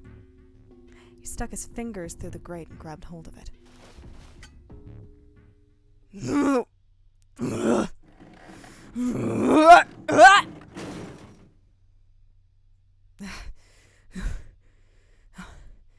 Yeah, how'd you like that, you son of a bitch? The dark square sat open before him. Seven wiped the sweat from his forehead and crawled inside. The first section of the duct was small. Seven could do little more than wriggle along his belly. After a time, however, it got a little larger, and even someone as large as Seven was able to crawl through on his hands and knees. He felt like he'd grown from an inchworm to an insect. Not much of an improvement, but it was better than nothing. He'd begun to wonder where the duct would take him when there was a thunderous sound like a massive metal door slamming shut. Then he heard a voice. Warning. Warning. Emergency incineration command has been acknowledged. Automatic incineration will take place in 18 minutes. Please evacuate the incinerator immediately. Repeat. Emergency incineration command has been acknowledged. The voice wasn't harsh, but something about the calm with which it spoke made it even more terrifying. Seven wasn't sure what it meant, but incinerator certainly didn't sound good. Then, almost as if to confirm his suspicions, he heard a chorus of young voices. No! Help me! Many of the voices were simply screaming in terror, mixed with one another to create a single horrifying howl. Damn it! What the hell is going on here? Seven began to crawl along the duct as fast as his arms and legs would carry him. The noise he made was tremendous, but he was long past caring. A few moments later, a metal door appeared on the left side of the duct. Seven could hear the screams of the children from the other side of it. This was it. He grabbed hold of the handle and threw the door open. The old metal gave way easily before his onslaught. What the hell is this place? The room he was looking out into had a dome for a ceiling and 9 equally sized walls. At the top of the dome was an upside-down funnel. It looked almost like a chimney. Then he looked down. There they were, the children he'd been looking for. They stared up at Seven, their cries silenced for a moment by surprise and fear. Whether they were scared of the room or him, Seven couldn't tell. It was certainly possible that they were frightened of both. Not that I could blame them, running into a mug like this when they're already scared shitless. He permitted himself a short snort of a laugh, then turned to the children again. Don't worry, kids. I'm not your enemy. I'm one of the good guys. Not a single one of them moved. Except for one. He was a boy, slightly older than the others, in a private school uniform. Who the hell are you? As he spoke, he took a tentative step forward, gave Seven a suspicious look. I'm a detective. I'm here to rescue you. The moment the words were out of his mouth, he could see the children relax. How are you going to help us? The boy in the uniform asked. Where's the exit? Seven responded. There isn't one. The doors we came in through won't open, and the door over there... He cut himself off, considering something, and then continued. Anyway, there's no point. We can't all get out of here. If we don't get out of here, we're gonna be burned to death. Burned to death? Can't you hear it? That voice said the incinerator's gonna start up soon.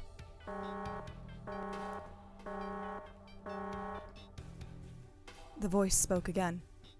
Automatic incineration will take place in 15 minutes. 15 minutes. They only had 15 minutes. Seven looked back down at the children.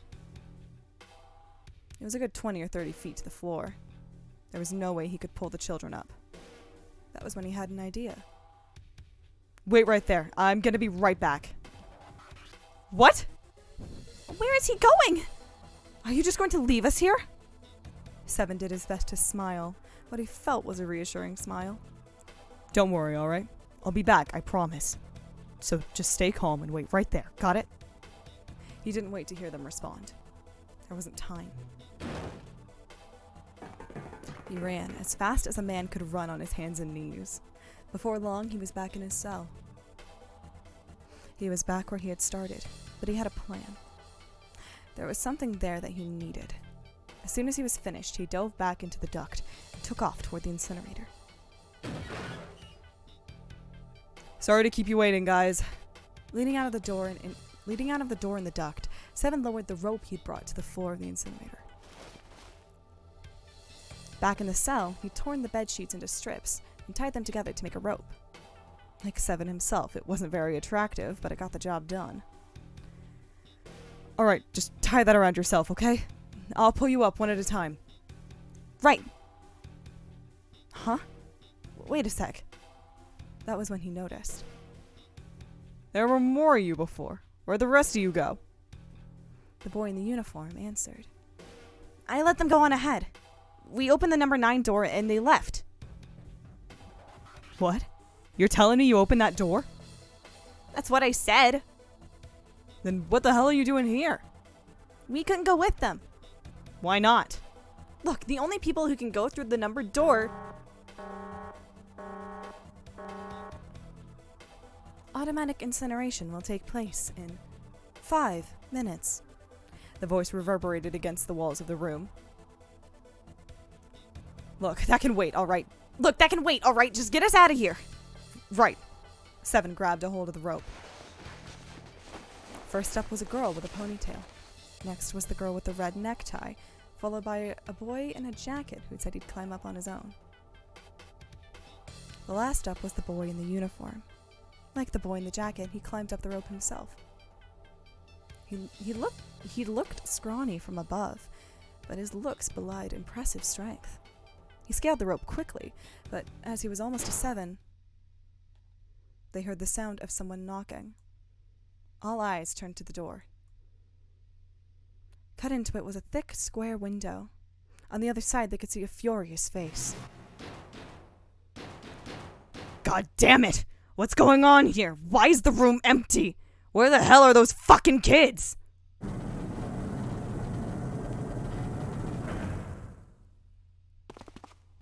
The door opened, and a man stepped in, looking half mad with fury. Seven recognized his face. He'd seen him many times in photographs during his investigation. The man's name was Gentaro Hongo, the CEO of Cradle Pharmaceutical. Hongo saw the boy hanging from the rope. He roared like an animal and lunged for the rope. Hurry! I know! The boy in the uniform resumed his scramble up the rope. You son of a bitch! Get back here, you little shit! He was 15 feet away. 10. The moment he came within arm's reach, Seven grabbed the boy in the uniform. With a jerk, he tossed him into the duct behind him. No! Hongo had lost any semblance of control. His face no longer looked human. It was twisted into something terrifying, the visage of a devil or a ferocious monster. Seven quickly reeled in his rope, leaving a furious Hongo on the floor of the room and crawled back into the duct. You fucking bastard! You won't get away with this! How dare you compromise this experiment! What experiment? Seven wondered. Automatic incineration will take place in 1 minute. Hey, old man, what are you doing? Hurry up! It was the boy in the uniform. Seven tossed Hongo a taunting salute and pulled the door closed. There was no point to going back to Seven's cell, so they continued down the duct in the other direction. After 30 feet or so, another duct met theirs, heading down. They nodded at one another, then turned and slid down the duct. A short time later, they crawled out of the duct to find themselves in a narrow hallway. There was a door on each side of it. The one on the left was a normal double door. But the one on the right was a familiar thick metal door with black and yellow stripes and a device next to it on the wall. On the door was a plate that read incinerator. Then that's where we were? Yeah. Hongo might still be there. It looks like it's been shut off, though. Wait, what? If he's still in there? Yeah, that's not good! Seven grunted. Fine, the other door. Go into the other door. Hurry. The children began to run, with Seven following close behind them. On the other side of the door was a large spiral staircase. Run! Seven shouted. They didn't need to be told twice. Up and up and up they went. Their feet pounded against the steps and their arms churned the air. Round and round and round they went like a human tornado. Or a humanoid typhoon. The stairway kept going. They'd passed a couple of rooms that looked to be dance halls when the boy in the uniform spoke. Something's up. Akane's not catching up to us. Akane? My kid's sister. The girl with the red necktie. Akane? That was strange. Seven didn't remember seeing that name in the list of children who'd gone missing. Hey! Akane! He cupped his hands around his mouth and yelled. There was no response. Maybe we outran her. Suddenly, the boy in the uniform stopped short. Seven stopped too, as did the boy in the jacket and the ponytailed girl.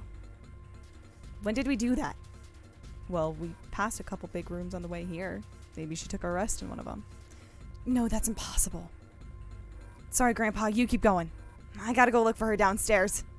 He turned to go. Hey! Kid, wait! God damn it, I said wait! The boy didn't even seem to hear him. Fuck! Seven spun around and yelled to the boy in the jacket and the girl with the ponytail. I'm going after him. You two keep going, alright? You got it? The girl nodded and began to run up the stairs. The boy, however... I'm going with you. Seven didn't have time to argue. Instead, he simply nodded and took off down the stairs. The boy in the jacket followed. They ran all the way to the bottom floor, calling for her. Akane was nowhere to be found. God damn it, where the hell did she go? The boy in the uniform couldn't hide his frustration. Help me! Somebody help me! It was a girl's voice. Akane! The boy in the uniform threw open the door and leapt into the hallway that faced the incinerator. Seven and the boy in the jacket followed. Seven couldn't believe what he saw. Hongo had grabbed Akane by the arm and was doing his utmost to force her into the incinerator. Come on, goddammit, move! No, I don't want to! Let me go! Please let go of me! She had planted her feet squarely on the floor and was doing her best to get away, but Hongo was much larger than she was. She wasn't going to win. Akane! The boy in the uniform shouted. He roared with anger and charged toward Hongo. You came back! Ha! You're too late, idiot! Hongo lifted Akane bodily from her feet and threw her, struggling, into the incinerator. Ah! Before Seven or the boy in the uniform could react, Hongo leapt through the door after her. They saw him land inside.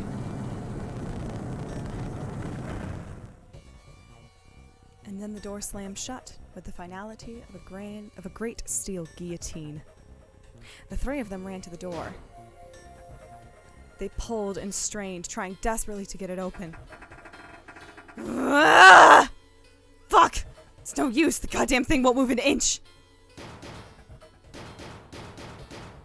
The boy in the uniform cried out and began to slam his fists against the door. He hit it with such force, Seven feared his knuckles would shatter from the impact. Akane! Akane! Are you okay? Help me! Her voice was muffled by the door, but the sheer terror in it was unmistakable. What should I do? I think I'm trapped in here. Where's Hongo? He went out the other door. What? Warning. Warning. Emergency incineration command has been acknowledged. Automatic incineration will take place in 18 minutes. Please evacuate the incinerator immediately. Repeat. Emergency incineration command has been acknowledged. Are you fucking kidding me? Seven was at a loss. It's the same damn thing. Are you there? Akane's voice sounded close to tears. Yeah, we're here. Just hang on, alright? We're gonna figure out a way to save you. If she could have seen the bloodless face of the boy in the uniform, his words would have seemed like little more than a sick joke.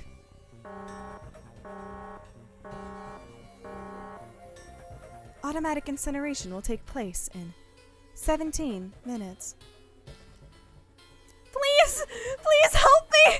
I'm really, really scared! I don't want to die!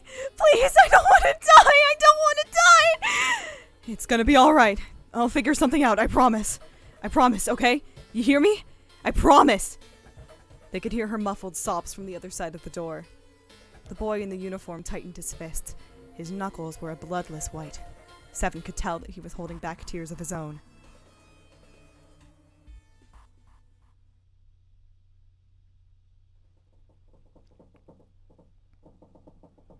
It was silent.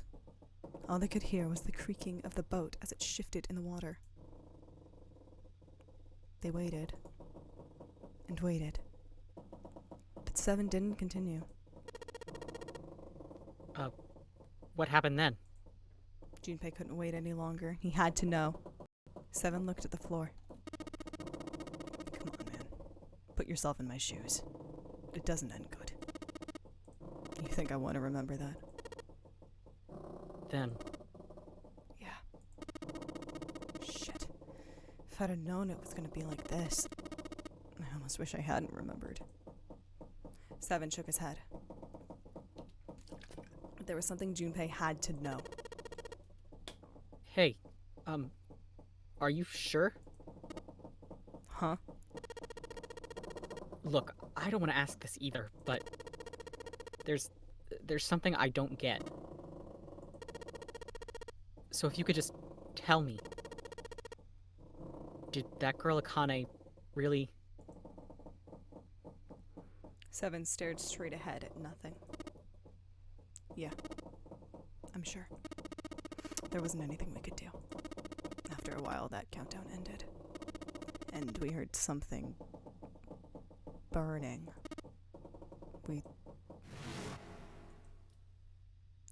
Even after the fire stopped, they couldn't move. Seven and the boy in the jacket simply stood where they were, frozen. The boy in the uniform collapsed, falling to the floor in a jumble of limbs like a puppet whose strings had been cut. A few more minutes passed. The door opened.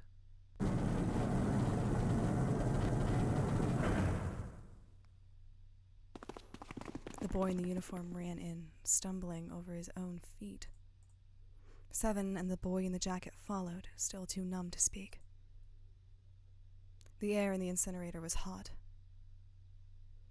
Every breath made Seven's lungs feel like they were on fire. The air shimmered with heat, and in the middle of the room, beneath the waves of heat, there it lay. The boy in the uniform walked toward it, his legs shaking violently. Seven couldn't see his face, but his body looked somehow empty. Finally, he reached it. The boy collapsed to his knees, his legs no longer able to support him.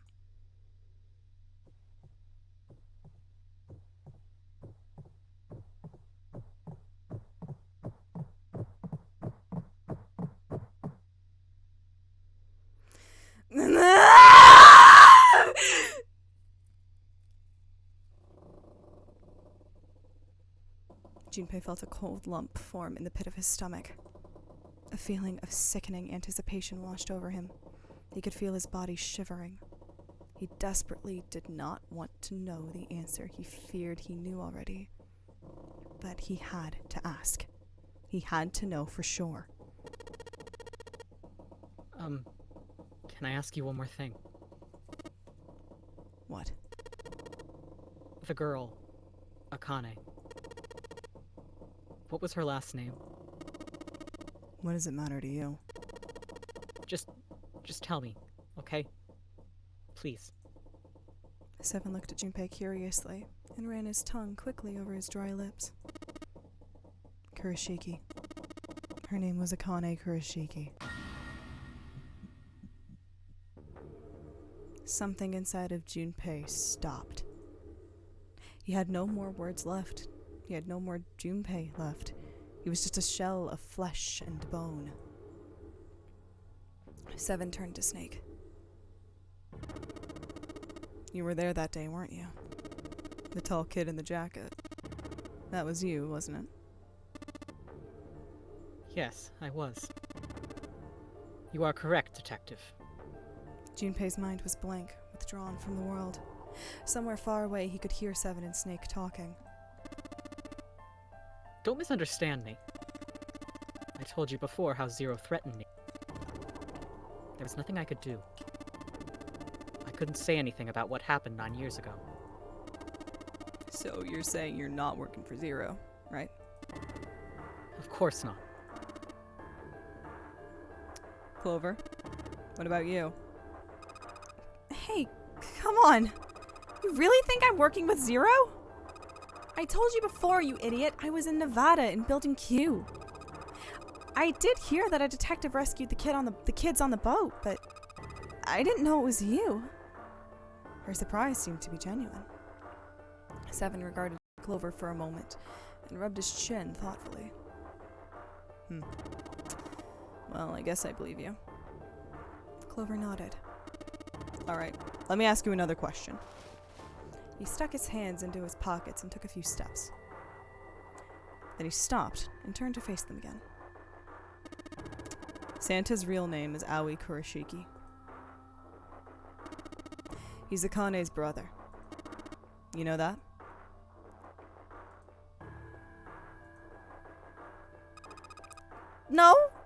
No, I didn't. Did you? Well, yes, I know Aoi Kurashiki was her brother. But I didn't know he was Santa, at least not from the beginning. 9 years ago, he was in the middle of puberty. His voice is entirely different now. I'm ashamed to say that even my exceptional hearing wasn't able to make that connection. As such, I had no reason to think Santa was Aoi. When did you figure it out? A short time ago, Clover told me that Santa might have been one of the subjects of the initial experiment. When she told me that, I had a feeling. Santa is Aoi? Akane Kurashiki, June's brother? That spark caught flame in Junpei's leaden mind, and the fog began to clear. Like an engine beginning to turn, images and thoughts began to coalesce in his mind, coming faster and faster, forming bigger images, bigger thoughts. Junpei blinked. He was back. There's still a lot we don't know. I mean, like, a lot. But there is one thing I think we can say we know. What's that? The body we found in the shower room had to be Nijisaki, dressed up to look like Snake. What? Come on, man. What kind of a detective are you? You didn't figure that out already? Hey, go easy on me, man. I just got my memory back, alright? Cut me some slack. Well, if he is, the 3 murders make sense then, don't they?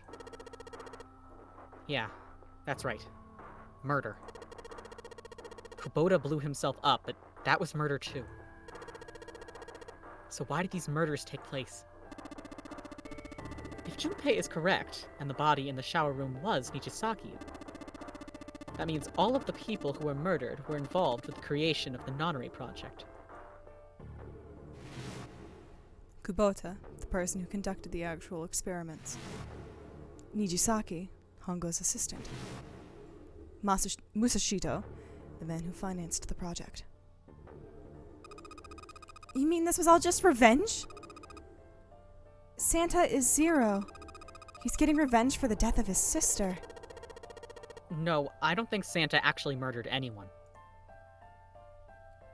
In fact, Junpei didn't think. He knew. He couldn't explain why or how, but he had no doubt that Santa had killed no one. Perhaps the madness of the last several hours was finally driving him insane, but Junpei ceased to be surprised at this sudden knowledge and had even begun to accept it. If I'm right, then it's not hard to figure out who the next victim's gonna be, is it? I'm pretty sure I don't have to tell you. Snake, Clover, and Seven all nodded. The next target will be Gentaro Hongo. The person who planned the Nonary Project. In other words, Ace. There was a moment of silence. And then the room shook. From far away, they heard the sudden rush of water. Whoa! What the hell's going on here? It must be 6 a.m. Our time is up. Shit. Come on. We need to get out of here. How? In the drawer that held the picture was a key card. Junpei grabbed it. I'm betting this sucker opens the exit. Come on. Let's go. New material has been added to the fucking file screen. Is it just that entire lore dump again? Oh, well, maybe there's a fucking... Yeah, I'm sorry. I forgot there was a... Alright, let's just swipe this card. Junpei, look! It's unlocked! Yeah. Now we can go back to the library. Hurry up, Junpei. We don't have time. Let's go. Alright, let's go.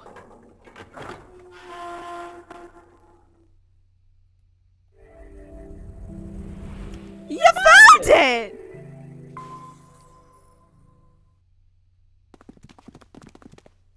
The door opened and they stumbled into the library. The shaking had stopped, but they knew the danger hadn't passed. They ran across the hallway, straight for the large metal door. Next to the door was the Uranus card reader. They slid the key card through and the door rumbled open. Out of the library and into the hallway they ran. They're like, fuck, we didn't get the fucking Neptune card. Shit! At the end of the hallway was a door. Junpei reached into his pocket to pull out the key as he ran toward it. The key he put into the lock was Neptune key. Oh, we did get it, right, because it was with the, yeah, he turned it. The lock clicked. As one, they shoved the door open and poured through it. In front of them was another great metal door. Above it was a metal plaque. It read incinerator. So this is the incinerator. This is the first time I've seen it from this side, but yeah, I think so. Then there ought to be a lever near the door. Yeah, right here. Junpei ran up to it. Pull that and the door should open. Got it. As he spoke, he pulled the lever.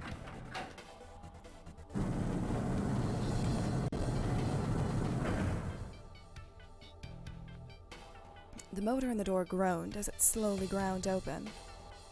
There was no time to waste. As soon as the door had opened far enough to admit them, all four dashed through. Then suddenly, there before them were the four they'd parted from earlier. Ace and Lotus stood in front of the number 9 door. Santa was curled into a ball against the wall of the incinerator, holding his stomach. And then there was June. She sat slumped against the wall, exhausted. What had happened? Junpei ran toward June. He skidded to a stop in front of her and knelt down. What's wrong? Are you okay? Her face was pale and her lips dry. When she spoke, he could barely hear her. Junpei, you came to get me. Of course I did. I made a promise. I'm so glad you're here. So glad. She mumbled the same words over and over, weakly. Junpei could feel his heart breaking. Hey, what happened to you? I'm fine. I just fainted. I wasn't feeling very good. I'm feeling a lot better now, though. Are you sure? Yes. I just need to rest a little longer. I'm sure I'll be fine. You shouldn't worry about me. She was looking towards Santa. Junpei turned to look as well. Santa grimaced, his face contorted in pain. Seven grabbed him by the collar and roared at him. Hey, where is it? Where's the gun? You hide it somewhere? Despite himself, a grunt of pain escaped Santa's lips as Seven shook him. I don't have it. I got sucker punched and they took the gun. What? Who took it? What, isn't that obvious? I took the gun. Ah, we're here again! Hello! Ace! He did indeed have the revolver in his hand. It was pressed against Lotus's temple. Ace had her pinned to him with the other arm, and she was shaking visibly. Her fiery attitude was gone, replaced by fear. She didn't dare speak. There was sweat on her forehead, and her eyes weren't flicking up to the gun pressed against her. They seemed to desperately want to say something. Just what the hell do you think you're doing, Ace? Or maybe I ought to say Gentaro Hongo, CEO of Cradle Pharmaceutical. Seven's deep baritone rumble shook the walls. Ace sneered. You have me at a disadvantage, and I don't like that. You know me, but I don't know you. Do you have any idea how much I've suffered? Can you even begin to understand my pain? The pain of prosopagnosia, right? Junpei's voice was casual. Or at least it was trying to be. Another irritating insect. Christ, are you fucking me? Like, what is this Von Karma bullshit you're saying? You can't even imagine how much I've suffered, you insect. Shut up, Jesus. Jesus Christ. Also, there's gonna be noise because I turned my fucking air on. Oops. And how do you know that? Junpei couldn't say. He just knew. Another unexplainable mystery. No matter. If you don't want to answer, it makes no difference to me. This is a waste of time, anyway. It's time for me to go. Behind Ace, Junpei could see the red. It was placed in the small indentation of the wall. Quickly, Ace placed his hand on the scanner. It beeped, and he forced Lotus's hand onto it as well. Ow, fuck. Then at last, he reached into the pocket of his jacket. He pulled something out and pressed it against the panel. The third asterisk appeared on the red. The thing he had used for the final verification was the bracelet with the number 9. It had belonged to the first man to die, Kubota. 1 plus 8 plus 9 equals 18. 1 plus 8 equals 9. I believe I've won this game. Not to interrupt this very serious moment, but I'm about to interrupt this very serious moment with some horny musings, as I am known to do around these parts. Does the 9th man qualify as a Tumblr sexy man? I don't think so. But now I think he should be. That is the most scrunkle of a man I've ever seen in my life. I think if this game had a bigger fan base, then yes, he 100% because here's the thing. would be. Here's the thing, right? Here's my argument for why 9th man should count. Looks like that. Purple. Purple. As well. I feel like purple is key to dies being early, sexy. ergo functionally useless in the game. However, is hiding the fact that he's actually really, really fucking smart. Objectively funny. Objectively funny. Good. Mysterious. Science. Someone out there Worked needs with to make another a Tumblr man. blog. Ergo can be shipped with the man. That's so true. That's a good one. Cradle Pharmaceuticals polycule can happen. I believe, you know what, if we're gonna say that, and this raises the question of, does Ace count as a Tumblr sexy man? And I think that's safe. I think that's safely a yes. Yeah, I for sure. Archer, he'd be a Wheatley brand Tumblr sexy man, absolutely. Exactly, Archer. He's a sexy man to me. He's a not to me I don't. He's a sexy. What I'm trying to say. He's a sexy man. He's not a sexy man. He's a sexy man. He's a sexy man. Ace is absolutely a Tumblr sexy man. He definitely fits the criteria. I'm gonna. You know what? I think.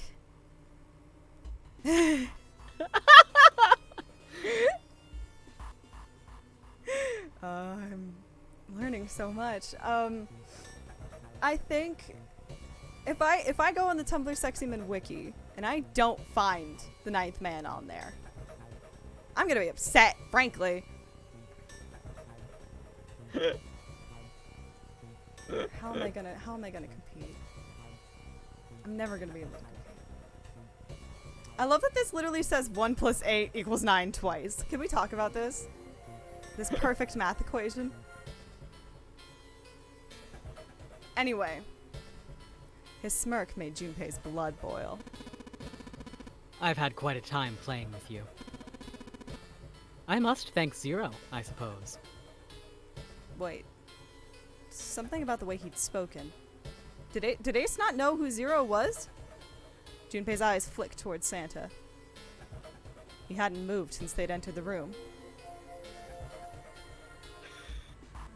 Oh, I'm excited. I'm excited. Santa was still holding his stomach and groaning as if in immense pain.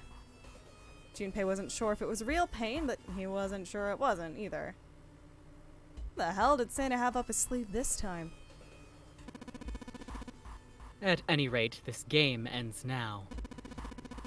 I will escape, and the rest of you will have a slightly less pleasant ending. I suggest you enjoy your final moments. Hey, Archer just said it was a good ending. Don't lie to me. Goodbye. Wait! Ace, of course, paid no heed to Seven's request and laid hold of the lever on the red. With a sickening sense of finality, he pulled it. Hi! You want up? You want to watch me play naughty? Come here! Piss Piss! Come here! Come here! Psst, psst. What? What? Why isn't it opening? The girl. Lotus tried to take advantage of Ace's confusion and managed to twist herself out of his grasp, but at the last second he grabbed hold of her wrist and shoved it onto the red. He waved the number 9 bracelet over the red and then his own bracelet as well. That's not very stable. Oh, you're so good at parkour! Good girl! Oh, you're so good at parkour, baby! Yeah! He pulled the lever a second time.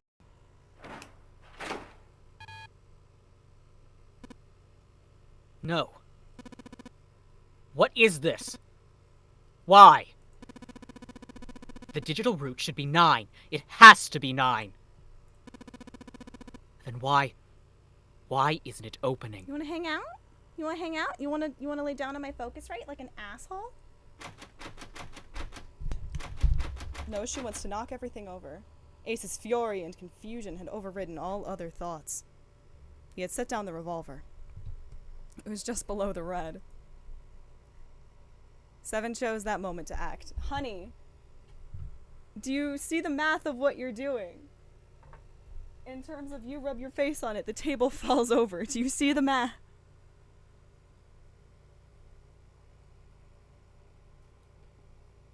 I have a special guest. She's joined the games. She's here. He moved far faster than a man of his bulk should have been able to, and he launched that bulk straight at Ace.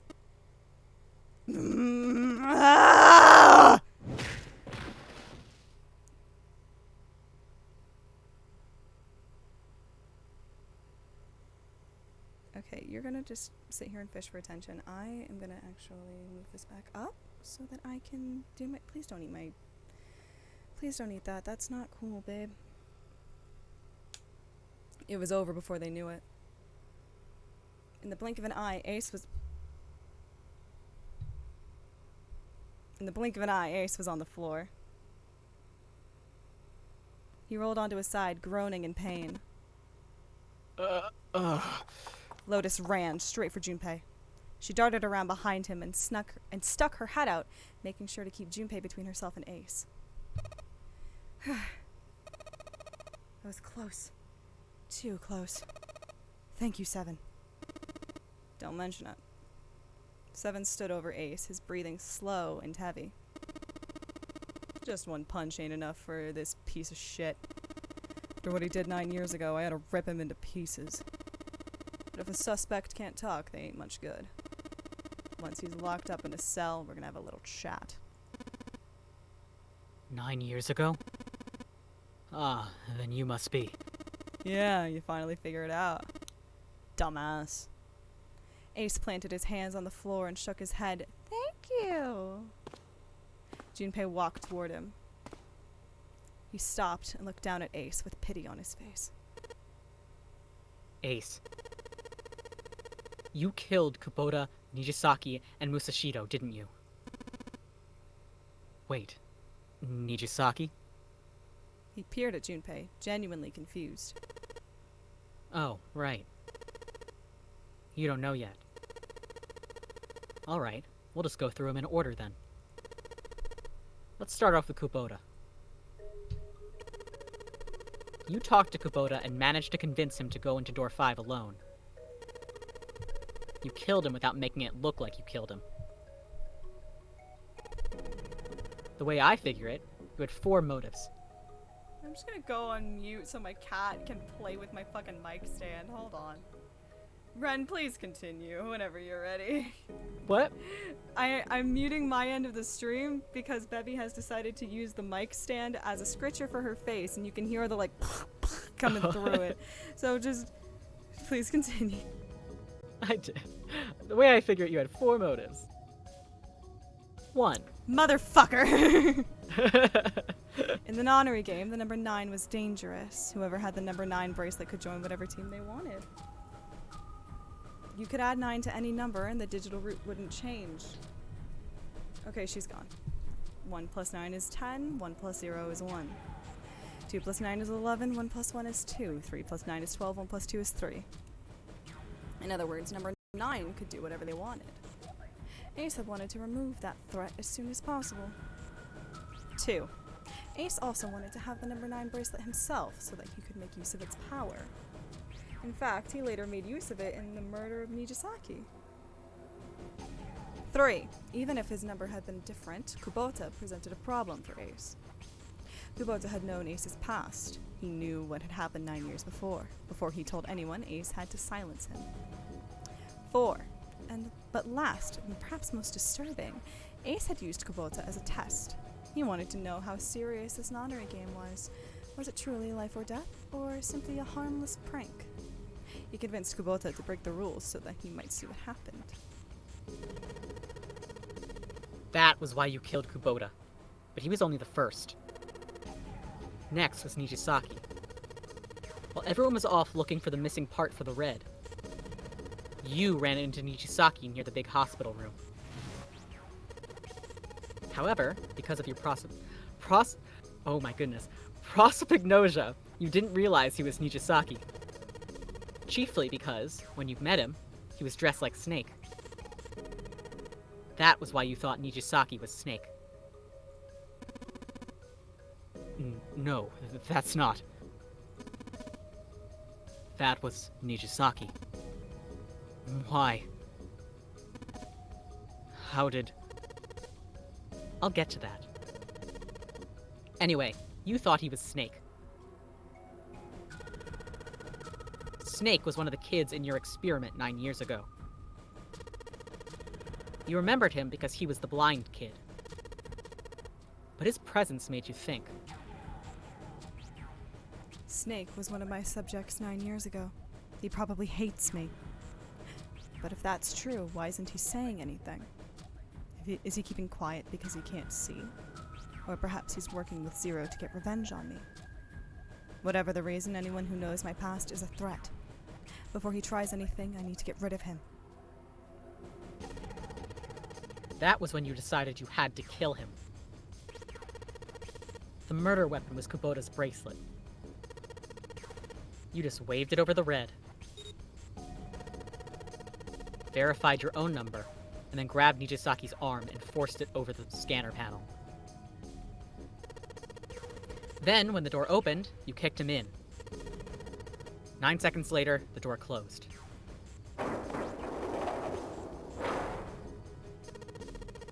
And then 81 seconds passed. And poor Nijisaki was dead.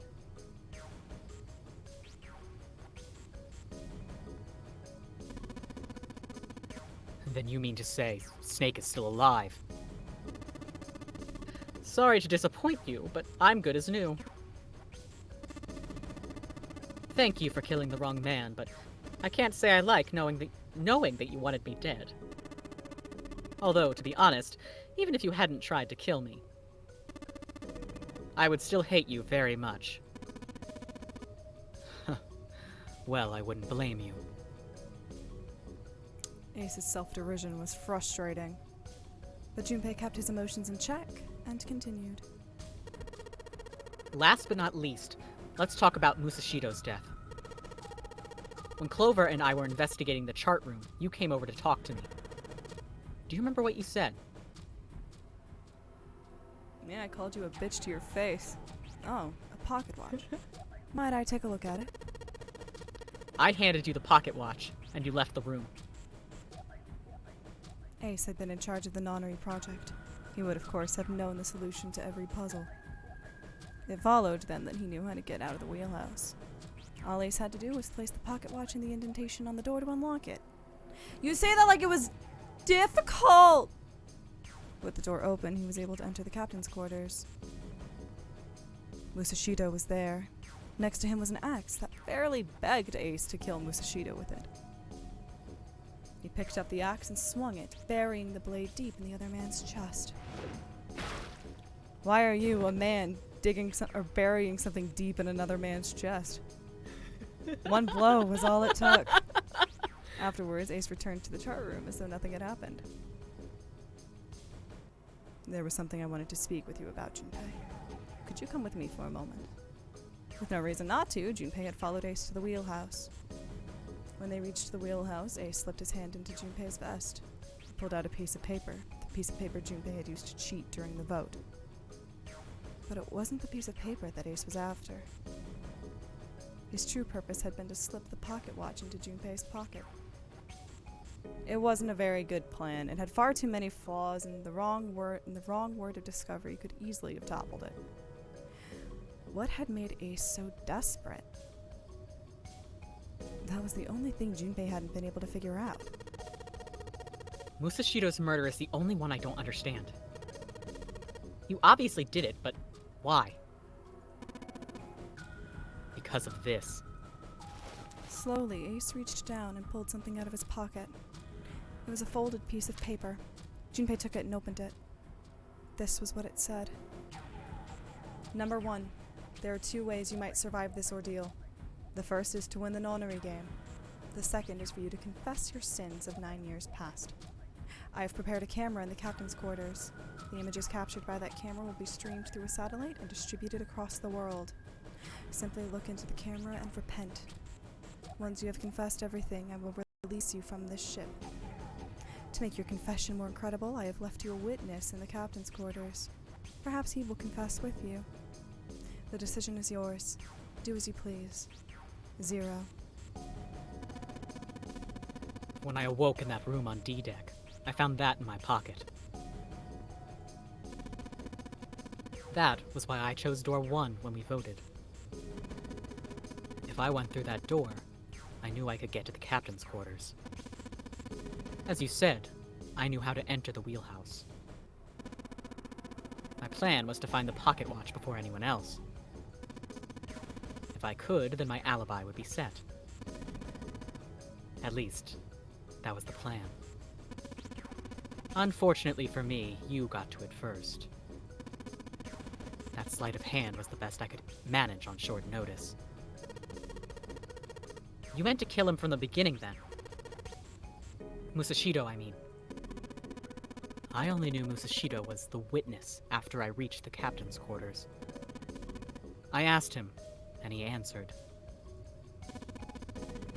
He seemed groggy. Perhaps he had only just awoken from sedation. I suppose Nijisaki was in much the same state.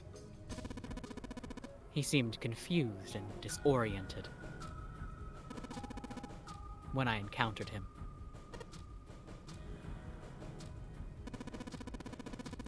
But yes, you are correct.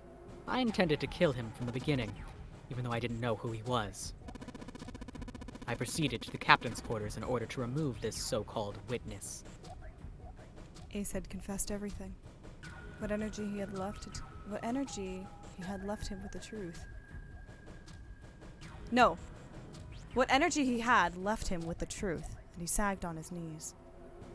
Although he had confessed, his sins were not forgiven.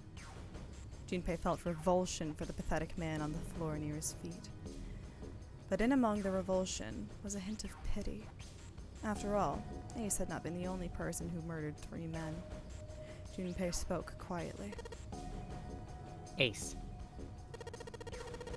You figured it out, haven't you? You are being manipulated. Yes. So it would seem. I was little more than a puppet in many ways. Everywhere I went, everything was already prepared. The Reds in the large hospital room were dismantled. Nijisaki was dressed like Snake. There was an axe in the captain's quarters. Musashido was delirious from the anesthetic, so he couldn't fight back. Nijisaki as well. In retrospect, I can't understand how I could have fallen into such a simple trap. I'm quite ashamed of myself. But yes. Yes, this was a trap. It was Zero's trap, and I fell for it, hook, line, and sinker. I did everything he wanted me to do. Yeah. Sorry.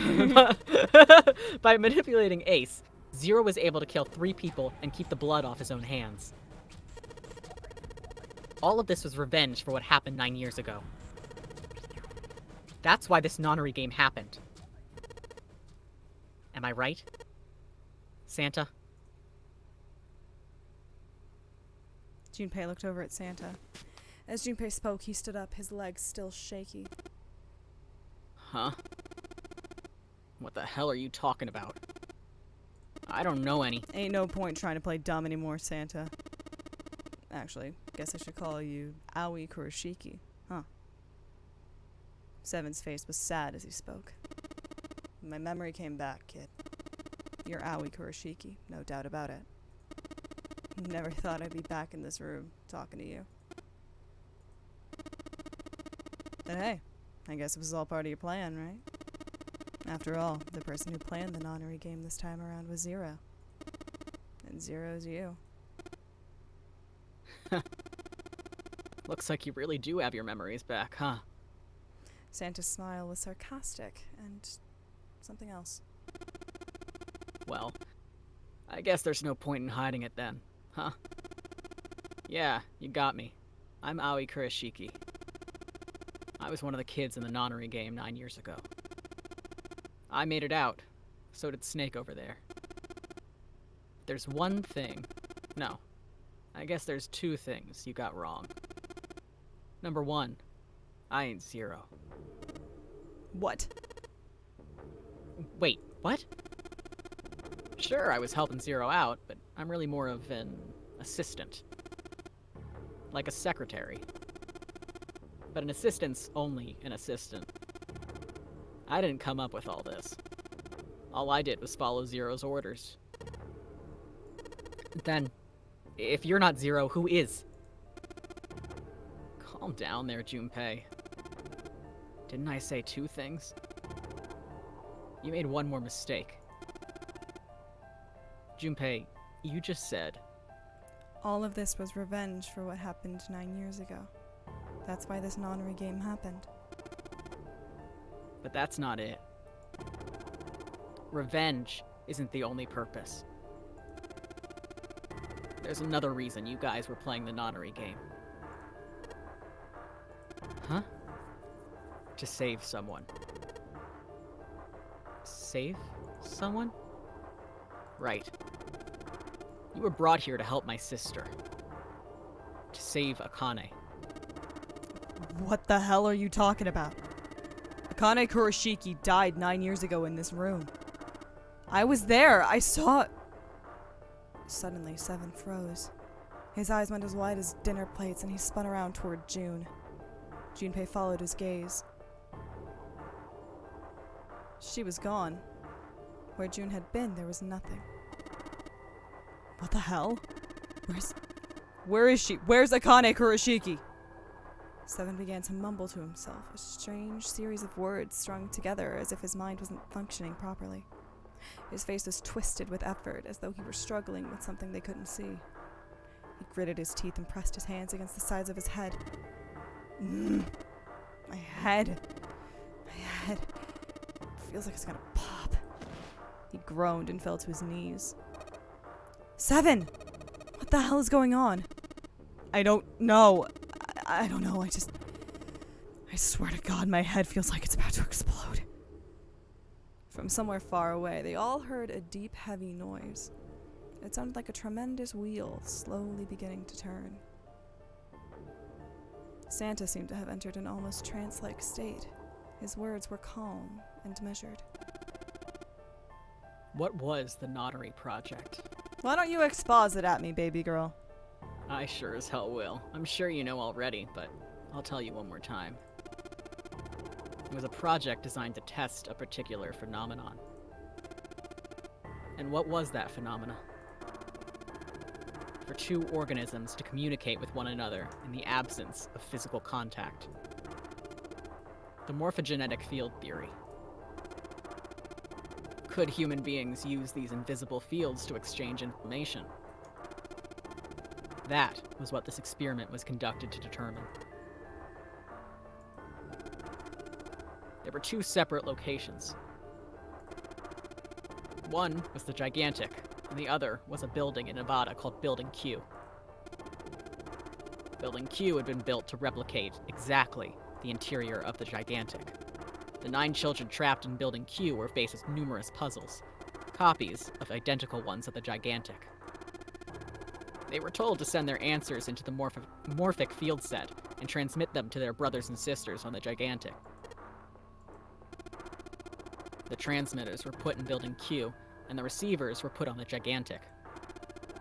Each sibling pair was supposed to be split up, but there was a mistake. Akane was a transmitter. She should have been in Building Q. However, for some reason, she was placed on the Gigantic with the receivers like me. Perhaps she was mistaken for someone who was supposed to be in Group A. Whatever the case, Akane ended up on the Gigantic. I think I've told you enough. You get it, don't you? I'm pretty sure you know where this is going, Junpei. What is going? Don't play dumb. You know things you shouldn't. Things you couldn't. How did you know Ace had prosopagnosia? How did you know why Ace wanted to kill Kubota, and how Nijisaki was killed? Were you surprised when you found out Ace was Hongo? And what about the coffin Snake was trapped in? How the hell did you open it?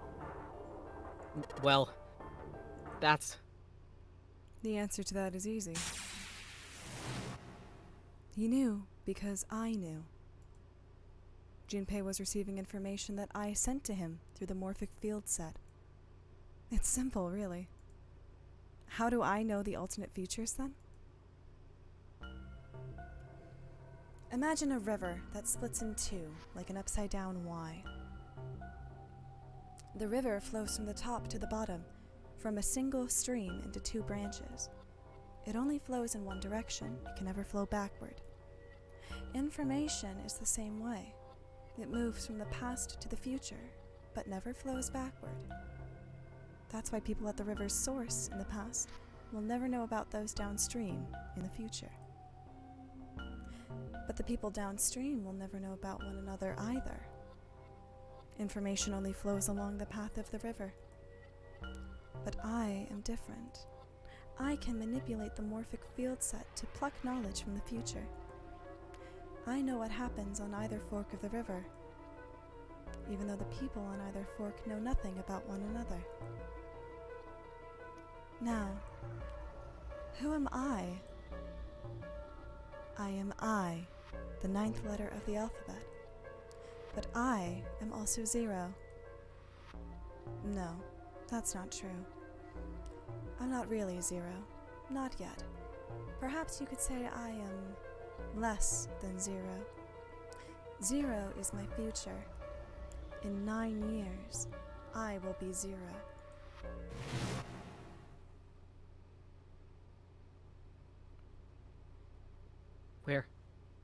Where did she go? June. No, Akane. Where did you go? Santa! Why is Clover? Oh shit. Freeze. Santa's got the gun. Guess he picked it up when we weren't watching. Looks like he's turned the tables on Ace, though. Wonder how he likes having a gun to his head. Get up. Sure isn't about to take that gun off him for a minute, is he? Ace isn't putting up any kind of fight. I mean, I don't think I would either, but he just looks drained. And Santa's eyeliner still looks snatch. It's always on point, baby. I guess he's going for the door, huh? What brand do you use, goddamn? Maybelline. Shit, really? Yeah, maybe. Goddamn. Maybelline. He Shit's doesn't need to- waterproof and fucking that shit don't move. I bought it especially for this. I needed to look good when I committed revenge. You get it. Oh, believe me, I get it.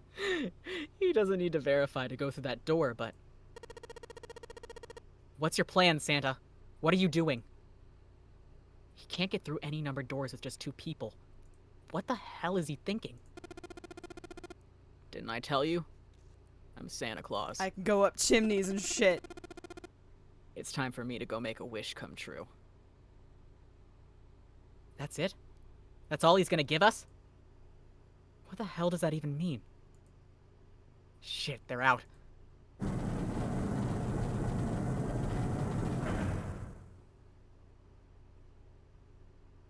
And now the gate's shut. Looks like the rest of us are stuck in here.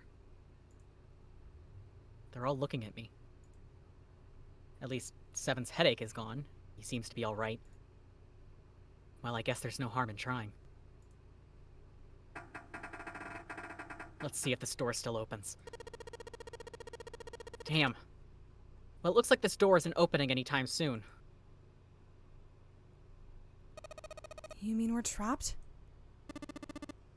So it would seem. What the hell is Santa trying to do? Oh my gosh. Oh my gosh, what? Have you considered where we are? There can really only be one thing Santa would do. Now. No. No, you can't be serious. Oh, but he is. Shit, we've got to do something. Maybe we can still get out through door 9. There's the red. Yeah, alright, we can do this. I've just gotta... No, it's not gonna work. There's no way. The 5 of us can't open this door. 2 plus 4 plus 5 plus 7 plus 8 equals 26. 2 plus 6 equals 8. Is there any combination that'll work? Junpei, can I borrow your pen and notebook? Sure, why not? I don't think I'm going to need them. Ever again. Well, she certainly looks purposeful. Looks like she's writing equations. A lot of them. Huh? Oh man, she doesn't look very happy. What? Hey! No need to be ripping pages out like that. Jeez. What the hell are you doing, Clover? Give me that. Alright, at least 7 got it away from her. Maybe now I can get a look at what she was writing. Let's see.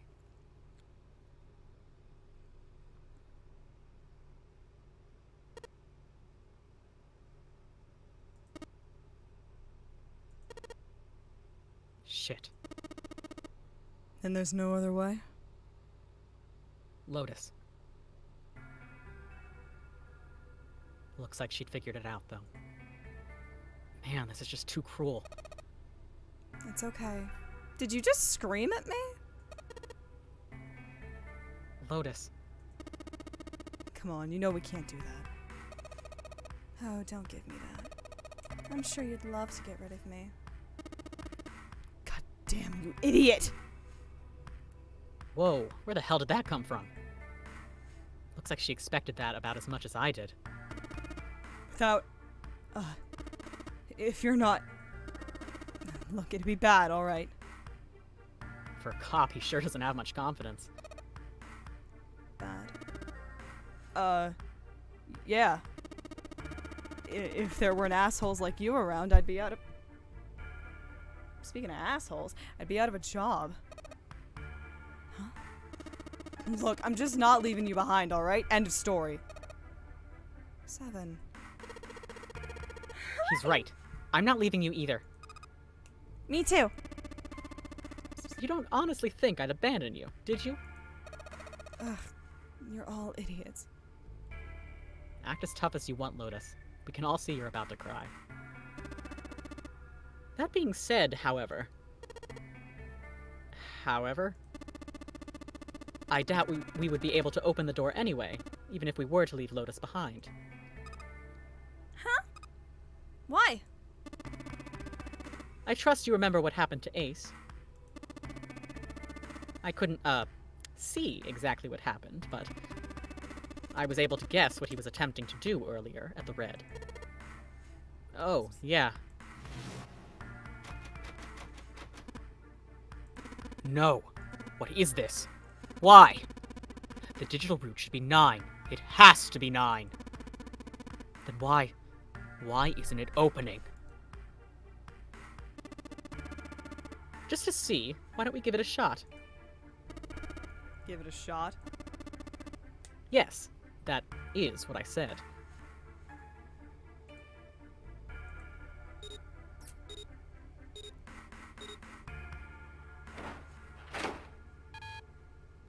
Four plus 2 plus 4 plus 5 plus 7 equals 18. I wasn't even saying the right numbers. 1 plus 8 equals 9. You were right. It ain't opening. But it did open 9 years ago. The digital root was 9 then. I'm sure of it. You think maybe they changed the settings? Perhaps. Shit. What if you get it to equal like 6 this time? Because everything else seems to work like that. If we can't go through the door, we can't get out. Walls are way too high. There's no way in hell we could get to that hole 7 popped out of 9 years ago. Not with that attitude. All we can do is stand here and stare at this door with a 9 on it. I guess this is it. This is the end. Yike. Hold it right there. It's me. I'm June. I'm back. We're all good. I was watching. I had watched everything that was reflected in his eyes. I was listening. Every sound that vibrated in his eardrums, I heard. Smell, taste, touch. I felt everything he felt. I knew. I knew everything about him. What he was thinking, what he was feeling, what he was sensing.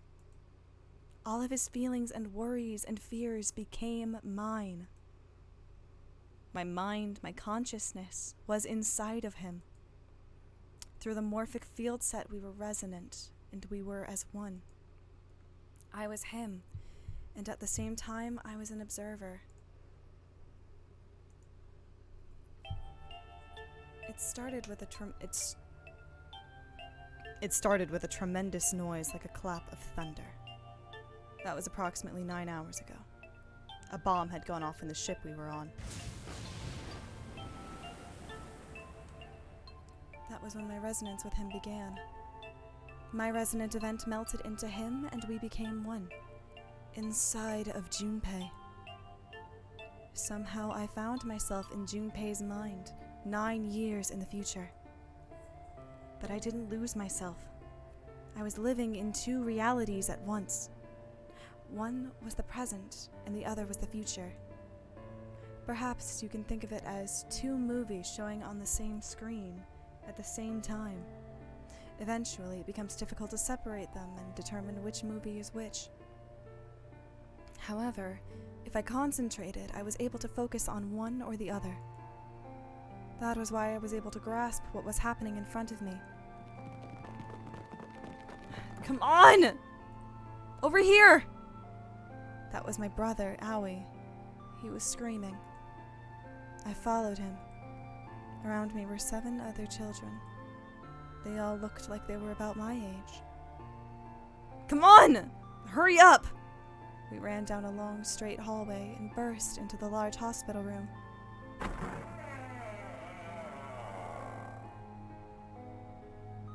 Everyone was arguing. 2 of the boys got in a fist fight. A girl watching them began to cry. I want to go home, she cried. I want to go home! Another girl slapped the crying girl and glared down at her.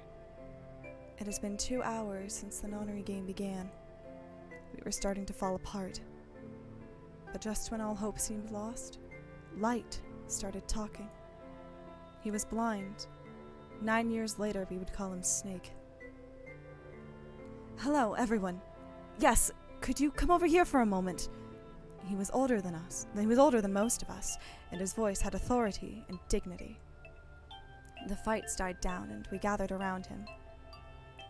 I have a little sister. She's very important to me.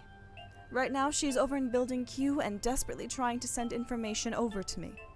Her name is Clover, and today is her 9th birthday. As he spoke, he pulled something from his pocket. In his hand were 9 4-leaf clovers. I was going to give these to her as a birthday present. I was outside picking them when I was abducted. I'm sure I've already told you, but I am blind. For a man who can't see, collecting 9 of a very specific plant is, well, it is difficult. But my sister means a great deal to me, and I hoped that these would show her how much I cared for her. Since it's her 9th birthday, I thought 9 4-leaf clovers would be appropriate. Every one of you has a brother or a sister in Building Q with Clover. For their sake, we have to survive. We have to get off this ship. Do you understand? If we're going to do that, there are 3 things you have to remember. We need trust and love, and we need to have faith in one another. If we can take all 3 of those to heart, then I promise that good luck will come our way. Did you know that the leaves on the 4-leaf clover mean faith, trust, love, and luck? Those words are leaf words. So, if you believe what I've told you and you understand, then I want each of you to have one of these. They're a promise between friends. He gave a clover to each of us. I took one too. Eventually, he was left with only a single 4-leaf clover. He had one last thing to say. Now don't ever forget. So long as you have that, we will always be connected. Do you understand? When he finished, the tension of only a few minutes before was gone. We were calm.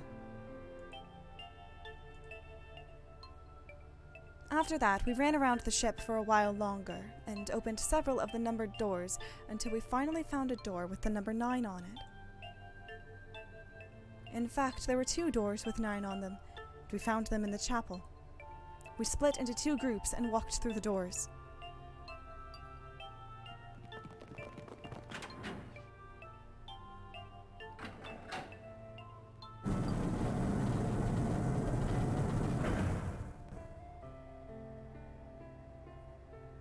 Before long, we all found ourselves in a room with a ceiling that looked like an upside-down funnel.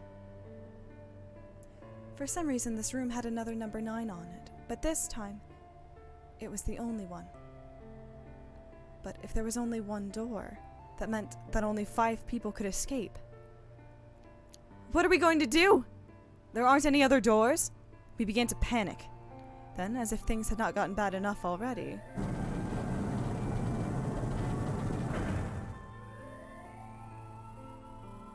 Warning. Warning.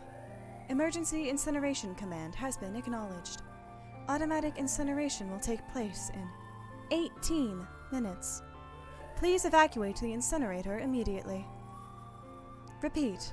Emergency incineration command has been acknowledged. What? What's happening? What did that thing say? That didn't sound good. My brother Owie swallowed hard and answered. I think it means this room is gonna burn. Burn. The plaque on the door says incinerator, and that voice said that the incineration is about to start, and incinerate means to burn. No! Help me! Abject terror filled the room as everyone began to scream and cry. Every pair of eyes were filled with despair. Then, high up on the wall, a door opened and a man appeared. He was a huge, frightening mountain of a man, as large as a bear. 9 years later, we could call him 7. Don't worry, kids. I'm not your enemy. I'm one of the good guys. I'm a detective. I'm here to rescue you. The rest happened just like 7 had said it did. The 4 of us who had stayed behind were saved by 7. We crawled through the vent away from the incinerator and slid down into the hall. We came out on the other side of the door 9. On the wall opposite the door was a set of double doors. We went through those and began to run up the spiral stairs. As we ran, I led the way. Behind me were Nona, my brother Owie, Snake, and 7.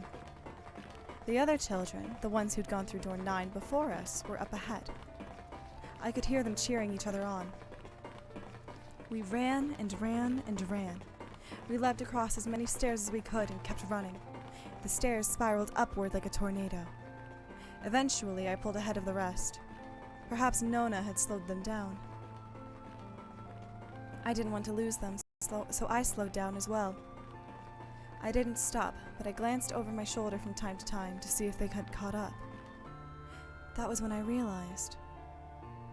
Oh no, where is it? Did I drop Jumpy's present? I knew I'd had it with me when we passed through the vent.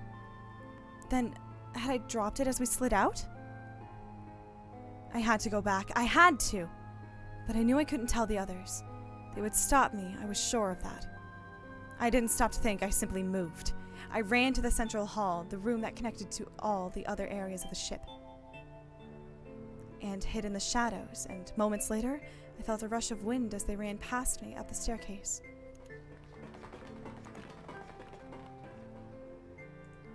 I waited until they were out of sight, and then I ran.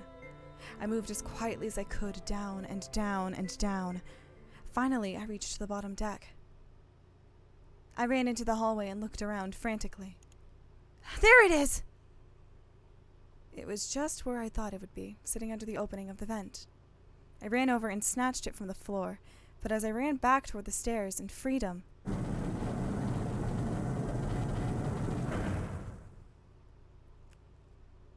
the door to the incinerator opened, and a man stepped out. It was Hongo, Gentaro Hongo.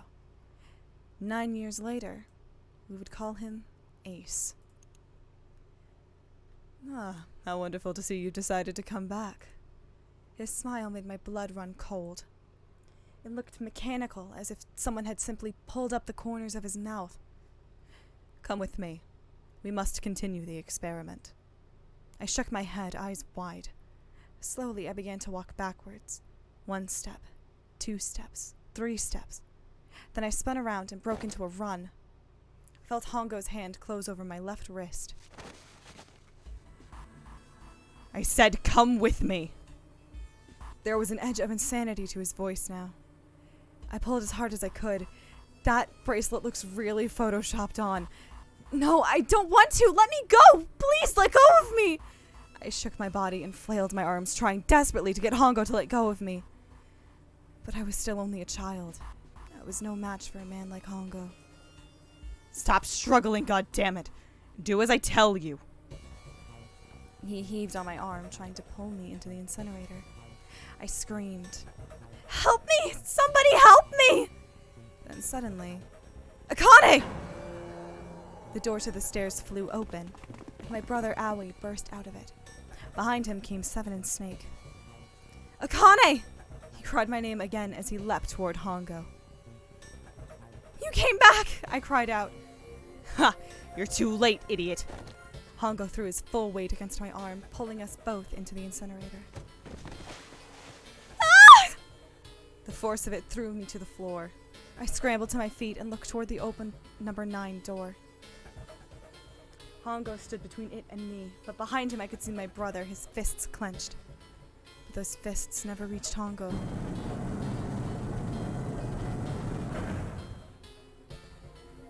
With the cold, heartless screech of metal on metal, the door slammed shut. Hongo glanced at me mechanically, his face registering that there was an object there, but not anything he would consider a human being. Then he turned away and walked to the Red that sat next to the door. He reached into his pocket and removed 2 bracelets. He waved them both over the scanner panel. 2 asterisks appeared on the Red. He checked the screen, then tossed the bracelets carelessly onto the floor. What was he doing? What was the point? He made no effort to explain himself, of course. He said nothing at all and walked past me as though I were nothing more than a rock by the roadside. A few moments later,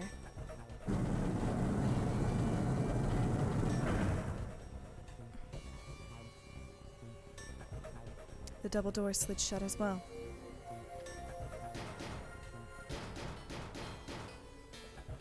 Faintly, I could hear someone pounding on the door behind me. I turned around and ran toward the door with the 9. Akane! Akane! Are you okay? I could hear a voice from the other side of the door. A worried, frightened voice. Help me! My throat was already raw, but I screamed as loud as I could. My voice echoed, lonely, around the empty room. What should I do? I think I'm trapped in here. Where's Hongo? He went out the other door. What? Then it started again.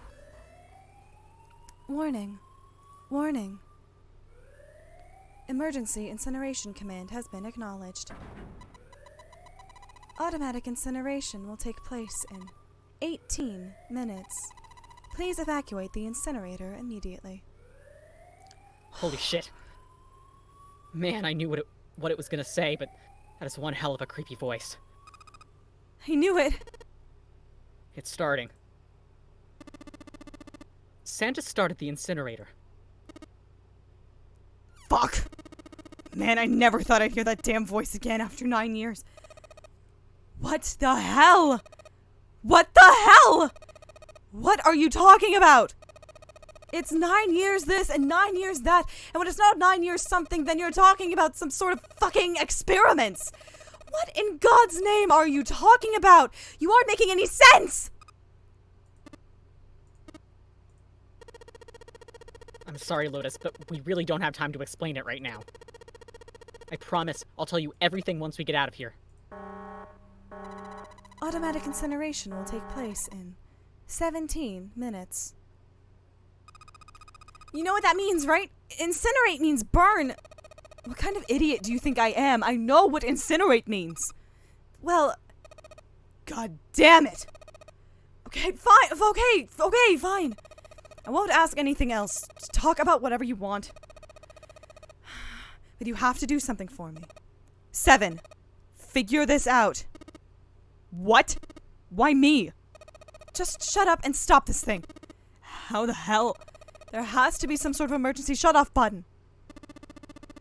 There isn't anything like that. How the hell do you know? Because I looked for it 9 years ago. Yeah, Lotus isn't happy about that. Can't really blame her. Wait. The floor. It's moving.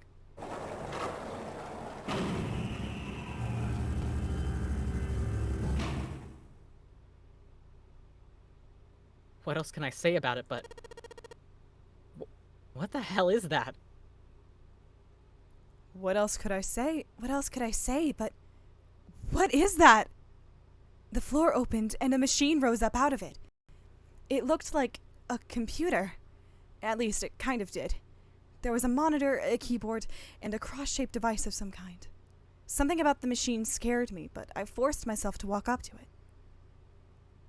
I was terrified. Tears poured down my face. I wiped them off even as more took their place and forced myself forward. Finally, I reached it. I looked at the screen. It was blank. All I saw was my own frightened face staring back at me from the glass, drenched in tears. All I can see on this screen is a reflection of my own face. I'm looking kind of freaked out. I know I'm sweating like crazy, but seeing it kind of drives it home. Okay, Junpei. Just calm down, alright? Everything's gonna be okay. Ugh. Man, I wish this thing would just shut up. Automatic incineration will take place in 15 minutes. Alright, back to this thing. If it's only showing up now, then it's gotta be important. But what the hell am I supposed to do with it? Hey, move. Ugh. Hey, we're all tense, lady. That doesn't mean you get to shove people around. Okay, it's turned on. There's nothing on the screen, though. This is bad. This is really bad. If there's nothing on here, how are we supposed to do anything with it? Sure, just push buttons. I'm sure that'll... Huh. Well, at least it's on now.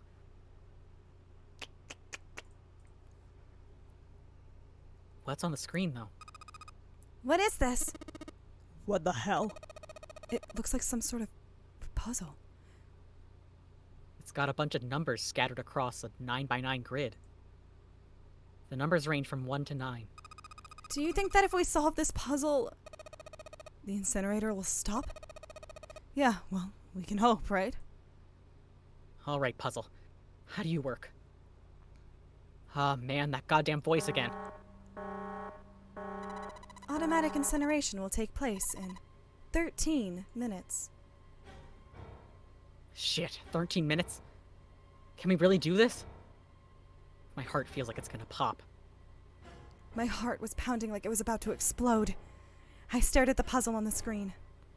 I was sure I had to solve it somehow, but I had no idea how. My connection to Jumpy has been gone for a while. His mind was gone. I couldn't get any more information from him. I felt the seconds tick by as I stared at the screen, completely lost. My cheeks felt hot as tears poured over them. Then I heard a voice. Hey, what are you doing? It was muffled. I turned around. Pressed against the window in the entry door was a face. A frightening, evil face. It was Hongo. How long had he been watching me? Oh, don't know what to do. He was yelling, but his voice was still muffled. It's simple, really, but I suppose I might as well tell you. Just solve the puzzle on that machine.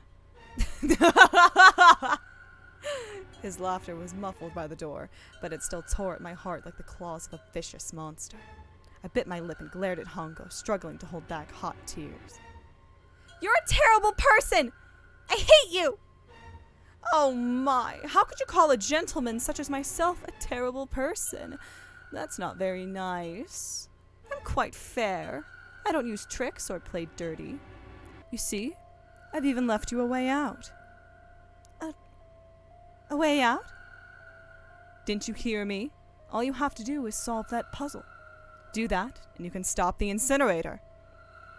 What's the point of stopping it? You'll only capture me and make me do this all again. I'm not going to listen to you. If you're just going to throw me back in here, I might as well just die now. My goodness. Haven't you listened to anything I've said? I told you I'm a fair man. If you solve the puzzle, the verification function of the red will in turn activate. If this experiment is to deliver valid results, there must be a chance of success. If you succeed, you will escape. The verification function of the red? Then I remembered. Before Hongo left the room, he had scanned 2 bracelets into the red. Ah, so you do remember. Right now there are 2 numbers in the red. The first is 1, and the second is 3. Say, Akane, what's your number? I looked down at my left hand. The face on my bracelet showed a 5. 1 plus 3 plus 5 equals 9! I I ran to the door with a 9 on it. I grabbed the red and put my hand against the scanner panel.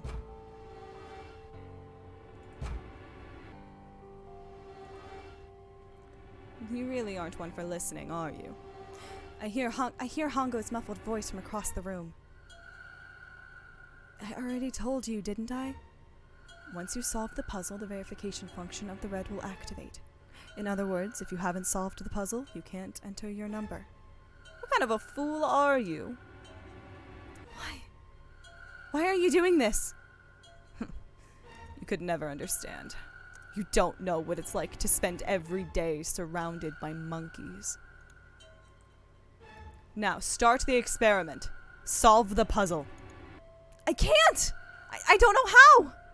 Of course you don't. Isn't that the point? You understand, don't you? Access the morphogenetic field and find the solution. I can't!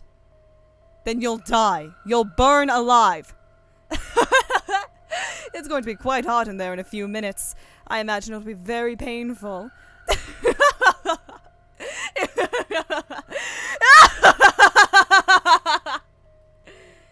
His horrible laugh echoed across the room. Even after his face disappeared from the window, I could hear it. Automatic incineration will take place in 10 minutes. I was crying, great gulping sobs broken by hiccups that shook my body. I was terrified. I could feel my fear pressing down on me like a tremendous weight.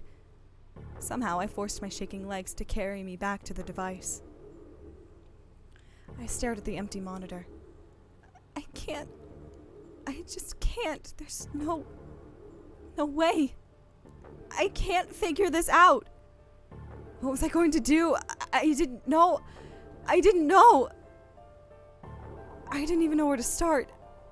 Fear scattered my thoughts, and all I could think was how I was going to die. My palms were sweating, and my blood was boiling in my veins. It was hot. So hot. I couldn't breathe. I felt dizzy. My heart roared in my chest as if it would pound itself into pieces.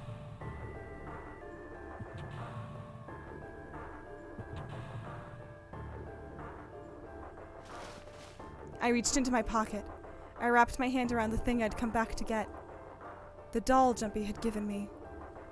At least I had that. I held it tight with both hands and prayed. Help me, Jumpy. Help me. Help me. Help me. Jumpy! Jumpy! Jumpy! Please! Help me! Jumpy! Akane! Akane? Who the hell is Akane? Shut up! Just shut the hell up! Seven and Lotus don't understand. I think Clover and Snake have an idea, though. Clover's looking at me. And I think Snake may have figured it out. No, it doesn't matter. They're in my way. Where'd she go? Maybe over here? Akane! Akane! Can you hear me? Akane! Say something! Fuck! Did something break our connection? I swear I just heard her. Shit.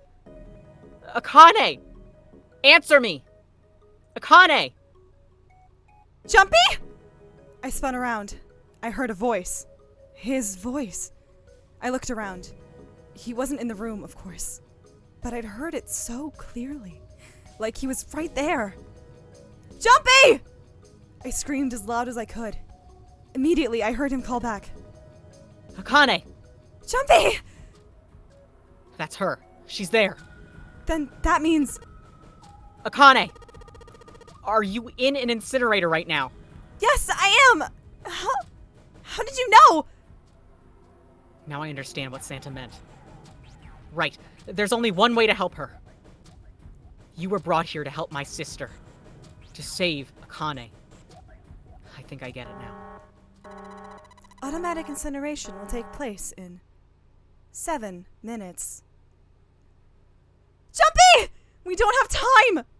As quickly as I could, I told him that I had to solve a puzzle in order to stop the incinerator. Got it. And I do. I get everything now. At last, I finally understand what all of this means. I know why the nonary game was held today. I know why we were kidnapped and brought here. It was all for this moment. All of this was planned out to lead to this one moment. Oh my god. This is insane. I can't believe it, but there's only one possible answer. June is... Zero is... Akane Kurashiki. She recreated the history of the future that she had a glimpse of 9 years ago. She tried to save herself that way 9 years ago. No, she's trying to save herself right now. That means that there's only one thing for me to do. Even if this is all some sort of insane plan, I will save her. I will save Akane Kurashiki. I must save her, no matter what. Automatic incineration will take place in 6 minutes. Jumpy! Yeah, I know. Just hang on, alright? I promise I'll get you out of there. I'm not gonna let you die. I promise. So don't worry, alright? Just give me a few minutes. Okay? Okay. My voice shook as I answered. It was hot in the room. Felt like my heart was on fire. 6 minutes or not, my heart burned with my feelings for him. Alright. Time to get to work, Junpei. Is Snake talking to them about something? Whatever. It doesn't matter. Get out of my way. Hey, what are you... Just trust me, okay? Sorry, Lotus. I didn't mean to snap, but there's a lot more at stake here than your pride. I'll apologize later, alright? Now, let's have a look at this thing. We've got numbers all over this grid. Now, if I'm looking at this right, I'm going to need to fill in all the empty squares with other numbers from 1 to 9. But I can't use the same 2 numbers in any horizontal or vertical row. The same has to go for the 3x3 square with the thick lines around them. That means I need to put different numbers in the horizontal and vertical rows, as well as the 3x3 spaces. I think that's the rule here. Alright. Bring it on. I'm gonna do this on my own, with my own mind. I'm gonna solve this problem.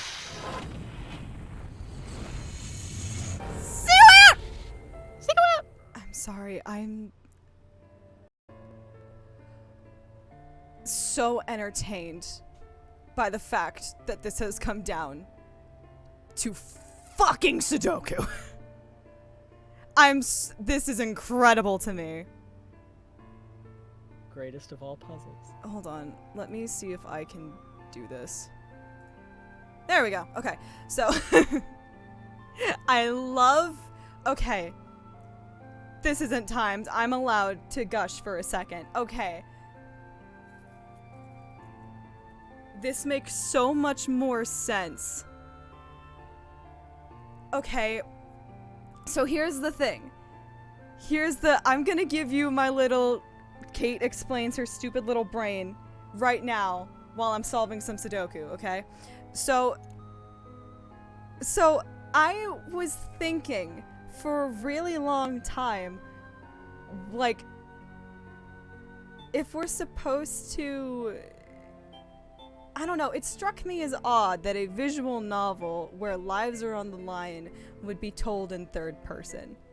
That is the way I will phrase that. I didn't know that it was, like, implicating anything. I didn't like assume it was implicating anything. I just thought, like, that is a stylistic choice. Okay. I think that that's fucking awesome as shit. I lost my pen. I'm grabbing a different pen. Okay, so.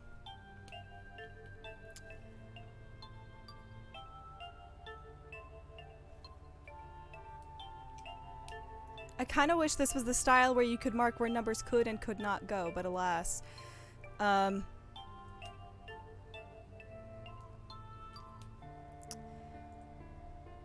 So this, okay. So this has to be a 1 or a 5, and it can't be a 5, so it has to be a 1. So this has to be a 5.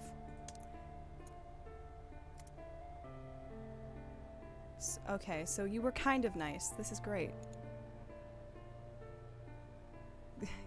Archer, I need you to be a brave little boy for me, okay? And let me solve a puzzle first. So this has to be a 3. So this has to be a 6.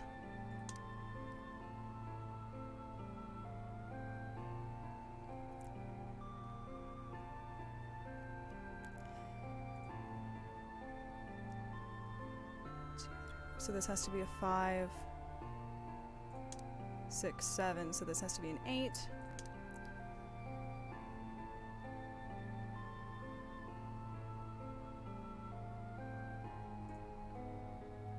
So this has to be a 3.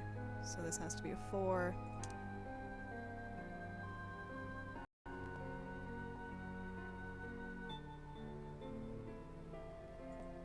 Yes. This is you seem to have physically turned your DS upside down, which I obviously cannot do. So this has to be a 5, but this can't be the 5, so one of these two has to be a 5. 6, 7. So this can either be a 7 or an 8. You did, Archie. Without me? Like, I'm hurt. Okay. So that has to either be a 7 or an 8. It's not counting diagonals, is it? I forget how Sudoku works. No. Okay. So, this is either a 7 or an 8. Again, we'll come back to that. But actually, this has to be an 8 because neither of those can be an 8. So this has to be the 8. So this is either a 5 or a 7.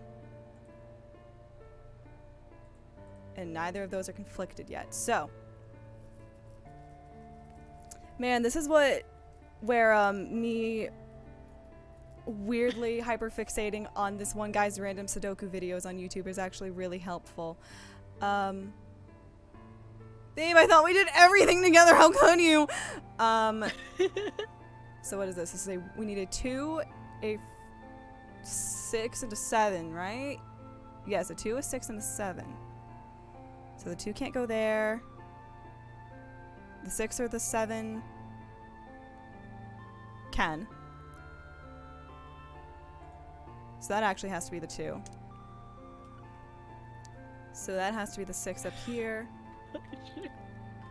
You promised! You have promised me right now! 7. So this has to be a 1. So right now we're missing a 4 and a 5. And neither of those are discredited yet. So. Actually, no. The 5 has to go over here. Because the 5 can't go in here. What did I say we're missing? It's not a 4 and a 5. It's a 4 and a 9. That's it. So the 9 has to go here, which means the 4 has to go here.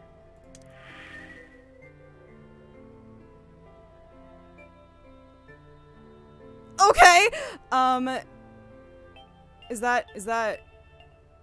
I'm gonna just let that go. Okay, so... 8.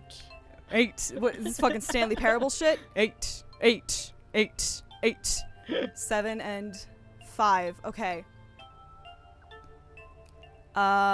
Still nothing can really be answered about that. Gonna come back to it. Let's go up here. So this needs a 1, a 3, and a 9. So the 9 has to go here. So we need a 1 or a 3. So the 1 has to go here, which means a 3 has to go here. Which also 5. means...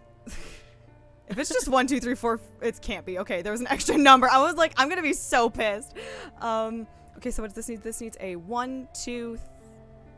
No, this needs a 1, 3, 7, and an 8. Okay. So the 7 absolutely cannot go here. I love Sudoku so much. So... I'm just thinking about how much I love Sudoku. Sudoku fucks. Here's the thing. Here's the thing. I have I'm this really app. I bad play at it all the time. I'm really bad at Sudoku. Like this is a good level of Sudoku for me because I get to feel smart while also knowing this is a really like beginner version of Sudoku. Oh, let's like jump down here really quick. So this needs a 4 and a 7, and the 7 has to go here, and the 4 has to go here. Which also means that this one needs a 6 and a 9. Nice. Which means the 9 has to go here, and the 6 has to go here. Plus. Nice. Which means that up here is a 1 and a 3, and I think we determine, so like the 1 or the 3 has to go here, neither the 7 or the 8 can go here, so we have to determine that the 8 has to go here, which means the 7 has to go here, which means the 3 has to go here, which means the 1 has to go here. So this boils down to continuing downward. We have 1, 2, so this needs a 4 and a 6. Yes? Yes, so the 4 has to go here and the 6 has to go here. Let's continue on our merry way. This needs a 3 and a 5. Well, the 3 has to go here and the 5 has to go here. Let's continue on our merry way. This row needs 2. This needs a 4 and a something else. And an 8. Down here, this box still needs a 5 and a 7. Well, we can determine that the 5 has to go there, so the 7 has to go there. Well, isn't this working out well? I swear to God, if it's 2 plus 4 plus 5 plus 7 plus 8, I'm gonna laugh really fucking hard. I'm not. I promise I won't, but like, that would be really cool. What do we need up here? So we have a row with 3, and we have 4, and we have a box with 3 and a box with 4. So this needs a 1, and the 1 cannot go anywhere down there, so the 1 has to go there. And so now we are left with a 5 and a something else, but the 5 has to go there, so the 9's gonna go here. And so now we have 2 rows that need 2. This row needs a 3, which has to go neither of these places. That's fuck. Wait. I fucked up terribly. I've made a whoa of colossal proportions.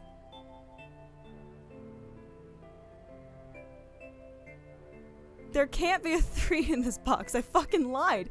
Where the... Oh no, how much of this just got really thrown off? Oh, no.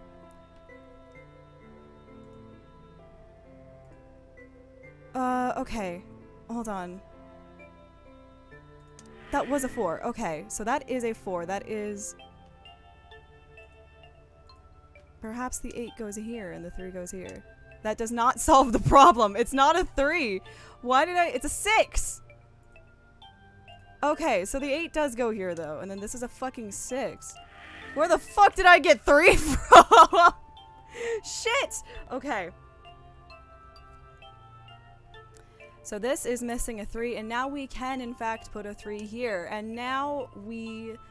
4, 5, 6, 7 goes here, has to go here, which means up here there is a 4, nope, there's a 1, 2, 3, 4, 5, 6, 7, and 8, and a 9, so which means the 9 has to go here, and the 8 has to go here. I'm sorry! What did I say? What did I say? What did I fucking say? I'm sorry. Who the fuck called it? For, like, no fucking good reason apart from the fact that those are all the fucking bracelets we have except for June. I'm sorry. Yes. That warrants a dab. Thank you, Junpei. That's it. Akane. Did you get it? Yes! I did! I solved it! Well, I mean, really, you solved it for me, but I copied everything you did. Now I just have to press enter. Oh, I'm so sorry. A yawn came at the worst time. Then what the hell are you waiting It's for? been a very stressful day. Push it. Okay, I will. I hit the enter key. Emergency shutdown command has been acknowledged. Incineration system has been shut down.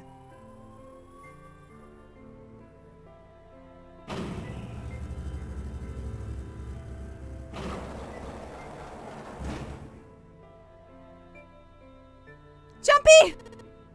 What's wrong? It worked! It worked! The incinerator shut down! It worked! Tears rolled down my face as I cried out to him, but they were a very different sort of tears. A wonderful feeling of accomplishment and relief flooded my body.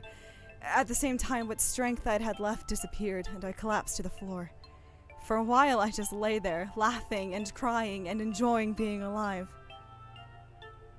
Every time I thought about him, I thought my heart would burst. Phew. I can't quite believe I did that. But I am so glad. So glad. I feel like my heart's on fire.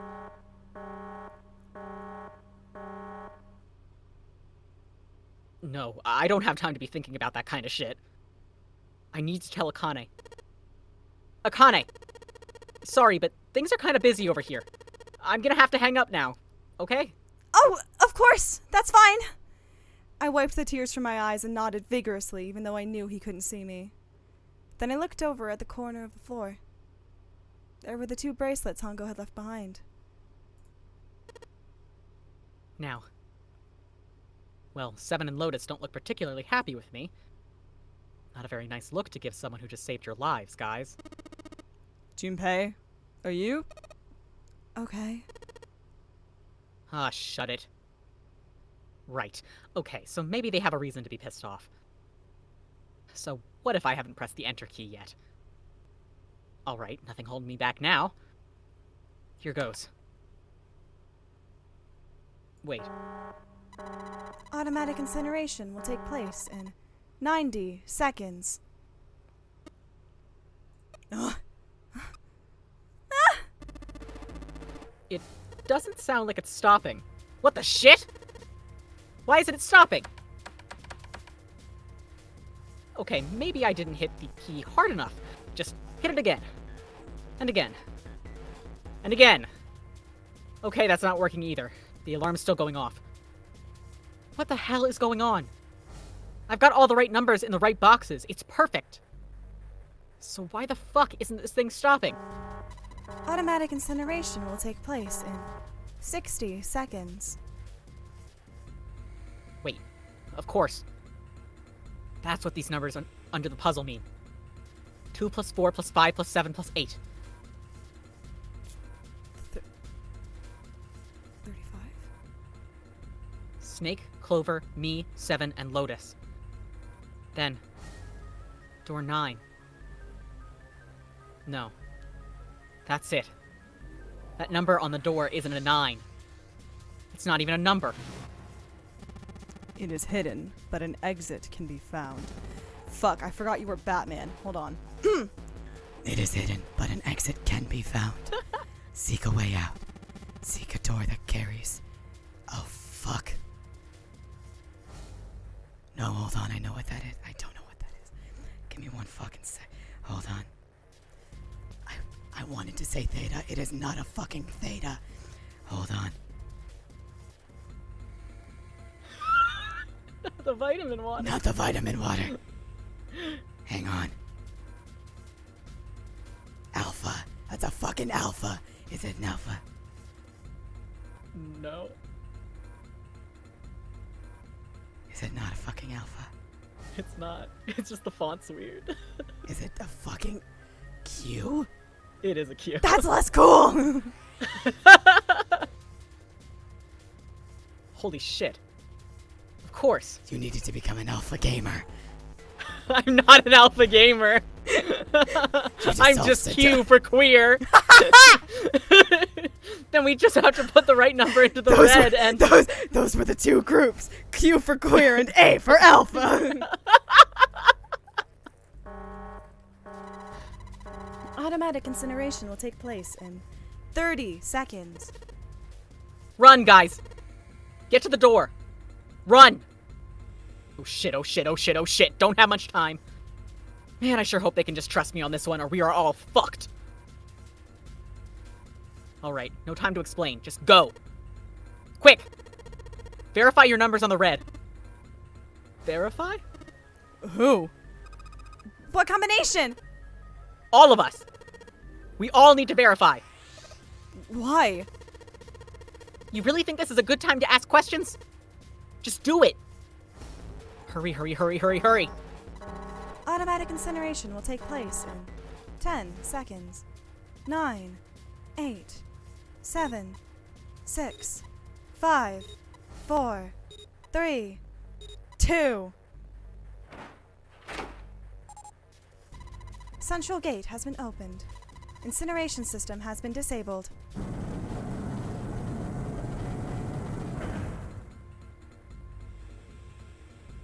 Oh, thank fucking Christ. No. No time to be happy. Time to go. Hurry! We've only got 9 seconds before the door closes. Go, go, go! Come on, guys, move it. Okay, they're all through. Move it, Junpei. Just in time.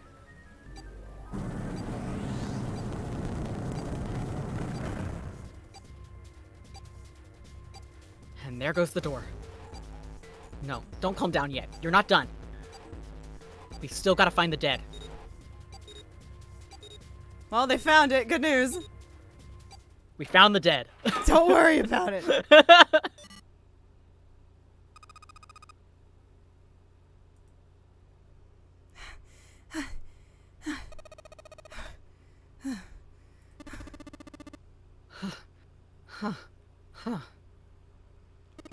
Shit. Looks like we made it, huh?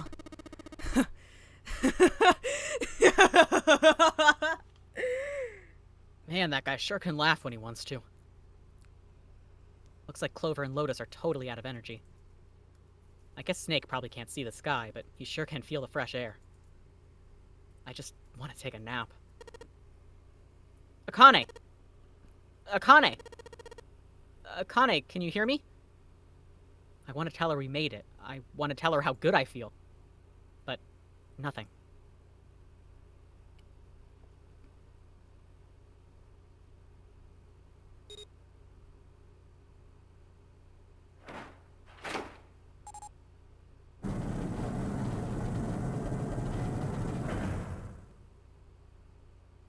The door opened.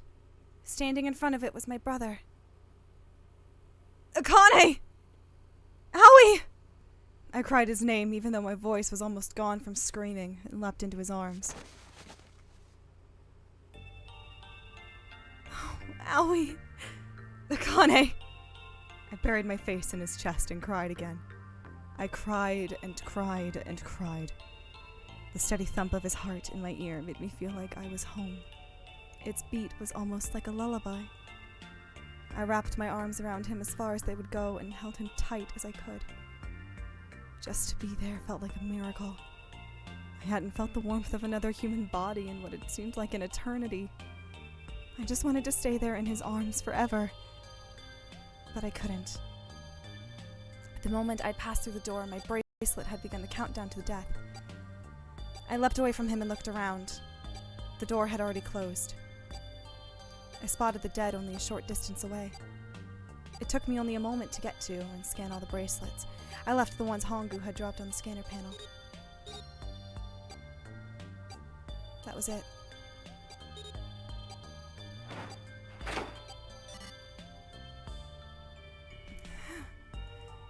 I took a deep breath and looked around again. The huge detective, who we'd call 7 in 9 years, and Snake, the blind boy, were looking at me. They seemed to have been utterly stunned by my sudden appearance. Their eyes were wide and their mouths hung open. All right, let's get out of here. If we don't book it, we might run into Hongo again. Aoi was right. It was time to get moving. The mention of Hongo seemed to jar 7 and Snake out of their surprise, and they nodded. We took off running up the spiraling stairs to freedom.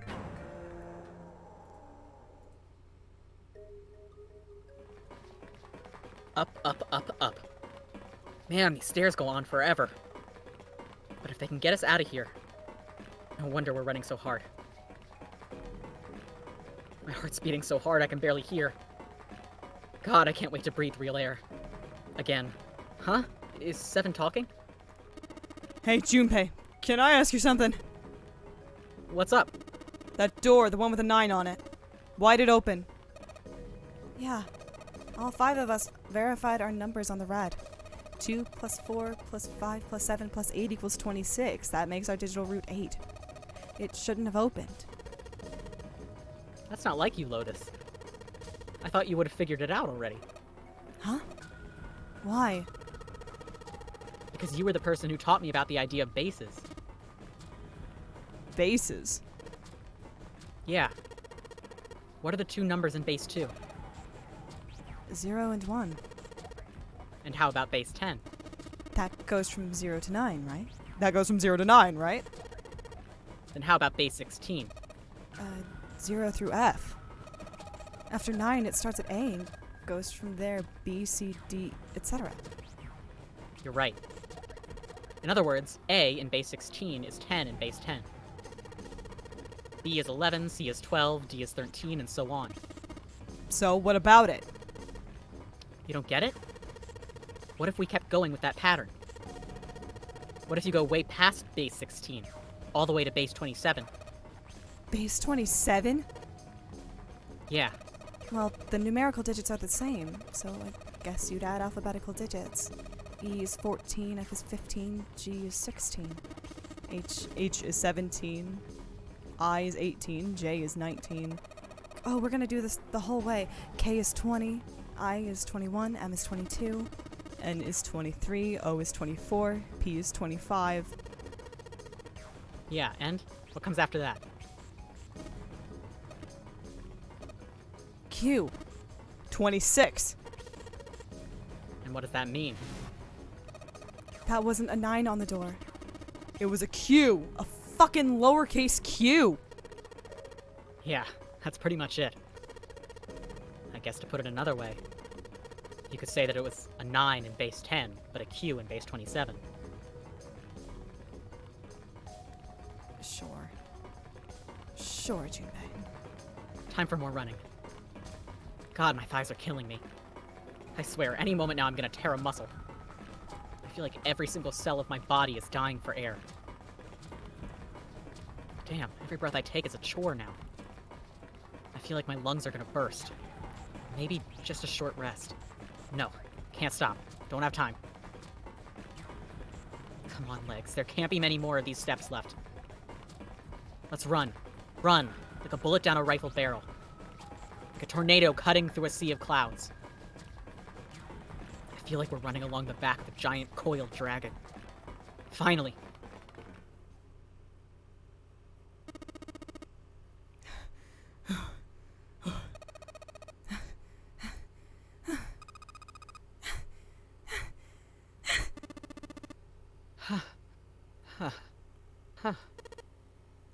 Phew.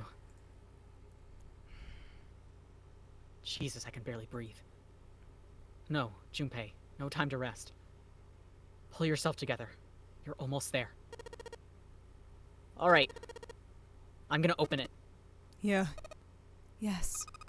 We're finally here! Please do. Sure, you look like a big heavy door, but you're the only thing standing between me and my freedom. But even more important than that, you're the only thing standing between me and Akane. You're gonna open, and you're gonna open now.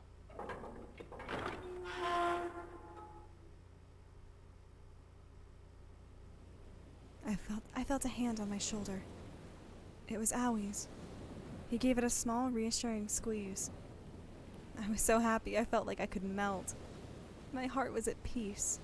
And not only because my brother and I were back together again. Thanks to the huge detective, all 9 of us who had been kidnapped were finally able to escape from the gigantic. On the distant horizon, we could see the faint outline of the ship as it sank. It gave a thunderous roar as it finally slipped between the waves. Its last cry echoed out across the ocean, and then it was gone. It's over, Aoi whispered. Yeah. It was over. It was finally over. Or was it? Was it really? No, that was wrong. That wasn't it at all. I was sure of it. This wasn't the end. It was only the beginning. This was only a prologue to what would happen in 9 years.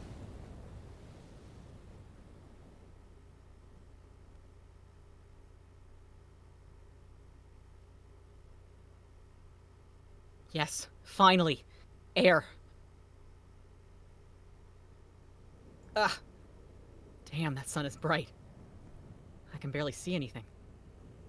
Huh. Gotta admit, this doesn't look quite like... Wait. No way. You have gotta be shitting me. What, are we in Nevada? What? It can't be. This is...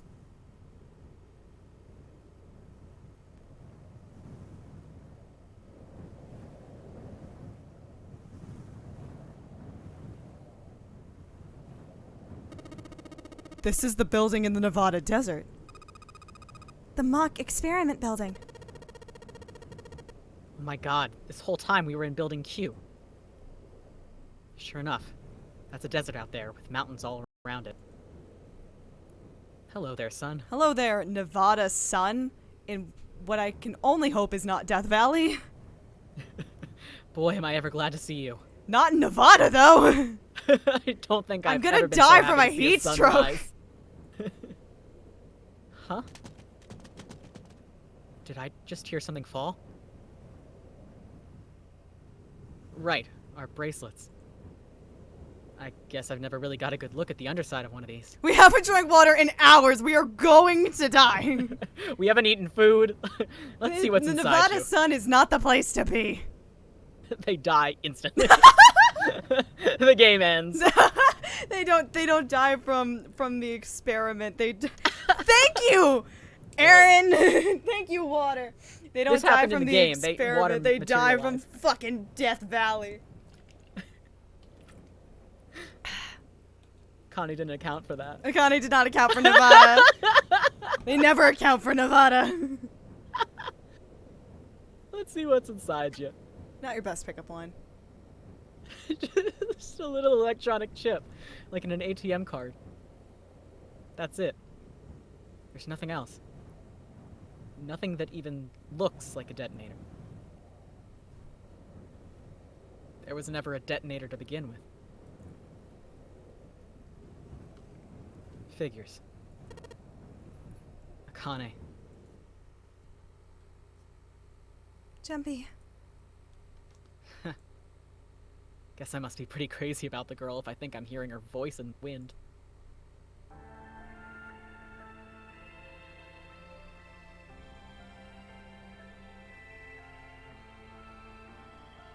we go. Jesus Christ. I was like, did you crash right at the end? I'd cry. I would weep. There we go. Yay.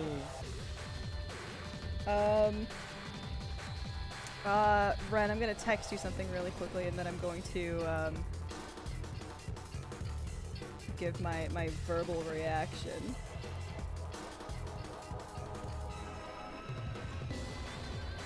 I don't know exactly what you just said because Hold on. Discord cut out 50 times, Oh, but I... Sorry, I said I'm gonna text you something really quickly. Oh. Yeah. Yeah, so, anyway. Yeah, I get it. Well, okay. I get the brain worms around this game. I'm still a little bit lost on the specifics, but also the specifics don't totally matter. I am obsessed with the fact that it came down to a goddamn Sudoku puzzle. I think because in the PC port, they changed that final puzzle. I think the reason that they changed it is because, well, I am a big fan of the Sudoku, I think they were like, we can't have this come down to Sudoku. We So they can't have changed it to something involving, I think the digital root. With the what? They had like digital roots in it, I think. It was Ah. like similar, but you had to like add and stuff. Oh, so you had If I'm okay. remembering correctly. Yeah. No, that makes sense. Are you okay? Aw, come on. This is nothing. Really? Yeah. You don't look okay. It was just before the end of elementary school. Jumpy and I were sitting next to each other on a small hill, looking down at the town as the sun slowly set. How does it look then? He was half serious and half joking. I thought about it for a minute first. Well, let's see. It looks like you kissed a toad and got warts, but then they just kept growing and growing and growing. What does that even mean? Junpei grinned and ow, ow, ow, ow, ow, ow. See, I told you you're not okay. You're too reckless. You can't beat 5 8th graders, Jumpy. That's crazy. Yeah, but I couldn't just stand there. I mean, don't you think so? I had to do something. Look at the Nevada desert go past. For an SUV, this thing has a pretty smooth ride. Sure was nice of someone to leave it for us outside the building. Keys in the ignition, gas in the tank. Almost like it was a present, you know? Anyway, we jumped in and now here we are, screaming across the desert. Lotus is over there in the passenger seat. Snake and Seven and I are all squeezed into the back seat here. I still can't believe we let her drive. Woohoo! This is so fun! This is so awesome! Driving is so great when there's nothing around. And there's no speed limit! Hey, Clover, watch those bumps, alright? This car jumps even a little and I think I'm gonna get crushed to death. Hey, shut it. I can't help it if I'm big, alright? Suck it up. Why don't you drive, Seven? I'm a cop. I ain't gonna break the law. He doesn't have an international license. Yeah, but you could have sat in the passenger seat. Oh, hell no. There's no way I'm giving this seat up. I called shotgun, bitches. We respect it in this house. And Clover, there's no need to slow down. The car Santa and Six are in should be somewhere down the road ahead of us. Yeah, I saw some fresh tire tracks going out. There's no doubt about it. Then we've got to hurry if we want to catch them, don't we? Sure thing! Oh, shit. God damn it, she doesn't have to drive so fast. Man, I didn't even think a car like this could go this fast. We're sure throwing up a lot of dust. It was a couple hours after we'd run into the junior high students. They'd been hiding in the bushes on the back of one of the hills, drenching a kitten in gasoline. The moment we saw what they were doing, Jumpy ran up to them, furious. Hey! What the hell are you doing? Then he jumped on them. He quickly scooped up the kitten and tossed it to me. I caught it and ran for the police station as fast as I could. Help me! Officer, please! You have to come with me! The policeman and I headed back to the hill. All we found was Jumpy, sprawled on the ground with a face covered in big, swelling lumps. You couldn't run away after you threw the kitty to me? I asked him. He stuck his tongue out through the hole in his mouth where a tooth had fallen out. Yeah, I guess I coulda. Then why didn't you? I didn't want to. I wanted to beat him up. Beat him up real good. Because of what they were doing to the kitty?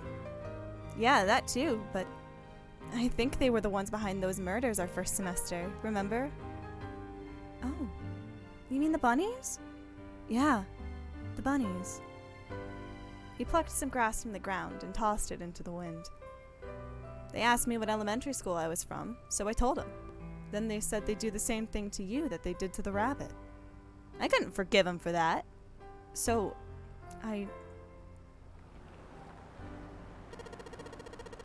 Hey, there's still some stuff I don't get. course, they probably don't know any more than I do. Like Ace. Well, I guess I should say Gentaro Hongo. Why did he create the Nonary Project? Anybody? Any ideas? Why don't you ask him yourself? Well, yeah, I guess I could. He's still in the trunk, I assume. Yeah, he is. Still tied up, I'm assuming, with his mouth taped shut. Lucky bastard. Well, might as well have a little chat with the old man. His eyes just look empty.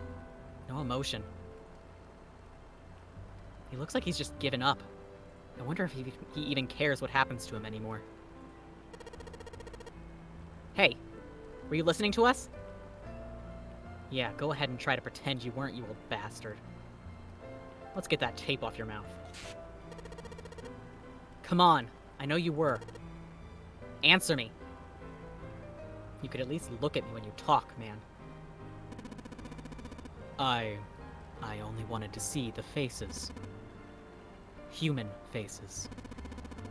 I thought that if I could gain the ability to access the morphic field set, then perhaps I could see faces. By peering into people's minds, you could understand how they were processing the expressions of others. That's it? Yes, if you want to put it simply. But if you are looking for a more philosophical answer, I can supply that as well. You see, the human collective could... I think that's enough out of you, pal. I thought there was going to be more. I'm sorry. Time for the tape to go back on. I'm sorry. All right. So, what's your second question? You said there were some things you didn't get, didn't you? Well, somebody's a little nosy. Well, my next question doesn't really have anything to do with you two. This is for you, Seven. It's about the whole Alice thing. What's the deal with that? Well, see, 9 years... I love the fact that this game has done, like, so much shit, and it's like, we didn't explain, like, a lot of it. It was all integral, but we did not tie any of it up. Let's have this really long epilogue sequence in which we re-explain our lore. Which is fantastic. I adore it. See, sometimes you gotta. See, 9 years ago, after I escaped from the Gigantic, I kept going after Hongo on my own, hoping I'd catch him when he finally slipped up. During the course of my investigations, I learned a lot more about the Gigantic. I also found out about Gordon and Alice. You're not really answering my question. Was there actually a girl who wouldn't melt at room temperature?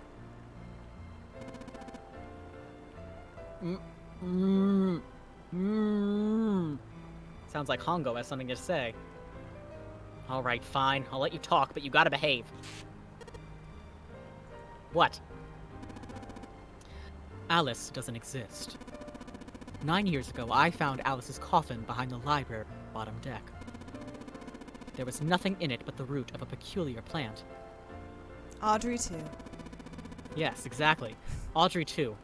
Star of hit Broadway musical. Little Shop of Horrors. Little Shop of Horrors. Have you ever heard? What is this strange and interesting plant? Why, it's the Mandragora.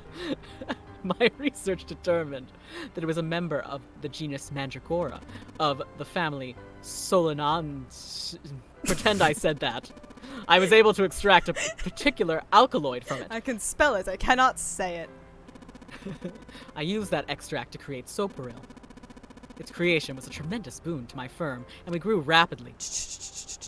Shit, this is gonna go on forever. We don't care about the capitalism, we just... Tape's going back on, Hongo.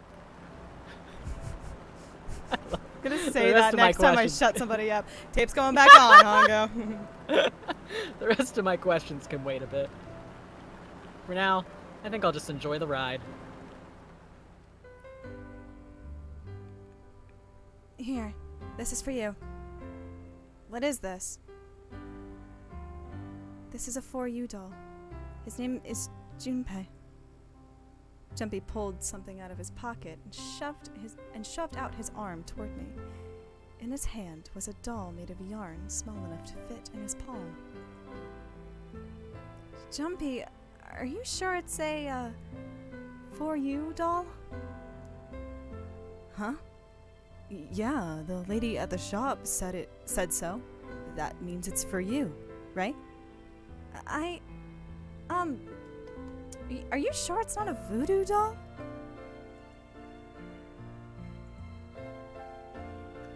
What? That's...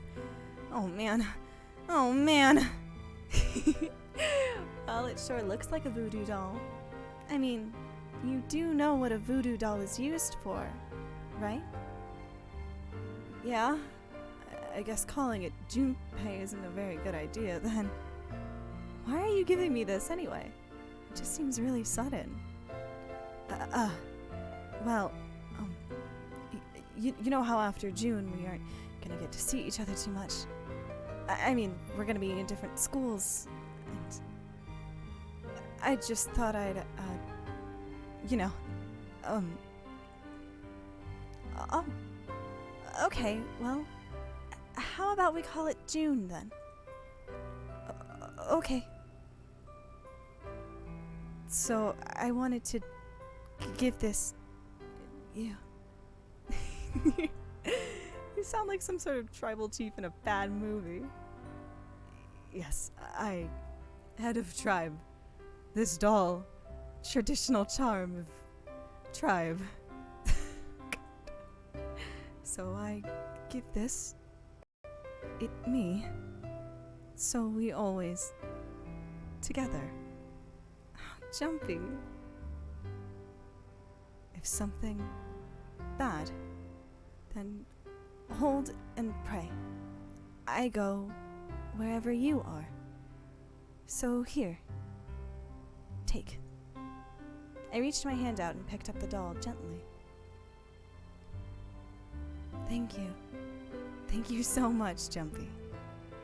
Before I knew it, I was crying. Tears streamed down my face and fell onto June's tiny yarn body. Oh, Jumpy, I'll never forget you. I promise. Jumpy looked straight into my eyes and said just 5 words.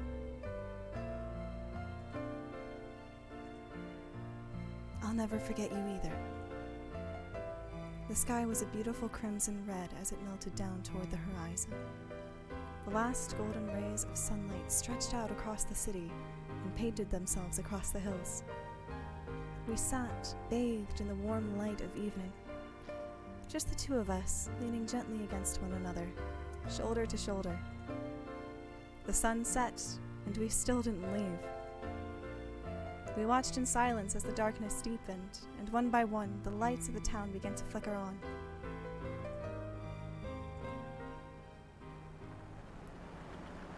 There's still one thing I don't get. We know. To be honest, it's the biggest mystery as far as I'm concerned, and also the only one that's really important. It has to do with June and Akane.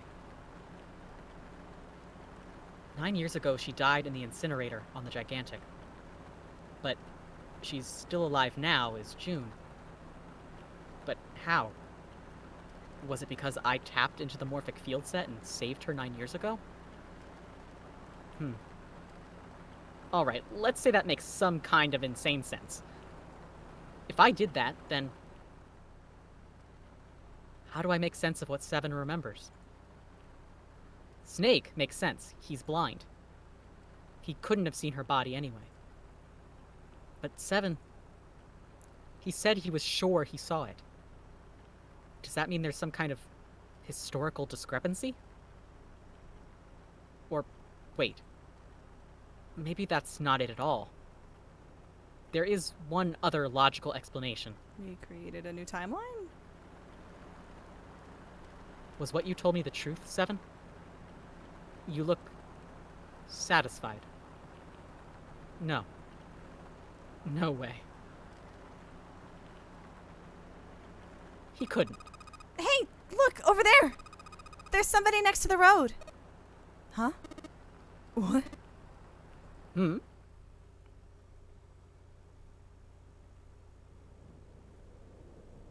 No pants.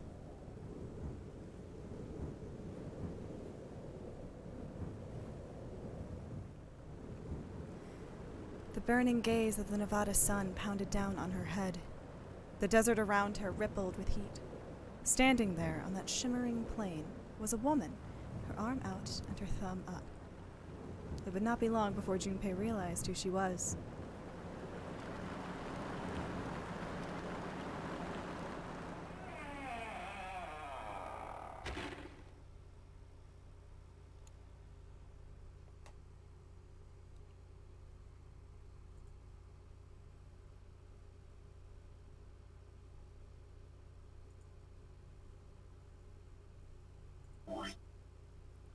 Would you like to wait?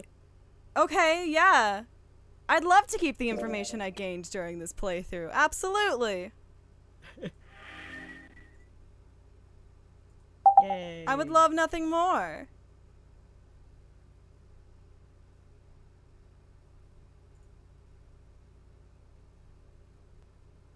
Okay. Why are you implying there's more to this game? Why? Why are you implying there's more? There's not. I didn't think so. You wouldn't lie to me like this. I would not lie. You would not lie to me for the bit. I would not. Unless the bit was funny. Exactly. And it wouldn't be Okay. a funny bit. So that is 9 hours, 9 persons, 9 doors.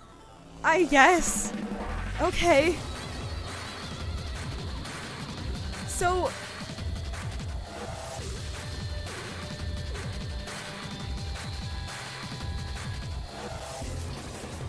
the implication here, I guess.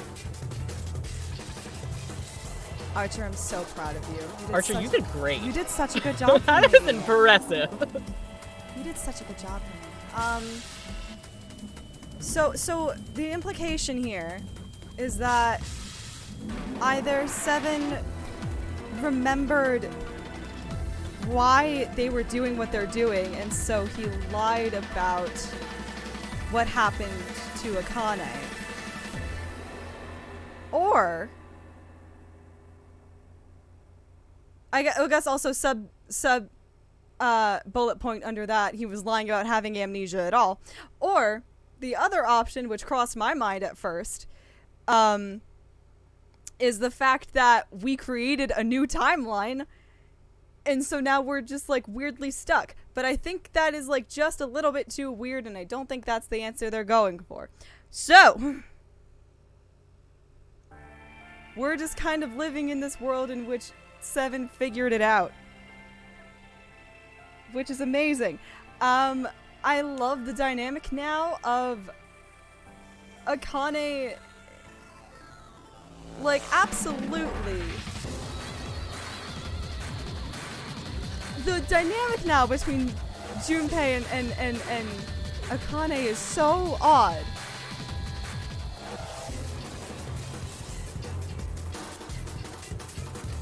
I can see now why they're the most written about on AO3. They intrigue me. They intrigue me. I've had my fair share of ships that are really weird, like in a wibbly wobbly, timey wimey kind of way. I've been there. I know how that works. I was there for the River Song era of Doctor Who, okay? I was there. I was on the front lines. And so, like, God, okay, I'm gonna just, like, kind of, I'm just gonna pause this, because that's gonna keep playing over and over, and I'm not gonna sit through that. But, like, okay, so the implication, right? I'm trying to, okay, so here's, hold on. So, I'm trying to think if it's more, okay, so Akane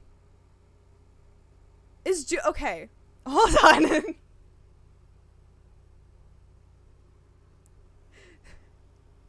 So, okay. So Snake knew. June knew. Ace knew. 7 eventually knew.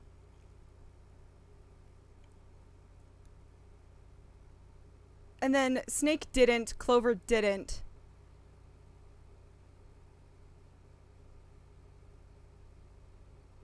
Lotus didn't.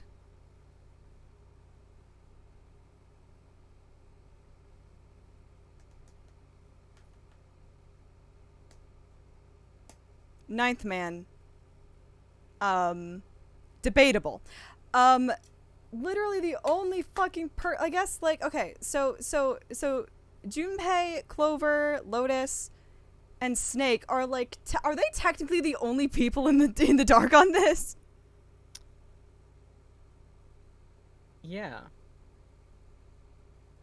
I mean, like, Lotus is completely in the dark about, like, Lotus everything. is just here. She's like, guys, I'm gonna need any sort of context as to what's happening right now. And you're just not, I don't give a fuck. I don't give a fuck. Hi, baby. Hi, are you here to watch me try and math out time travel? And then, like, Snake got there. Snake got there eventually, like, right at the end. But, like, he was not in on the plan. Probably. Clover, she's just here to have a good time. We love her. So true. And fucking Junpei can't know what's happening because that'll fuck up the whole thing. So, also, I want to give you props for your part division, by the way. Don't think I didn't notice that. I was so excited. Don't think I didn't notice your fucking slick ass shit. Because what it was this, I will say, I was never tipped off about what was presumably inner monologue versus top screen inner monologue. I cut out 4 times on your end.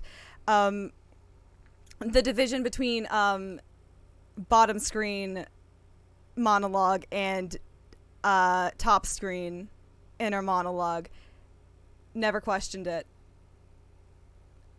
I never questioned that. I was hoping you wouldn't. I never did. I just, like, I assumed, like, just, like, for balancing reasons, like, the Danganronpa split I had.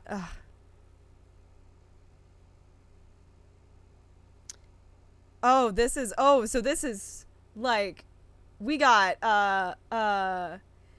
I can't make that pull, but no, you know what? I can say that because I trust no one will expound upon what I'm saying. It's got Ghost Trick replayability. I got it! Okay, so, like, first of all, Ren, you should play Ghost Trick. I'll free play Ghost Trick if you want to play Ghost Trick with me. I do want to play it. I just have to get out of Zero Escape brain rot hell because I just finished the 3rd game. You know what? Fair. Dead ass though. Like, if you want to play Ghost Trick on stream, I'll play Ghost Trick on stream again. That's conversation for not right now. So what? No, but the place I was going with this actually is I'm gonna turn my gain up a little bit, so hopefully I don't have to yell as much over Discord. But the fact that division, like, because I know in Danganronpa that's what I do. That's what I do with Max, to split up, like, the protagonists. Like, one person gets the inner monologue, one person gets talky talk. Which is really funny. And so I was just like, okay, yeah, this works for balancing.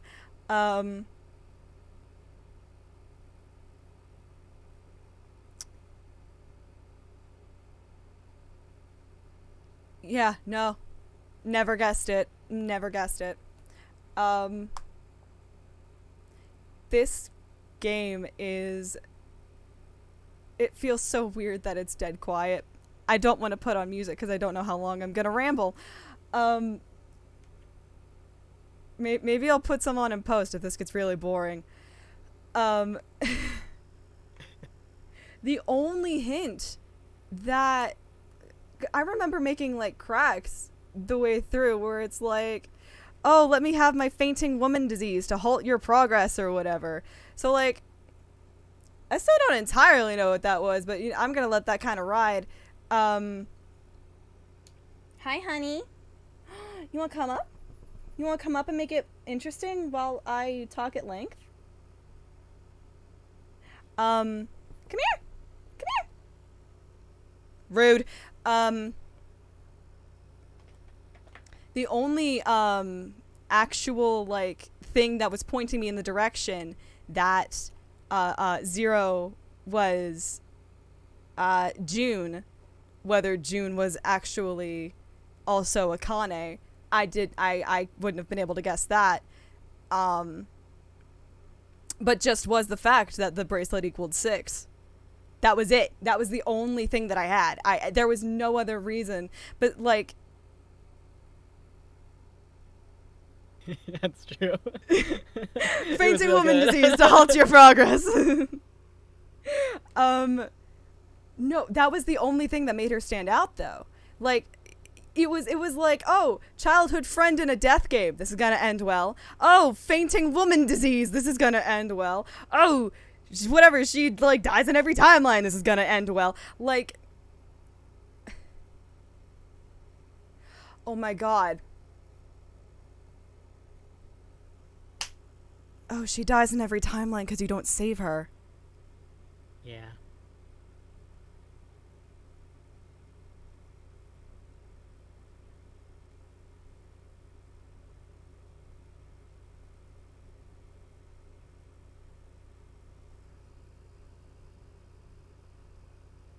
Motherfucker! Okay. Oh,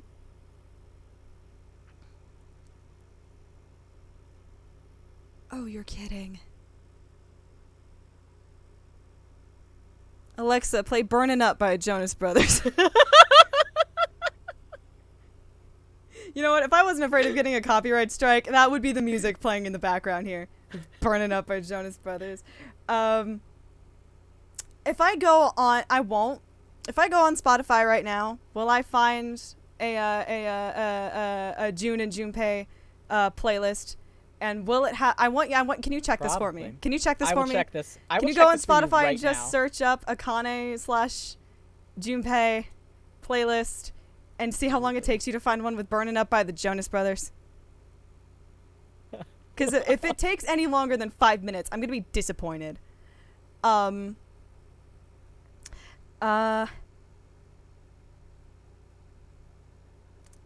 Oh, I was gonna say, like, 5 minutes ago, like, the fact that Akane has this crush on Junpei, probably from before that event as well, a little bit, but also, like, especially after, because she knows, not only, like, is he her best friend, but also, like, she knows in the future that he's gonna save her life. Like, can you imagine the kind of fucking, like, hero complex you would give that person? And how much, like, in love with them you would fall? Can you imagine this? Like, that, listen, I've discussed the deification of partners before. That is some insane shit.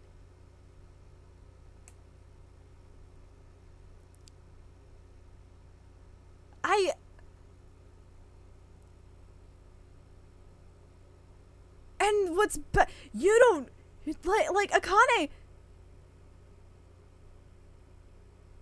does not know what happens. Like, I'll say, like, Akane has no way of predicting how she in the future will how Junpei in the future will react to Akane and everybody fucking lying to his ass for, I guess, only 9 hours. It's not that bad. But, like that, how the fuck do you go on from that? How do you recover from this as, like, people, right? How do you do this? How the fuck do you do this? Do you think she ever felt bad? Like, growing up and she was like, do you think she ever felt bad, like, growing up past that until they got to the 9 years later in Honorary Game, and they were like, and she was like, fuck, I feel really bad for what I'm gonna do to this guy to save my own life. Is my own life worth saving like that? Like, this whole fucking, dude, she's like 10 or something, right? Like, that would be some wild shit. This girl has so many mental illnesses. I have sad news. One, there is no specific Akane and Junpei playlist that I can find. Two, every Akane or June playlist does not have Burning Up. That's some bullshit. To be fair, there's only like 5 that exist. There are not many playlists. Again, this series, commercial failure in Japan and also very small fandom in the West. So well, I've got to fix that. Apparently I got to make all the good Spotify playlists myself. That's what I did. I literally have such a chaotic one right now for for the protagonist of Persona 4 that I cannot explain. I mean, I can explain it, but I can't explain it. We get there when we get there. So,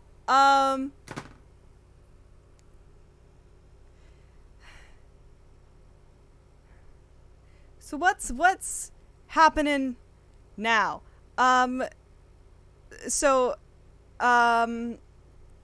Next week, I do have to break it to you, we are not playing the second Zero Escape game next week. I have a different game in the lineup that I would like to do. The good news, though, is that game is short, and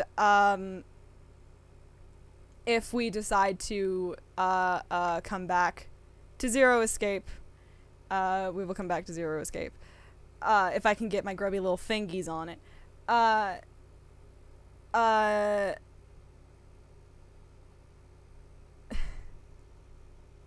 The next game that Ren and I play is going to be a lot more lighthearted than this and not as convoluted.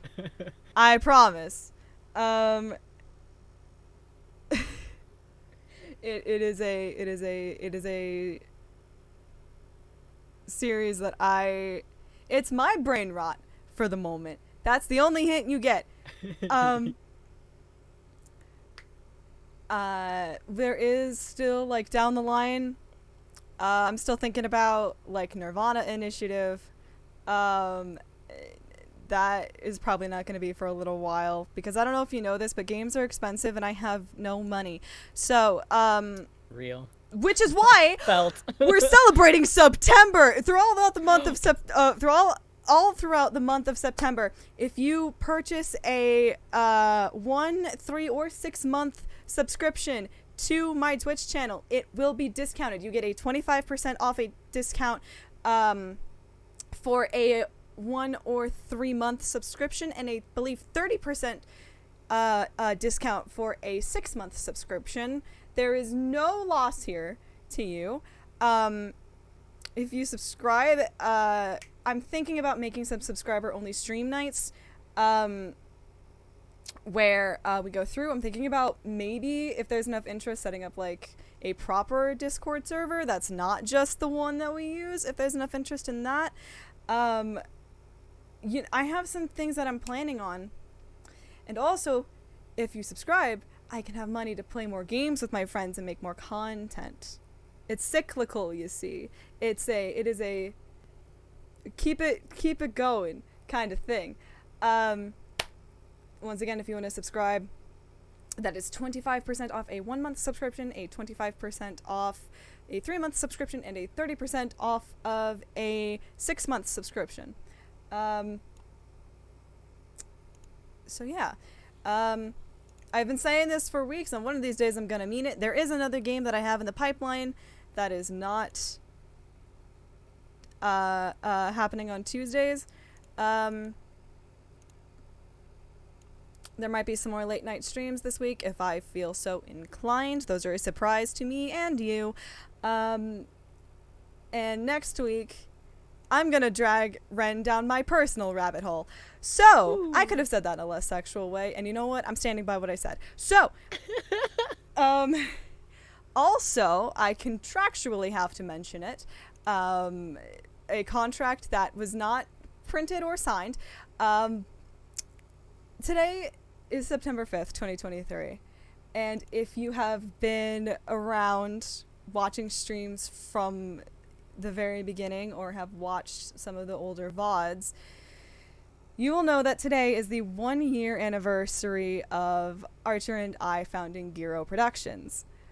There is, if you don't know, Giro Productions is the digital repertory theater Archer and I made together that is currently putting on Turnabout Musical. In chat, you will see Aaron, Fancy Pants Gaming, is in the show. That's true. If you watch the second Your Turn to Die VOD from this time last year, and one, or watched that all the way through, and 2 are still watching, thank you. That's nice of you.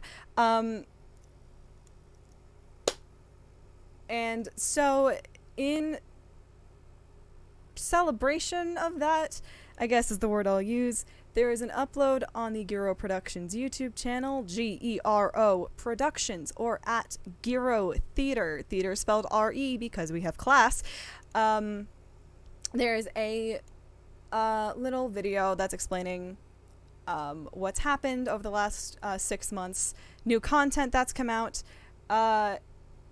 Actually, speaking of that new content, Ren, you were on the Giro Productions YouTube channel recently, weren't you? Yeah. You want to talk about that for a second? Sure. I think we're talking about the table talks. Yeah, we are. And that is the thing that I was in.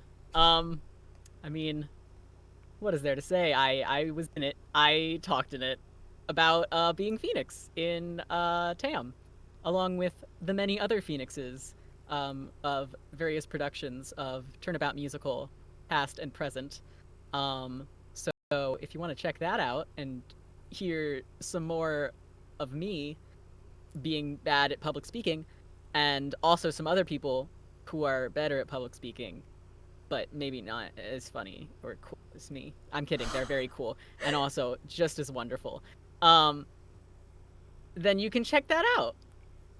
It's all over on Giro Productions YouTube. Gero Productions at Giro Theater. Theater spelled with an R-E-Y because we have class. Yeah, that's kind of it. It's been a day, y'all. I love 6-hour streams because they always go slightly past what we were expecting, and we're both tired. So yeah. All I've eaten today are 2 chocolate chip pancakes, and that's literally it. So, Ayo. I'm going to leave it off here. Thank you all so much for joining us and hanging in there as we finish 999. We will get to the other Zero Escape games eventually. Not yet, though. We're gonna take a break. We're gonna do something a little easier. And then when we're ready, we'll come back to Virtue's Last Reward. Woo. But until then, I hope you're having a wonderful morning, afternoon, evening, night, wherever you are. And until next time.